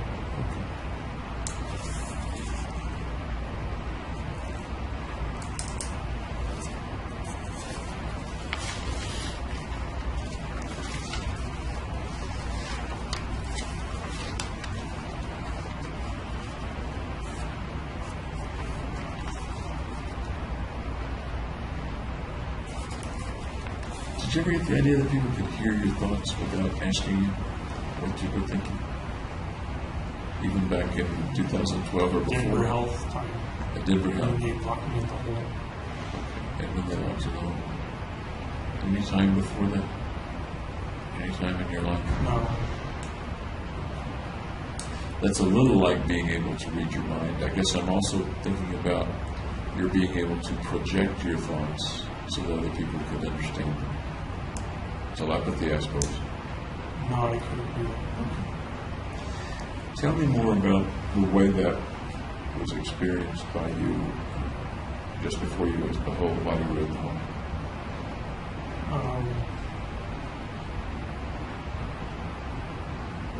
Well, I thought other people were reading my thoughts, so I tried to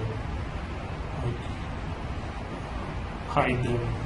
So I would say a bunch of colors, like red, blue, green, red, and point at my cell and stuff in random locations. As a way to get them to stop listening to my thoughts. was that a way to get them to stop listening? Was that a way to camouflage your thoughts or hide them? Yeah, it was to hide them. To hide them. I do recall on video you pointing at parts of the hole, for example.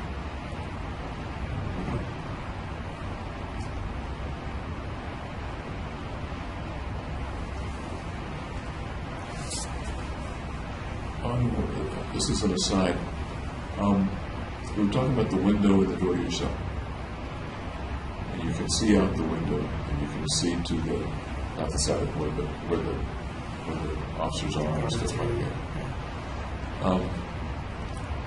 Do they cover that window sometimes? A lot of the time they do. Like when the people are out in the common area, so they don't look in. When the trustees come by and clean, they'll have that covered. So they're covered pretty much any time there's another prisoner in the area? Recently, yeah. Just recently?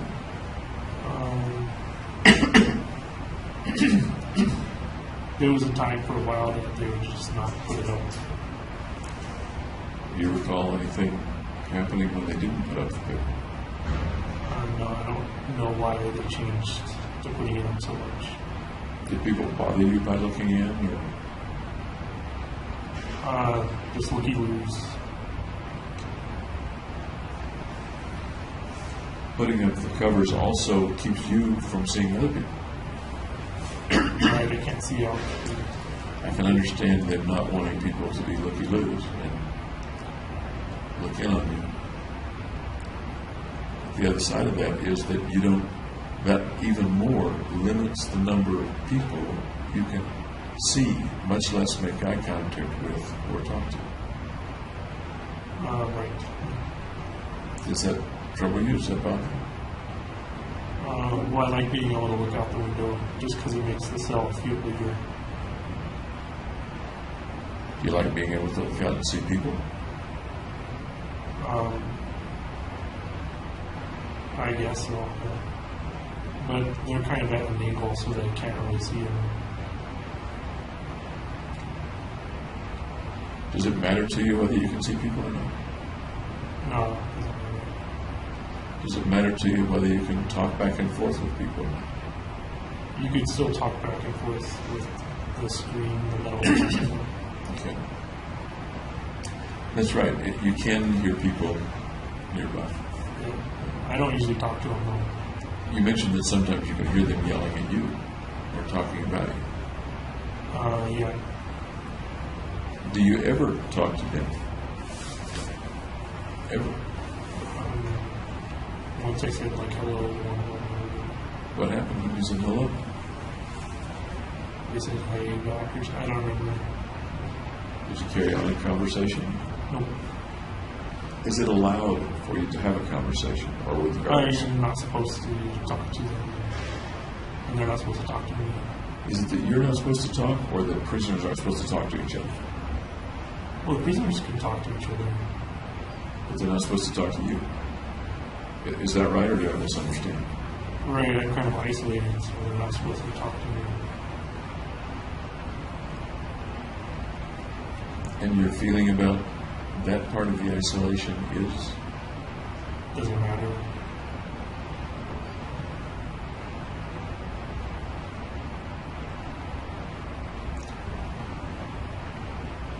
Do you think it would have mattered in May or June if all of your friends, I understand that you had disconnected from many of your friends at that point, if nobody would talk to you? When May and June, I didn't text them or call them or anything. You went to the store from time to time in May and June, July. Yeah. Would it have mattered to you if no one in the store would talk to you? Well, then I wouldn't be able to buy it. Would it have mattered to you? No. As long as I could still buy the materials and resources I needed.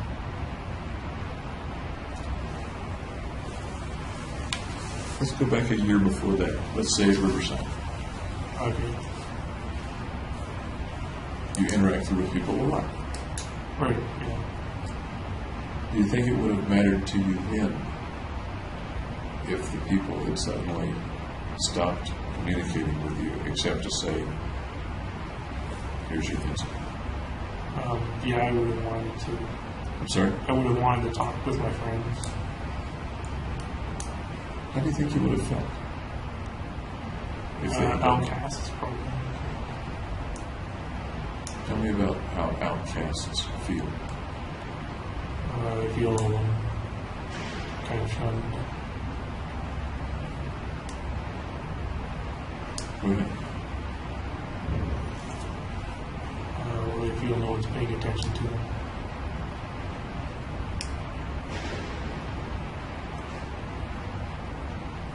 Anything else?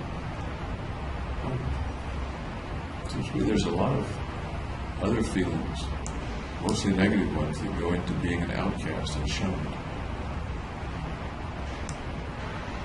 Yeah, I suppose. What other ones come to your mind? No, none that I can think of. One that just came to my mind is that you have no value. You In a don't social matter. society. You don't matter to them.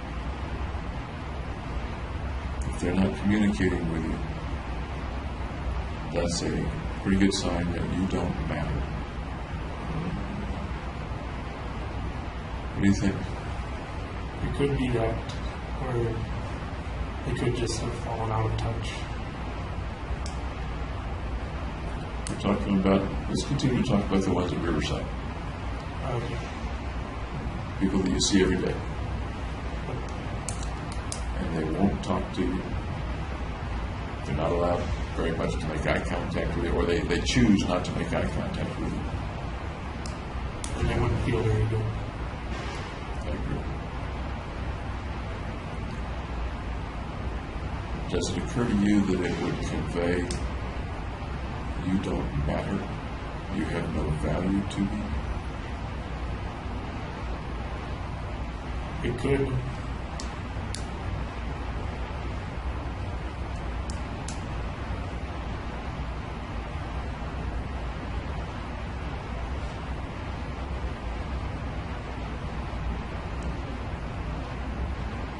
My thoughts go, and once again, they're my thoughts, not necessarily yours, to how can I get value back? Contact your friends again.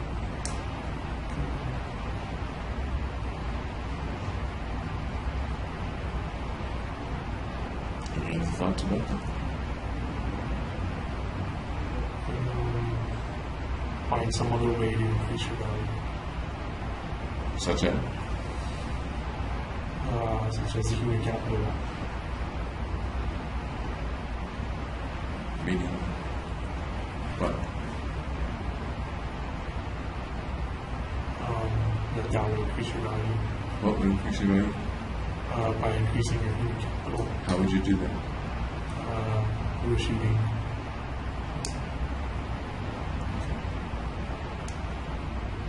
feel like I've kind of led you down a path, and I don't mean to do that.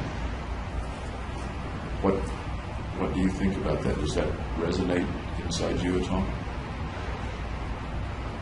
I think if you're feeling valueless, you want to find a way to be valuable.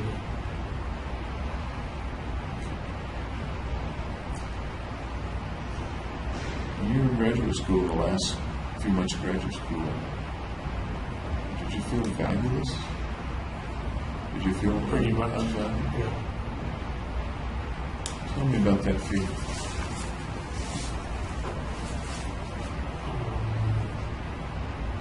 I had a loss of self-worth.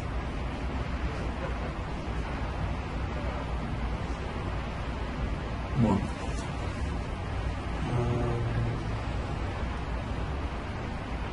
The career I chosen was most likely over.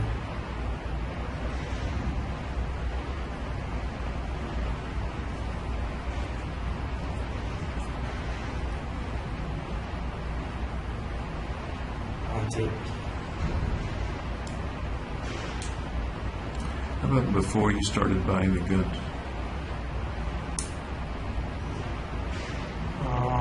Did you feel less value in some way? Less valued? Yeah. Tell me. Because some of my rotations didn't go very well. And I guess nobody cared if I stayed in the program or not. Nobody cared.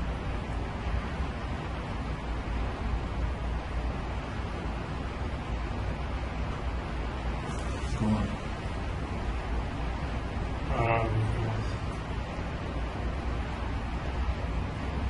How did you feel as you said nobody cared if I stayed in the program or not? Bad.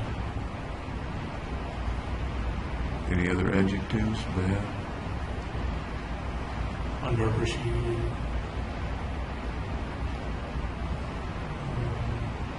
Outcast.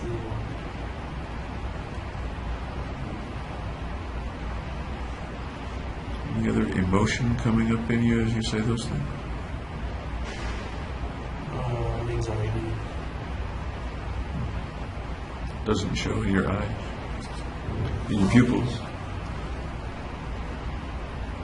But it would be very natural for emotions to come up as you feel those things. You turn now to your folks. Did you talk with them? Yes. Did you talk with my sister too? Talk with your sister, Chris. Did you clear up the abandoning thing? Not completely, but some. She did share with me that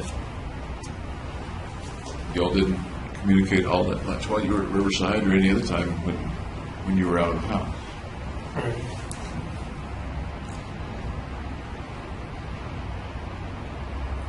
It's a little different now.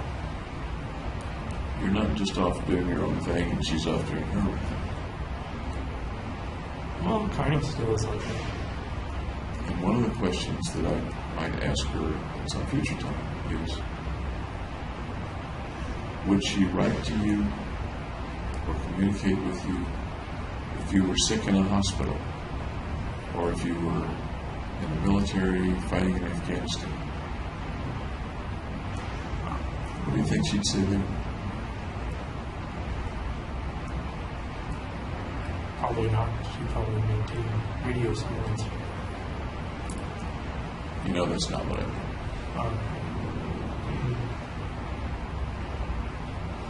Would her caring about you extend to keeping in touch with her brother if she knew he was in trouble because he was sick in a hospital, or if she knew he was in trouble because he was in Afghanistan fighting, Yeah, I think she would. versus if she knows that he's in trouble because he killed lots of people and he's in jail? I I imagine she'd probably wait till after the trial, so she doesn't say something incriminating or something like that. Your mom and dad can write to you without saying incriminating things. Right. So she might be worried. She can too. Oh, okay. She can too. We talked about the hypothetical situation of people not valuing you, and a sign of not being valued being that they're not communicating with you, ignoring you. And it did bring me straight back to thinking about your family. Your mom writes to you, your dad writes to you moderately often, and your sister doesn't know. Well, we didn't, as she said, we didn't communicate that much when I was in undergrad either. And it's still a conundrum to me though. I'm still not sure. Because just because she didn't write to you when you were doing fine doesn't answer the question to me of her not writing to you when you're in trouble. All right, well, I guess you'd have to ask her. And that can happen. But right now, I'm curious about whether you ever think about that. I'm really much more interested in your thoughts than hers about what impact what you did has on other people's view of you, and in a sense, on your value. I think she still values me.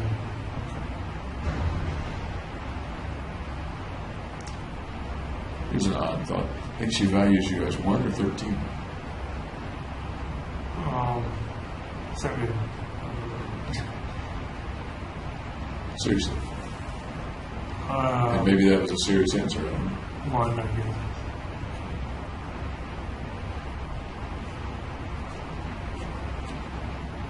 Several times I've asked you what the 13, the benefit of the 13 is to you. It's just a feeling of value that I attribute to it. We've talked about your feeling unvalued.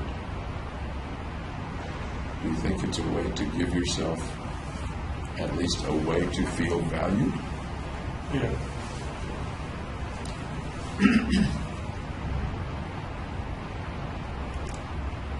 It's a way that you made up. Right.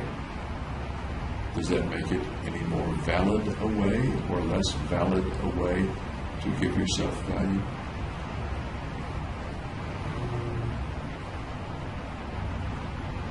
No more or less than any other way. In other words, are you kidding yourself? Are you deluding yourself that you have value? No.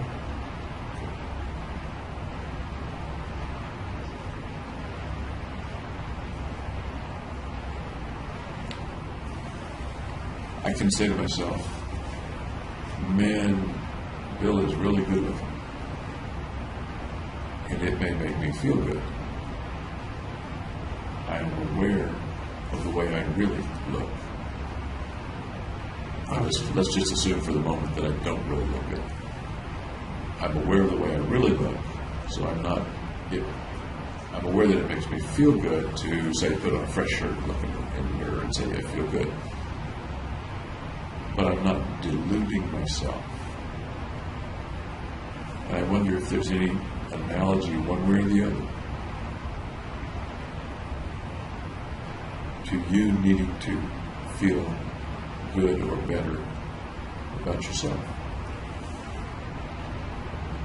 I'm a 13 instead of a 1. Right, and it's kind of hard set. I'm sorry? It's kind of hard set. Hard said? Hard set. Hard set. Tell me what you mean. Just that's the result of the summation of the values.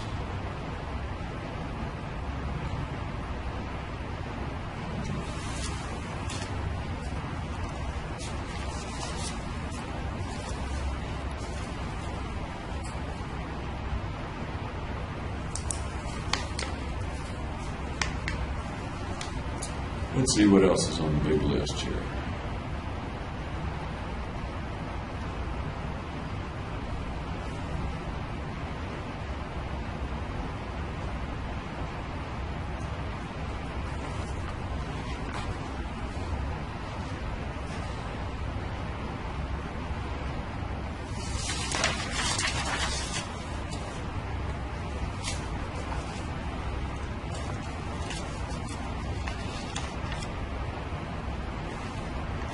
Let's look at the notebook.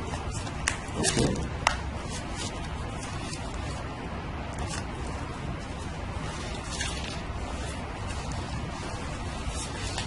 You've talked about the notebook in some ways as legacy, if you will, communication, being remembered for some of the things in it, and the communication specifically to Dr. Finn. Right. In that regard, correct me if I'm wrong, you sort of put more importance, at least right now, on the notebook and its contents than on the things that you wrote in yourself. Does that make sense? I think so.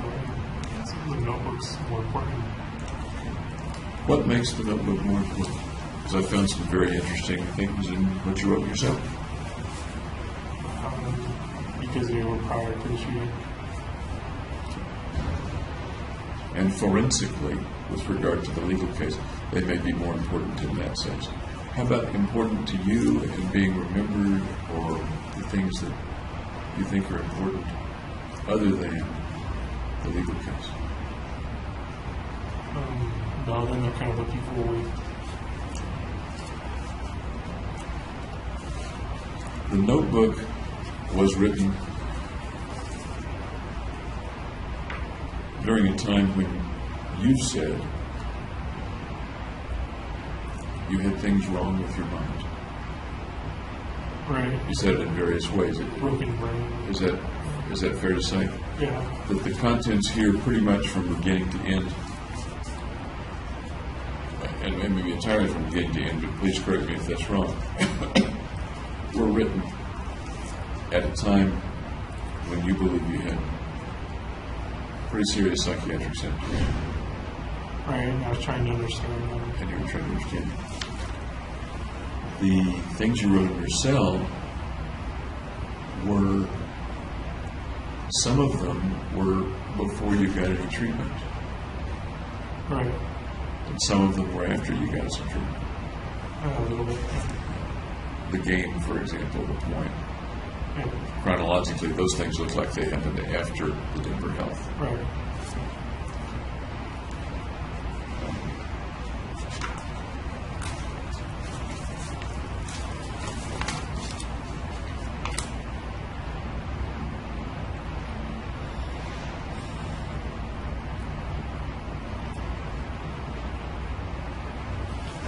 I'm looking for the part in your notebook where you talked about facing death or eviscerating your soul.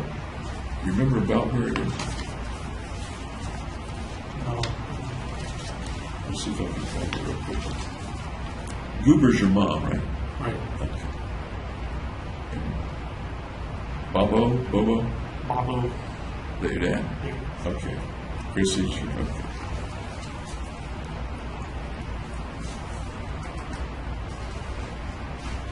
Let me take just a minute.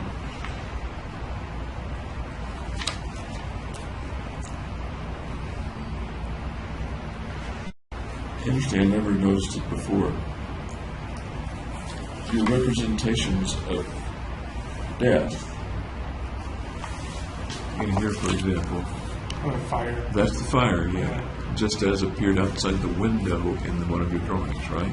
Right. And I remember seeing in that drawing a fiery head coming up as if your red hair. But I don't think you shared that I don't know. that association with I it. mean,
may have talked about this, but I'll just look at it because it's highlighted again.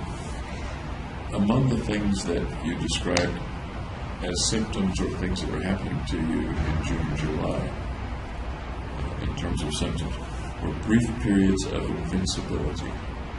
Remember that? Yeah, when I was like driving to the gym, that kind of thing, I felt invincible in my car. Tell me about that. Well, I just did that. Tell me in more than half a sentence. Brief periods of invincibility. I mean, it would usually happen when I was driving, so I go over the speed limit a lot.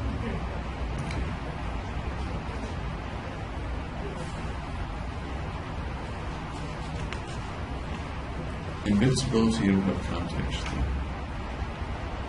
That I couldn't be hurt. In terms of having an accident, or in terms of bulletproof, or in terms of superhero? Any of those things. Right after that, brief periods of invincibility, actions are in hyperspeed. Yeah, time would seem to speed up. In what way? Tell me about that. Well, it just seemed like I was going places faster, doing things faster. How much faster? Like twice as fast. Twice as fast. No faster than that? Not too hyper speed, I guess. And you're getting exactly what I was getting at. If I watch a video at twice speed, it looks a certain way, the movements are recognizable, you can figure out what's going on. Right, so it would still be at the one speed, but it would feel like the hyper speed. That's different from, he was there just a minute ago. And now you're right over there. The flash, so to speak. No, because it was continuous.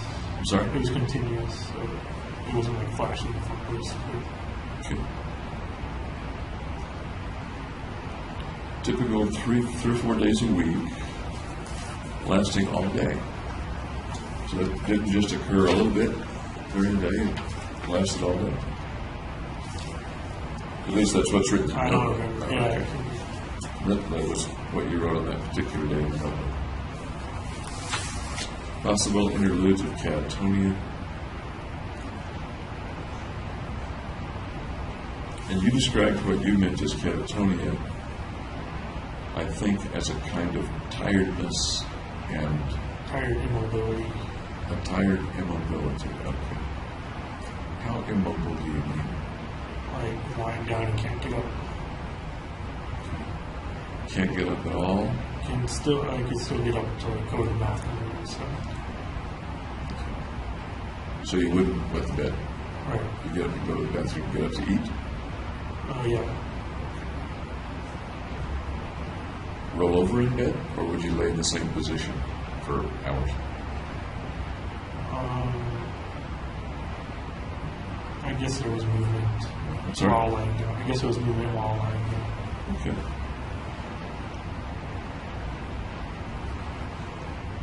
We talked about the fleeting movements in your peripheral vision, kind of like a light flicker. And correct me if I'm wrong, those are the things that evolved into the shadows, or are we talking about two different things? They're different. Yeah. So one was like flickerings in the periphery, and the other were like seeing silhouette shadows on the wall that could move around in weird ways. Okay. The peripheral things, seeing something flicker inside. What would happen if you turned? It wouldn't flicker if I looked at it. I'm sorry? It wouldn't flicker if I looked at it. There would be nothing there? Yeah, there would be nothing causing it. Okay. So, about when did the things that you continue to see start? Before I bought any weapons. Before you bought any weapons? Okay. And how did those things start? They just popped up. Do you remember an early experience of it?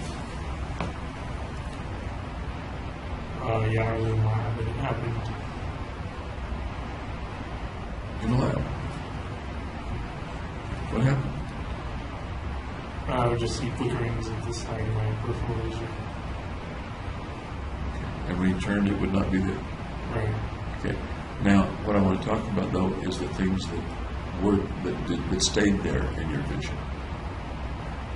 Okay. I think we're talking about the shadows, but I don't want to mislabel them. Yeah, the shadows. I could stare directly at.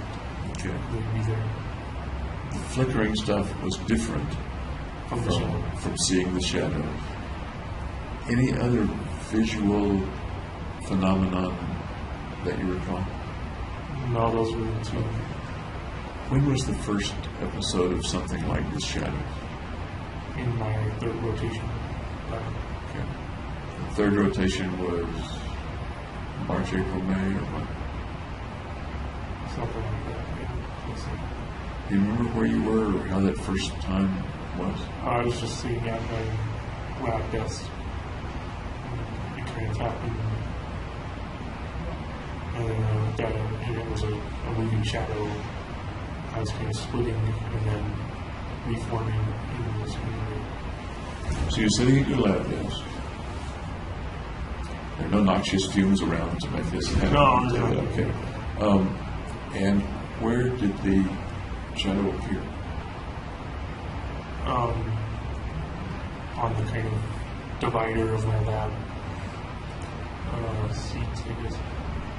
So something roughly in front of you? Yeah, in front of me. Okay. You watched it. And what happened? It split into two, and kind of like they would like gobble each other up and chop around. You know. Did it form recognizable shapes at that time? No, it was just kind of blobs. Eventually, they came to form recognizable shapes, am I right? Some of them looked like people. But that first time, it was a blob. Yeah. Looked like or interpreted as gobbling each other, splitting, gobbling each other up. Yep. Okay. How long did that experience last? Like 30 seconds. 30 seconds. If you turned your head, do you recall whether the blobs would move or not? If I turned my head to the side, I wouldn't be able to see them anymore. I'm sorry? I wouldn't be able to see them anymore if I looked away from them. Okay, so they didn't move with your vision, they stayed on the divider, Yeah. or else they disappeared one the other. Right. About 30 seconds. When was the next time they came? I might went on the ceiling. Same day? No, like a different week, I think. On the ceiling, as I recall, when you were going to bed. Yeah. Okay. You come back to the first time. Unusual experience. Memorable when you remember it 2.5 years later. What feelings did you have when you saw it? What's going on? You say that in a sort of a narrative way rather than with any emotion at all. What was the emotion of what's going on in February or March of 2012? I was surprised. Surprise. Well, I didn't know what to attribute it to. did you think there was a logical explanation or no? I couldn't think of one. Did you look around for a logical explanation? Well, I looked behind me to see if there was something casting. That seems logical to me. And there wasn't, I take it. Right. Were you frightened at all? No. Were you worried or concerned? No, I wasn't. Really? You're a neuroscience major and you just had what would at least bring up the idea of a hallucination or an illusion, one or the other. And it didn't It didn't concern worry you. me. It didn't Well, worry it you. wasn't doing any harm or anything. What did you think it might be a sign of?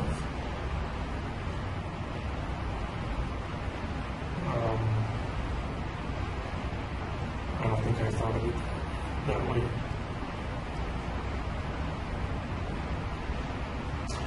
At the time, if Gargi had come and said, you know, James, did she call you Jimmy or did she call you James? James. Okay.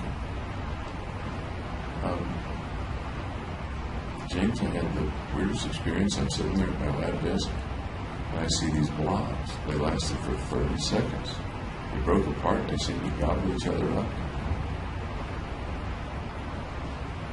I'd say you should see a psychiatrist or an optometrist or something. What would be the possible meanings of them if they happened to Gargi? Unless she was seeing something unreal. I'm sorry? She was seeing something unreal. And that might have been caused by what, if it were Gargi? It might be a hallucination. Okay. And what would a visual hallucination connote, generally? I'm not trying to make a shrink out of you, but you knew a lot about the brain. Schizophrenia, probably. Something worrisome going on in the brain. Right. Kind of like a terrible ache in your side might connote something terrible going on in your gut. Appendicitis or something. But while you might have been worried for Gargi, you weren't worried for yourself. What do you make of that? I don't know how I make that up. I don't know.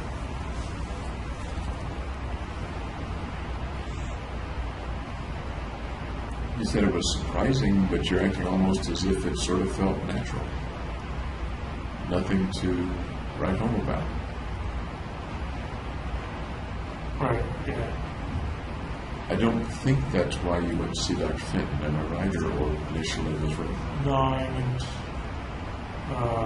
treat anxiety. So that wasn't something that caused you to call a doctor or look up. Did you happen to try to look it up on the web or anything like that? I don't think so.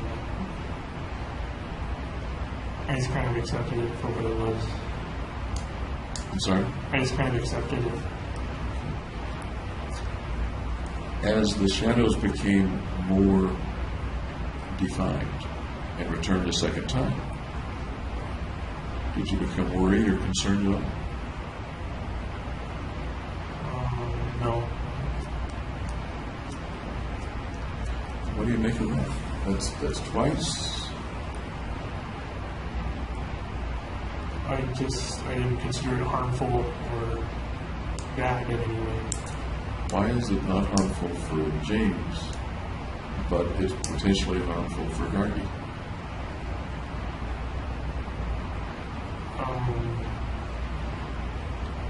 I guess because Gargi's more normal or something. Because I kind of figured I had a broken brain, so if something weird was happening, that might be why. So one possibility is, hey, I'm weird anyway, this is just another weirdity. Yeah. Interesting. I never thought of it. I said weird, you said broken brain. When was the first time you recall thinking of yourself as having a broken brain? I can't recall. Little kid, teenager, graduate school?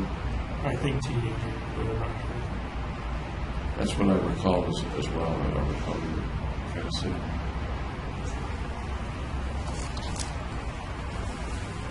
One reason that resonated with me is that there are a handful of folks today who describe particularly certain people who are suicidal as having a broken brain that needs to be fixed, and they can be fixed. They can be fixed. They can, yes, see, be fixed. And I was wondering if that phrase "broken brain" came from something you read, but I think you told me. I think I just made it up. I think it came directly from you.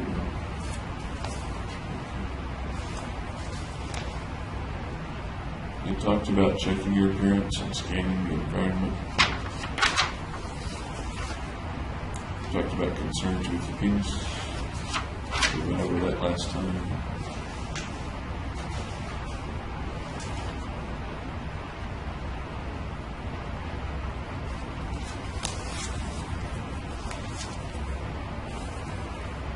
Odd sense of self. View myself as divided. There's a biological me which is driven by biological needs, e.g. hunger drives me to go eat, thirst, etc. The real me is fighting the biological me, namely the thinking me does things not because I'm programmed to, but because I choose to. The latest battle I lost was when I finally succumbed to falling in love. Right. Tell me about that lost battle of falling in love. Well, as a kid, I thought I would never fall in love.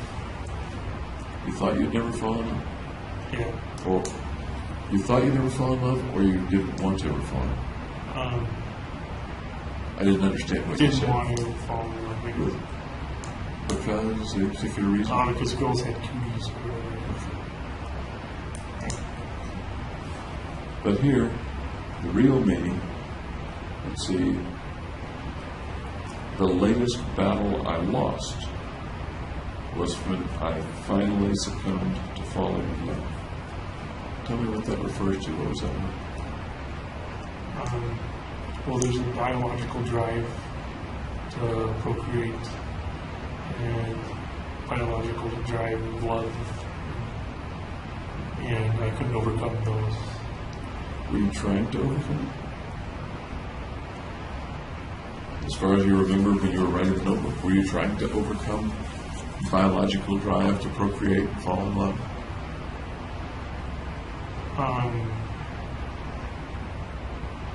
I wound up doing so. You wound up, Doing so.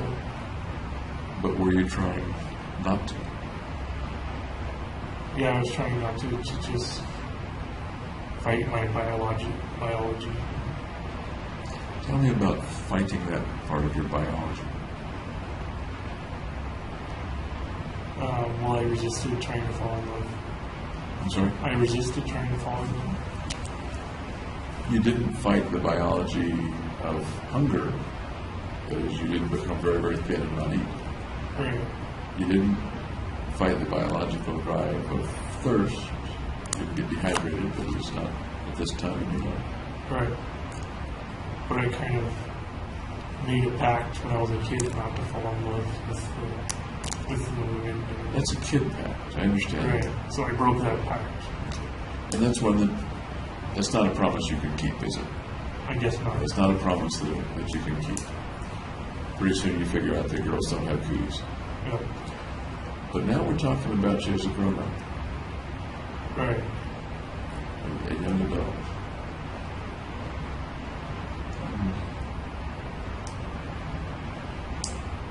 Could you ever make a pact with yourself that you wouldn't have sex?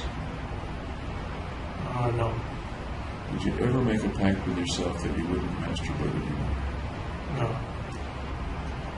A lot of guys, at some point, believe they're masturbating too much, or it gets in the way, or it keeps them from studying or something, and they make a promise to themselves or a promise to God, usually in adolescence, but sometimes not. I'm never going to do this again. No, I think I did that with drinking, though. And I broke that one. You don't ever remember making that pact with sex or No. masturbation? And by the way, that's another example of a promise that shouldn't be made because it can't be kept. First of all, it's a silly promise. Second, it's impossible to keep. Right. But sometimes people feel very guilty about not keeping the promise. It's a misplaced guilt, you know what I mean? A little bit. I'm wondering if that has anything to do with succumbing to falling in love. It certainly sounds like misplaced guilt. Can you tell me what your associations are to that, what you think about or feel as you think about that? Just that I had that pact very strongly and still broke it. And then felt guilty about breaking it. The pact to Not fall in love. not fall in love. Not the pact not to masturbate, the pact not to fall in love. And that's from way back in childhood? Yeah. Really? How does that pact stay strong? I can understand an 8-year-old making it or something like that. Yeah. How does that pact stay strong after you have a taste of reality and you're a young adult?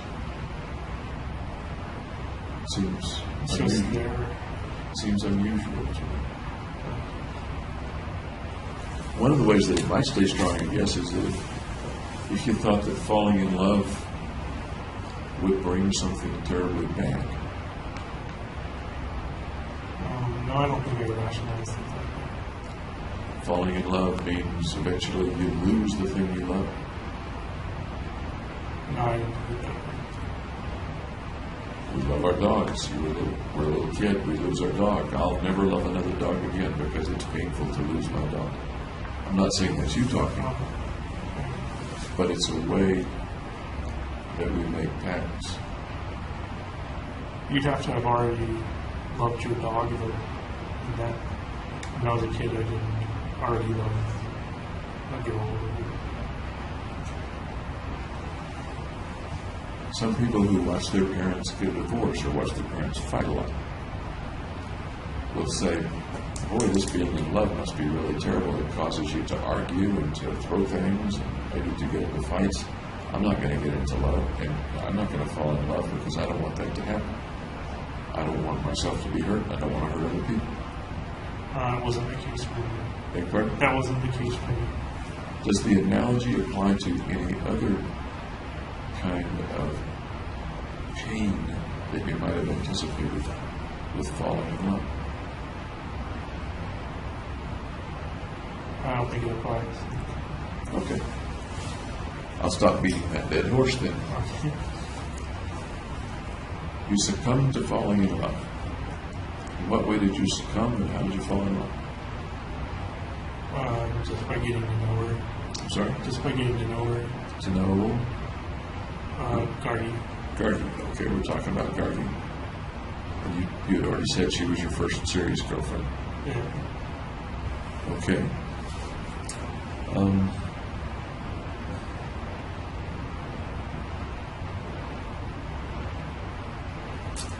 How did the falling in love work out for you? I'm glad I did it. In what ways? I got to know another person well and to care for another person and have that return as well. So lots of good things happened. Right. All right. When you wrote this,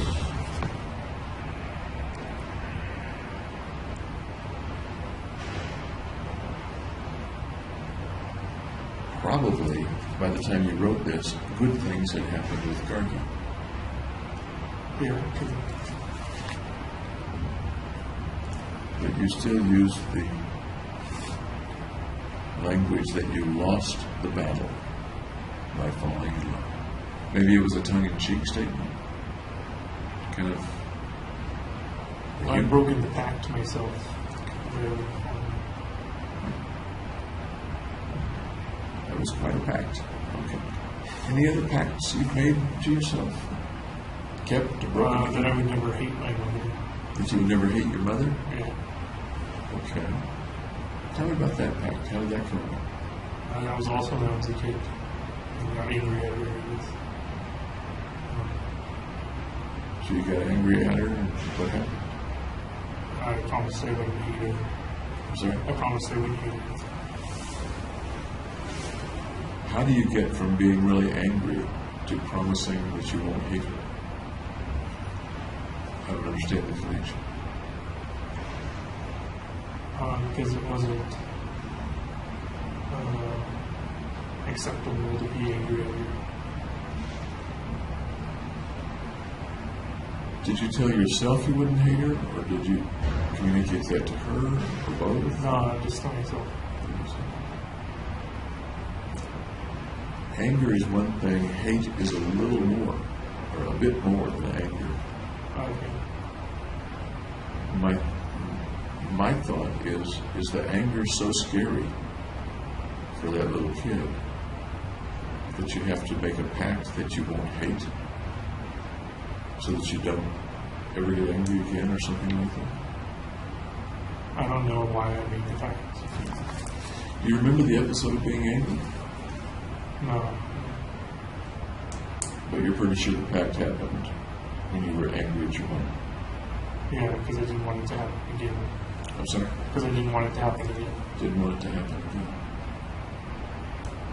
What might she have done or you have done to create the anger? I don't know. I don't remember the details. Wouldn't be the time you were smacked in the front yard, would it? I don't think so. What happens if one gets angry at his mother? What are the possible things that can happen if a kid gets angry at his mother?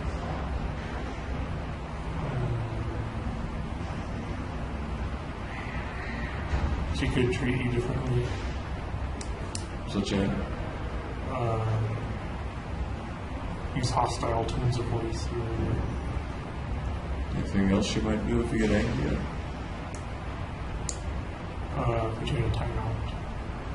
Anything else that she might do if you get angry at her? Spanking. Anything else if she gets real angry at you? Ignore you. Ignore you. Timeouts is sort of ignoring too, isn't it? Ignore you. I think of not talk to you. Right.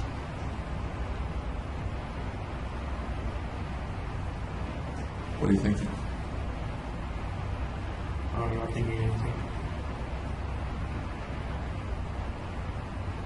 What did you say the last time we talked about not being talked to, being ignored? What about it? Where did that lead us last time? To valueless, I think. Exactly.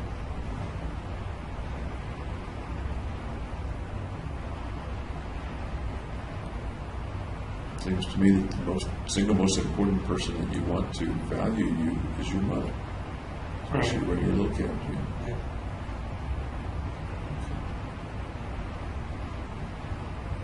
That makes being angry at her maybe a little dangerous. I guess so. Did your mom ever threaten to leave you? No. Did she ever threaten to not talk to you? Or, well, to put you in timeout, I suppose. Okay. As far as you remember, did you keep your pact to not hate your mom ever? Yep. As far as you remember, did that keep you from ever being angry with her again? Sometimes I would get angry, but I suppressed it. Suppressed it? Did you ever express the anger to her again?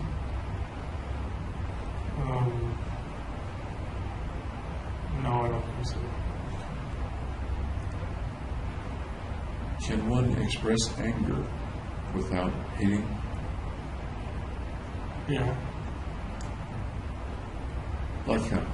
Can you give me an example? Or if you drop a dinner plate,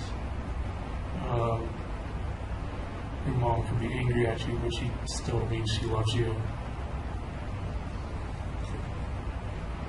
Pretty good example.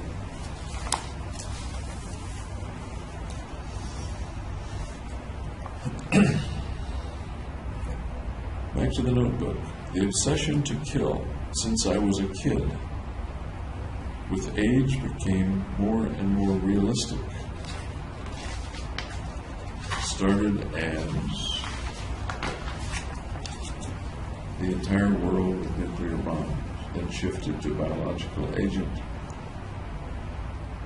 Most recently turned to serial murder, and then you're working toward the theater scenario.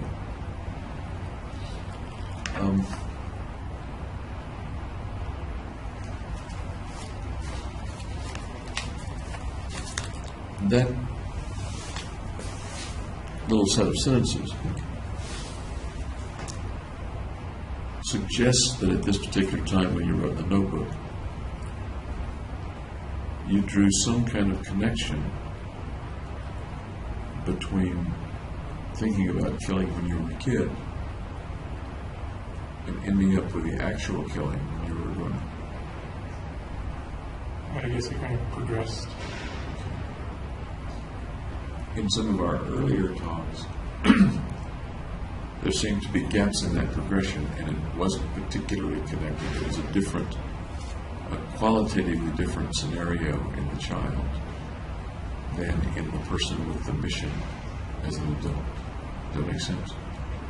I didn't have a mission when I was a child. Right.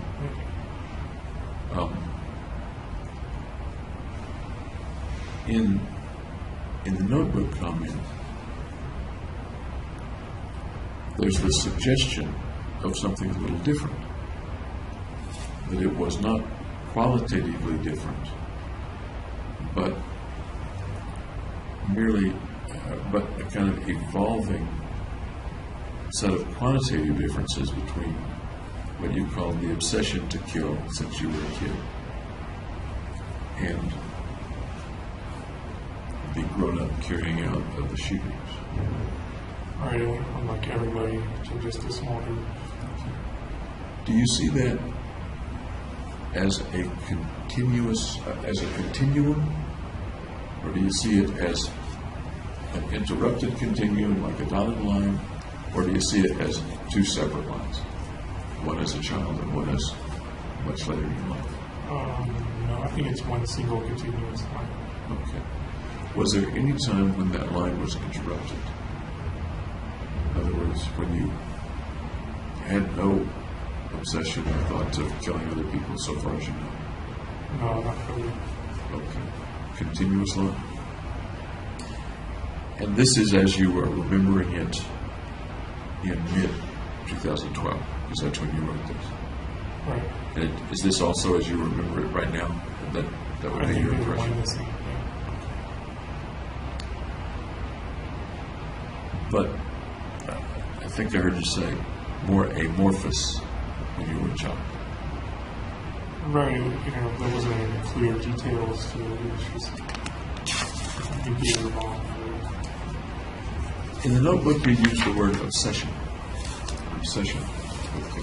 Yeah, because I think I have OCD. I'm sorry? I think I have OCD. Put that in simpler one-syllable words for me. Obsession to kill. In a child, you name the age, whatever age you want to start with. 10. Okay, at 10. What do you mean by obsession? Recurring thought. Recurring thought. How often? It would vary. Sometimes multiple times a week. Sometimes going every other week. Did it interfere with any of your kid activities? No, it would occur on like downtime and like before going to sleep. I'm sorry? Before going to sleep, kind of times when nothing's happening. Occur when nothing's happening, downtime, going to sleep. I think you said that you never wrote about it or did any drawings about it or things like that. Is that, No, I didn't. you didn't? I kept it inside. Kept it inside. This is as far as you remember. Right. Would it surprise you one way or the other if somebody discovered in a box drawings that you made when you were 11 consistent with obsessions to kill? It would surprise me. Okay. I'm not saying that they exist. I'm just curious as to whether you think there's a possibility that you've forgotten a little bit about along the way. No, I'm pretty sure. Okay.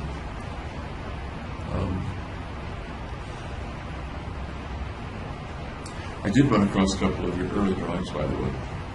I'm not a very good artist. No, these are kid drawings. These are kid drawings. When you were in family counseling in Monterey, the doc or the counselor had you draw a house, and he had you draw a family. Remember that? No. Long time ago.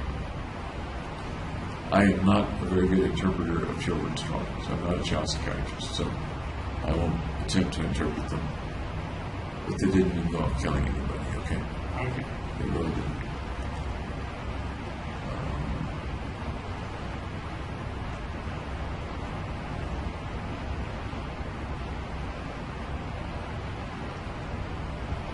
You referred to the, quote, mass murder at the movies as the last escape. I don't know what I was escaping. I don't either. Any thoughts? I guess death is the last escape. But you're talking about what you described as an obsession, starting over 10 years before, and that led to, quote, the last escape, comma, mass murder at the movies. Escape. Maybe the thoughts were escapism. I was using them to kind of get out of normal time.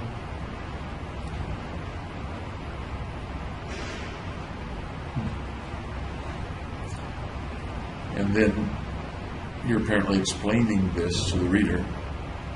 And you say, so anyways, that's my mind. It is broken. I tried to fix it. I made it my sole conviction. But using something that's broken to fix itself proved insurmountable. Right. That's a logical statement. Can't use a broken tool to fix something. Well, I can't think of many really good analogies except just the statement that you made that we need help to fix a broken mind. A mind that's seeing itself erroneously or operating erroneously.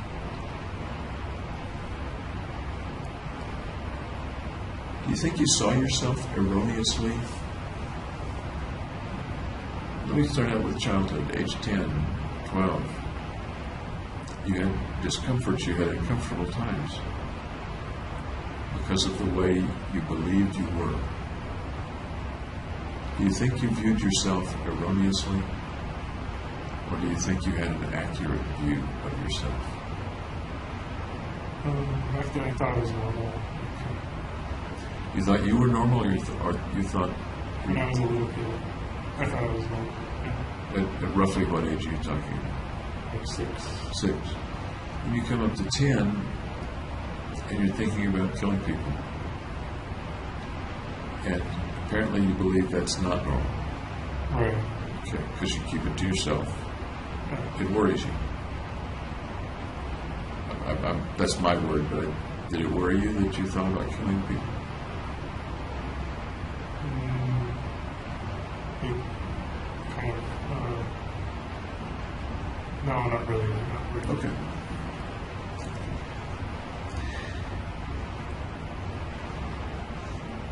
As you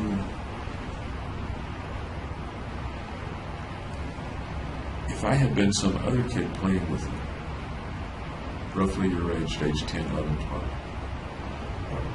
would I have thought you were abnormal? No. Okay. So from the standpoint of other people viewing you, This is a normal day. they viewed you differently. It may have been that you viewed yourself erroneously and the outside person was viewing you accurately. I'm not saying that very well. I guess what I'm thinking about is if the broken brain doesn't perceive itself accurately very well, why can't that mean that maybe it's not broken in the first place? Thinking one is broken is not always proof that one is broken. Right.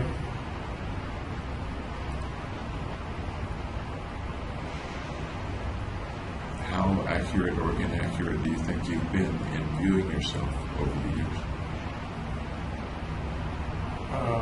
Pretty accurate, otherwise I wouldn't have written it down.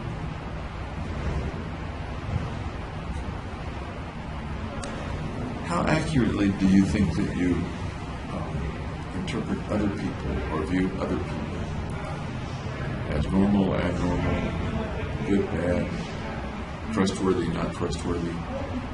How good a judge of other people do you think you are? Pretty good judge. Pretty good judge.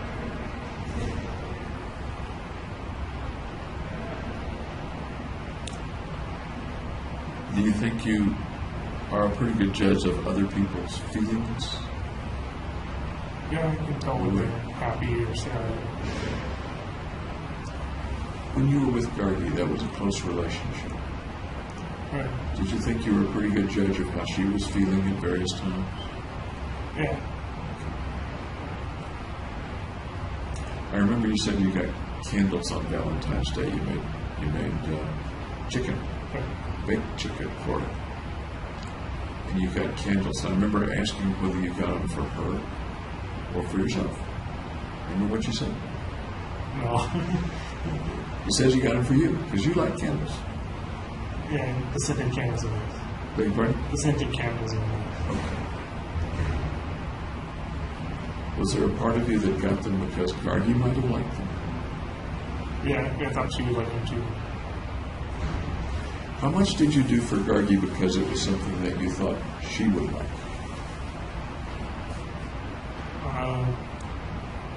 Well, one time I went to 7-Eleven and got a Slurpee for her and gave it back to her when she was studying for some tests. Nice thing to do. You were thinking of her. Yeah. You weren't particularly wanting a Slurpee. You went and got one. I drank a little bit of the first Slurpee. In general, has it usually been more about James than other people, or not? No, it's been a balance.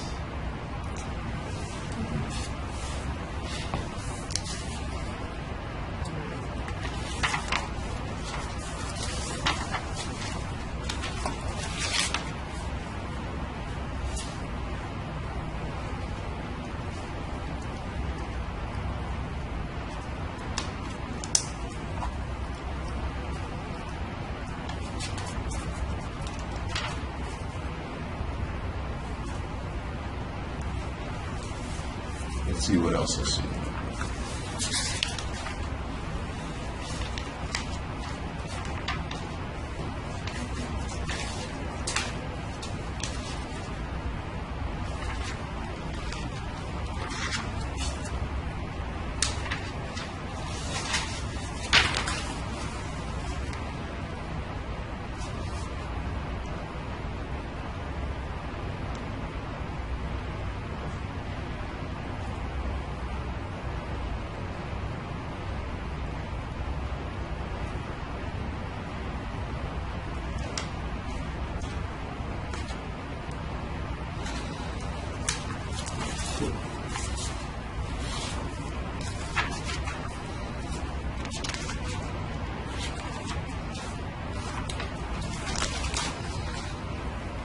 I skipped over the phrase that I was very interested in before, and that was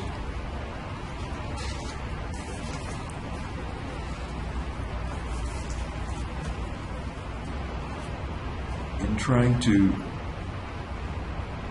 in the insurmountable task of fixing what you thought was your broken brain.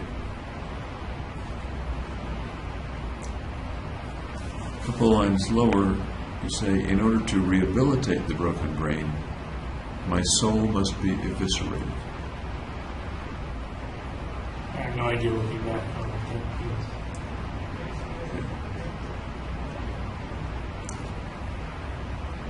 I can show you the context if you like on that page. Would that help?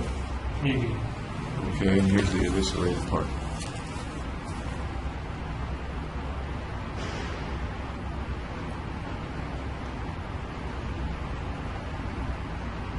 I don't know what I meant by soul. Okay. It's a very it's a striking phrase, or a striking sentence.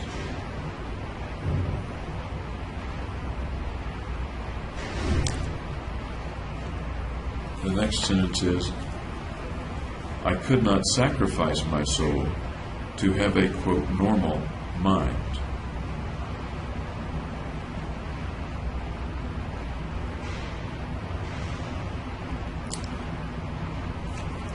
What comes to mind when you think of that sentence? My soul must, well, the whole context. In order to rehabilitate the broken mind, my soul must be eviscerated. What pictures come to mind? I'm not sure what I meant by soul. So to be difficult. I understand that. What comes to mind right now? I guess the core of my being is a soul. Okay. And eviscerated, what does that bring to mind? Kind of cut out of weakness. So I guess the broken part of me was so essential. It was a part of my soul. So we go from broken mind to broken soul. And that's what you just, I don't know if it's broken at least soul. verbally went. That's the way the verbal track went. And for soul, you talked about the core inside of you. Yeah. Do you think you had the idea that your core was broken? I guess so, because the brain is kind of the core of a person. Actually, I'm separating that from mind right now, from the broken mind, the broken brain. I'm talking about something more visceral, more basic. I'm not sure I didn't get this whole. What does the word eviscerate, just by itself, what does eviscerated mean to you? I think it means cut out the weakness.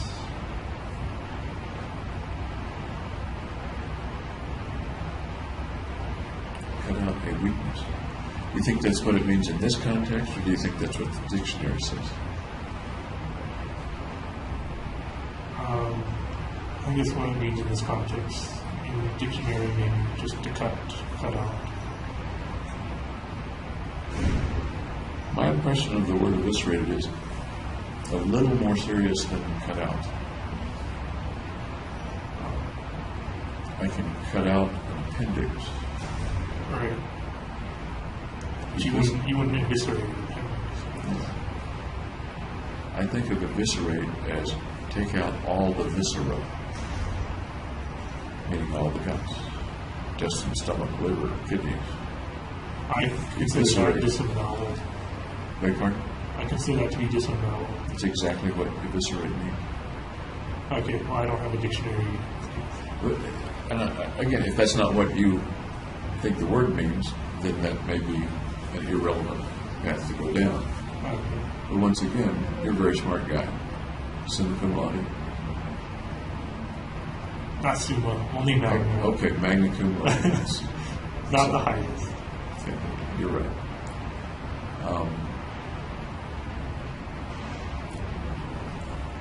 I would be a little surprised if you didn't know, particularly because you're in a biological science, if you didn't have a pretty good feeling of what eviscerate meant back in 2012.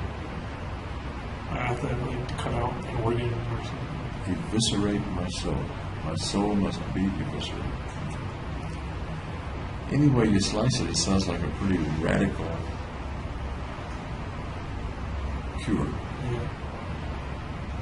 And the next sentence indicates that you didn't want to do that cure.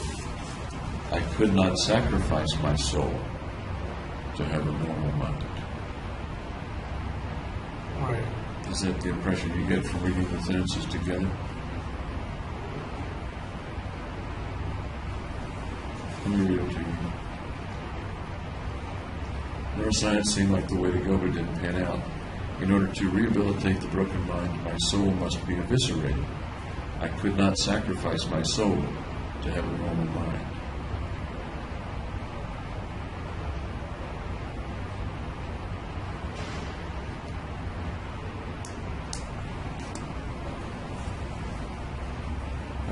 What does that sound like? That my broken mind is such a part of me that I can't get rid of it.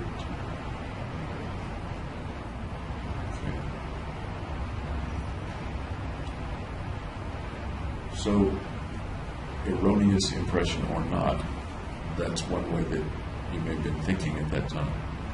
That it was impossible to get rid of? Or did you mean it's so much a part of me that I don't wish to get rid of it? I don't wish to get rid of that important part of me.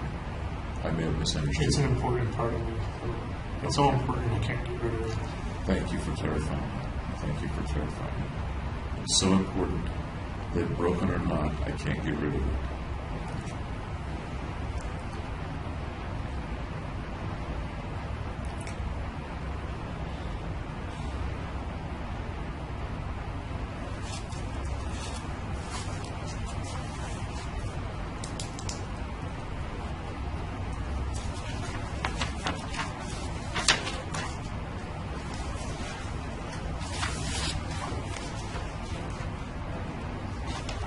And you've got what you title some crazy concepts here.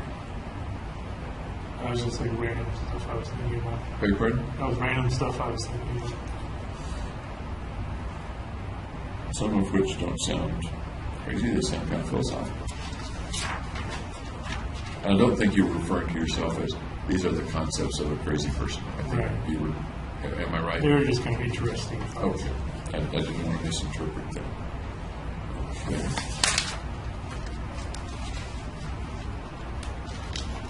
Ripple effect, butterfly effect. This moves into some things that are a little similar to the things that you're living yourself. Some philosophical concepts.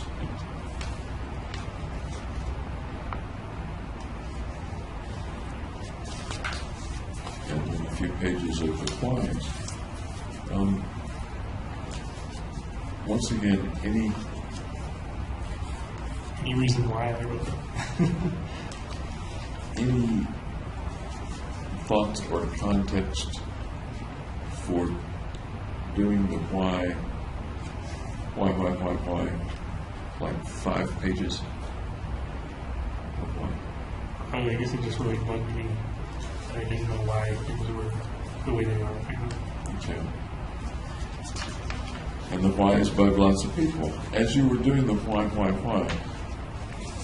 do you remember what you might have been feeling? Was it frustrating to have why? Was it just angst of why? Are there some adjectives that go with the why? Inquisitive. I'm sorry? Inquisitive. Inquisitive one. So inquisitive suggests to me not much emotion, but inquisitive, maybe a thinking rather than a feeling or emotion or emotional why.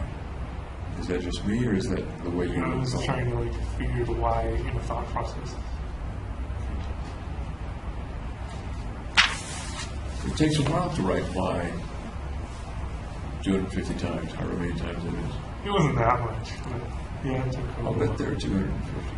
Really? I'll bet there are. I'll count them, I'll tell you tomorrow. How's it? No, you don't have to do that. But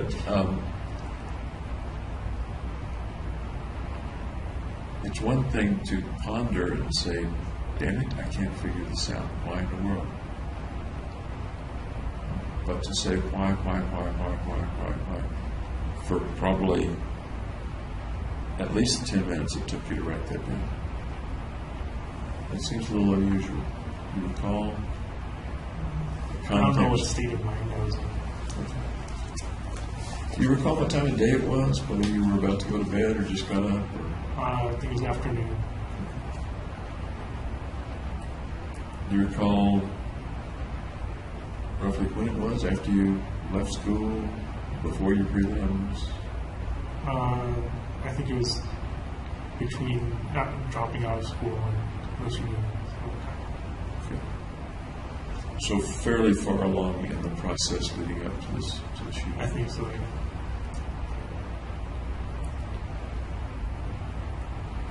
And a couple of pages later, we have the comment about casing the place, targets random. The cruel twists of fate are unkind to the misfortunate. We talked about the various possibilities, methods, and venues. And the rather detailed laying out of the plans and for doing it. Chronologically, these are after the whys. So, roughly when would you have been making those drawings? June and July. June or July?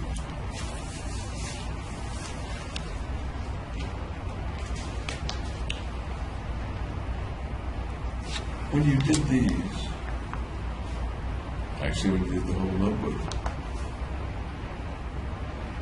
were you anticipating that this would go to Fenton? Yeah, I sent my address to Fenton. I know that you sent it to her eventually, but this looks more like a worksheet for your own purposes, not a communication to someone else.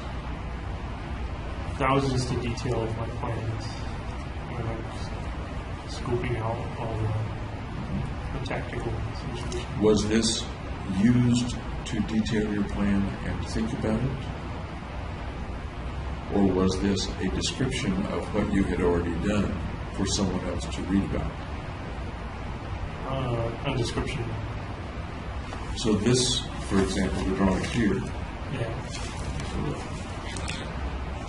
the drawings here, you had already done that a long time ago. No, after I go to the movie theater and watch a movie, I sketch out the layout. Okay. But that's not these, or that is these.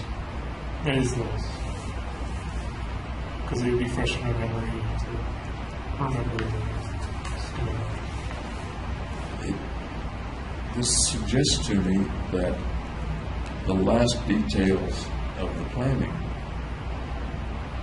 took place a little later than I thought they did. But Yeah, I didn't go to the movies until June and July. until June and July. late June, early June, or do you recall? Late June, early July. And when you started this notebook, I'm just trying to get it That I don't remember. here in my mind. But when you started the notebook, you started it specifically to eventually send to Dr. Finn.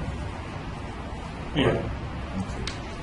None of this was like a journal for you. None of this was something. Well, the schemata was to know which area to attack. So the purpose of doing this was not to send to Dr. Fenton, but rather to know which area to attack. And It was just both. happened to be in the notebook. No, it was both. I'm sorry. It was both. Okay. But when you started out on some relatively early date,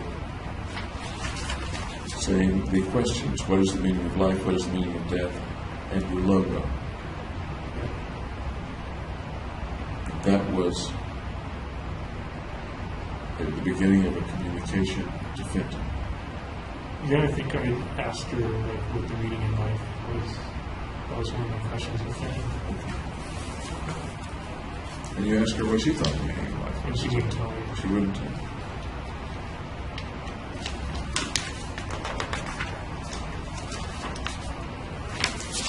Did I ask you whether you thought Feinstein, he had this cast on his arm or something like that?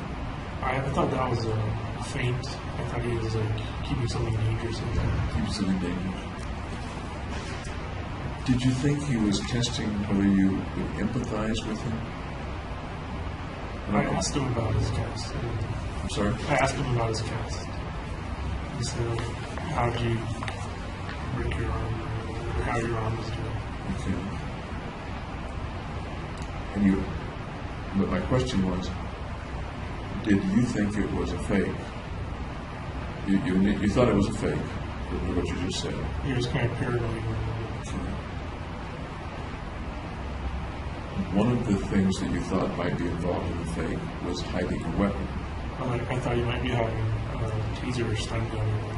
Okay. Somewhere along the line, there was the idea, and I'm not sure where, that you thought he might have been testing you to see if you would ask him about it, to see if you would express sympathy or empathy. I think I expressed empathy. I'm sorry? I think I expressed empathy. Yeah. But my question was, did you think it was a test to see if you would express empathy? Yeah, I'm not sure. Okay. All right. Fair enough.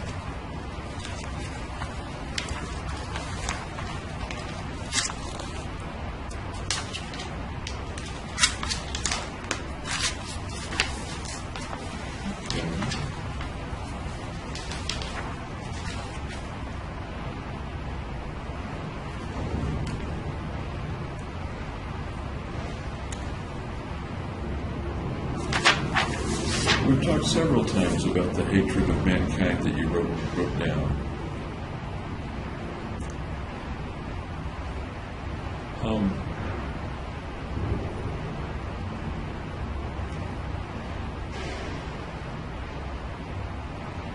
I'm still confused about whether and how much the shooting had to do with hating mankind and, as you say it here, being freed by the medication, perhaps, freed of concern about the consequences of the shooting. Whether the shooting had to do with your hating of mankind or intense aversion of people,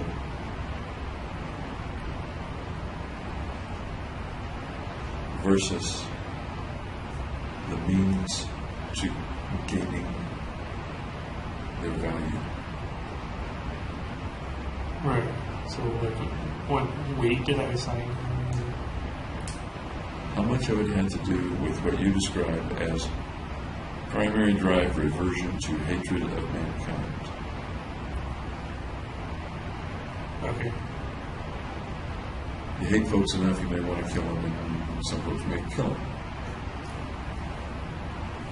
Is that I didn't really hate any of the people in the theater.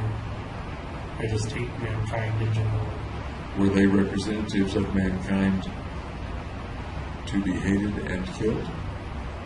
Or was the killing related? As a crowd, they were. I'm sorry? As a crowd, they were kind of. Talking about motivation for killing them. Okay. Why did you want or need for them to die? Mainly for so I wouldn't suicide and have my value increase. So those two things that we've talked a lot about, to help with your depression so you wouldn't suicide, and to increase your value. I don't think I've heard you say much at all, or maybe nothing, about they needed to die because I hate mankind. and they're part of mankind. Right. Right? Can you Right what? I didn't really kill him for that reason that That much? You added that little... much. That much. Okay. What do you mean, that much? Was it any? Well, or because I was it- still hate mankind. Okay. Did that have anything to do with you killing the people in the theater? A little bit. A little. Percentage-wise, give or take? 10% that much, and 90% the other one. There were two others, not just one of them. Okay. Remember this? I'm going to calculate 45% to 45%. Okay. And I'm not meaning to quantify it intricately, Okay. but my question has to do with, does the long-standing hatred of mankind that you say experienced a primary drive reversion to hatred of mankind with you believe with the treatment, and intense aversion of people, how much did that have to do with the shooting in the theaters? Very little. Okay.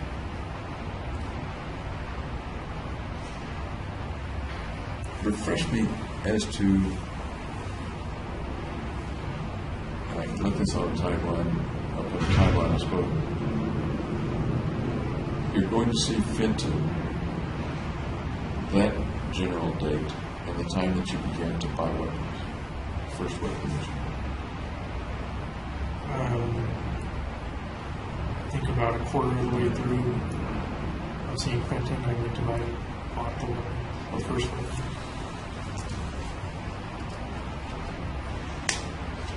That's helpful, thank you.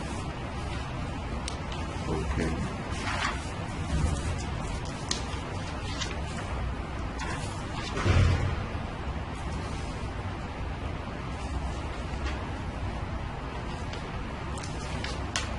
And we talked a lot about the Dark Knight Rises business and the film and the window.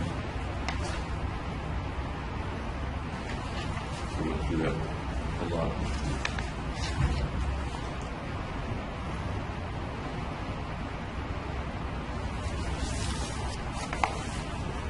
Your statement toward the end, what kind of God commands his people not to murder, yet cowers behind free will?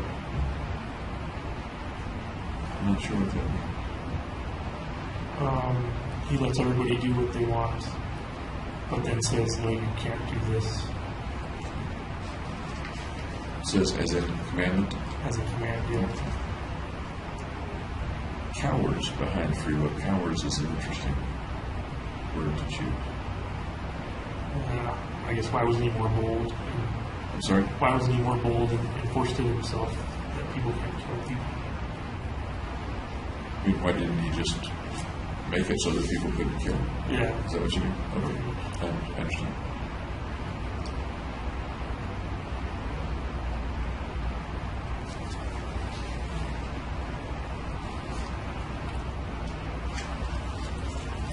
All right. I think that's the end of the notebook. I do remember the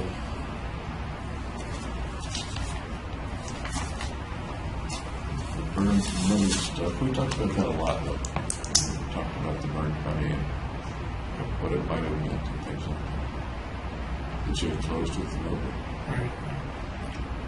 Is that all the money you had? No. I don't mean all the money you had in the bank, etc. But was that all the money you could draw out? Did you keep Yeah, back I any? maxed out my debit card. You didn't keep back any cash? I think I kept like a couple $100 in my wallet. I think you're right. I think they found a couple of dollars in your wallet when you were arrested. You know what's happened to that money? Or to your wallet, for that matter? Donut fund, maybe? Any pardon? A donut fund? All right. Any questions for me right now? Nope. Anything that I should have covered better or should have asked better that you want to add just now? No, I'd like to start tomorrow morning about 9. earlier. A little early, yeah. Means you got to go to bed early. Not really. All right. Thanks for talking with me again. I'll see you tomorrow. We may make it one long session, or we may make it 2 sessions tomorrow. I'm not sure how that will work. All right. Okay.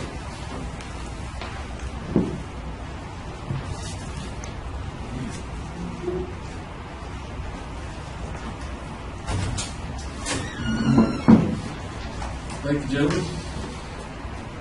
If you'll finalize that, I will get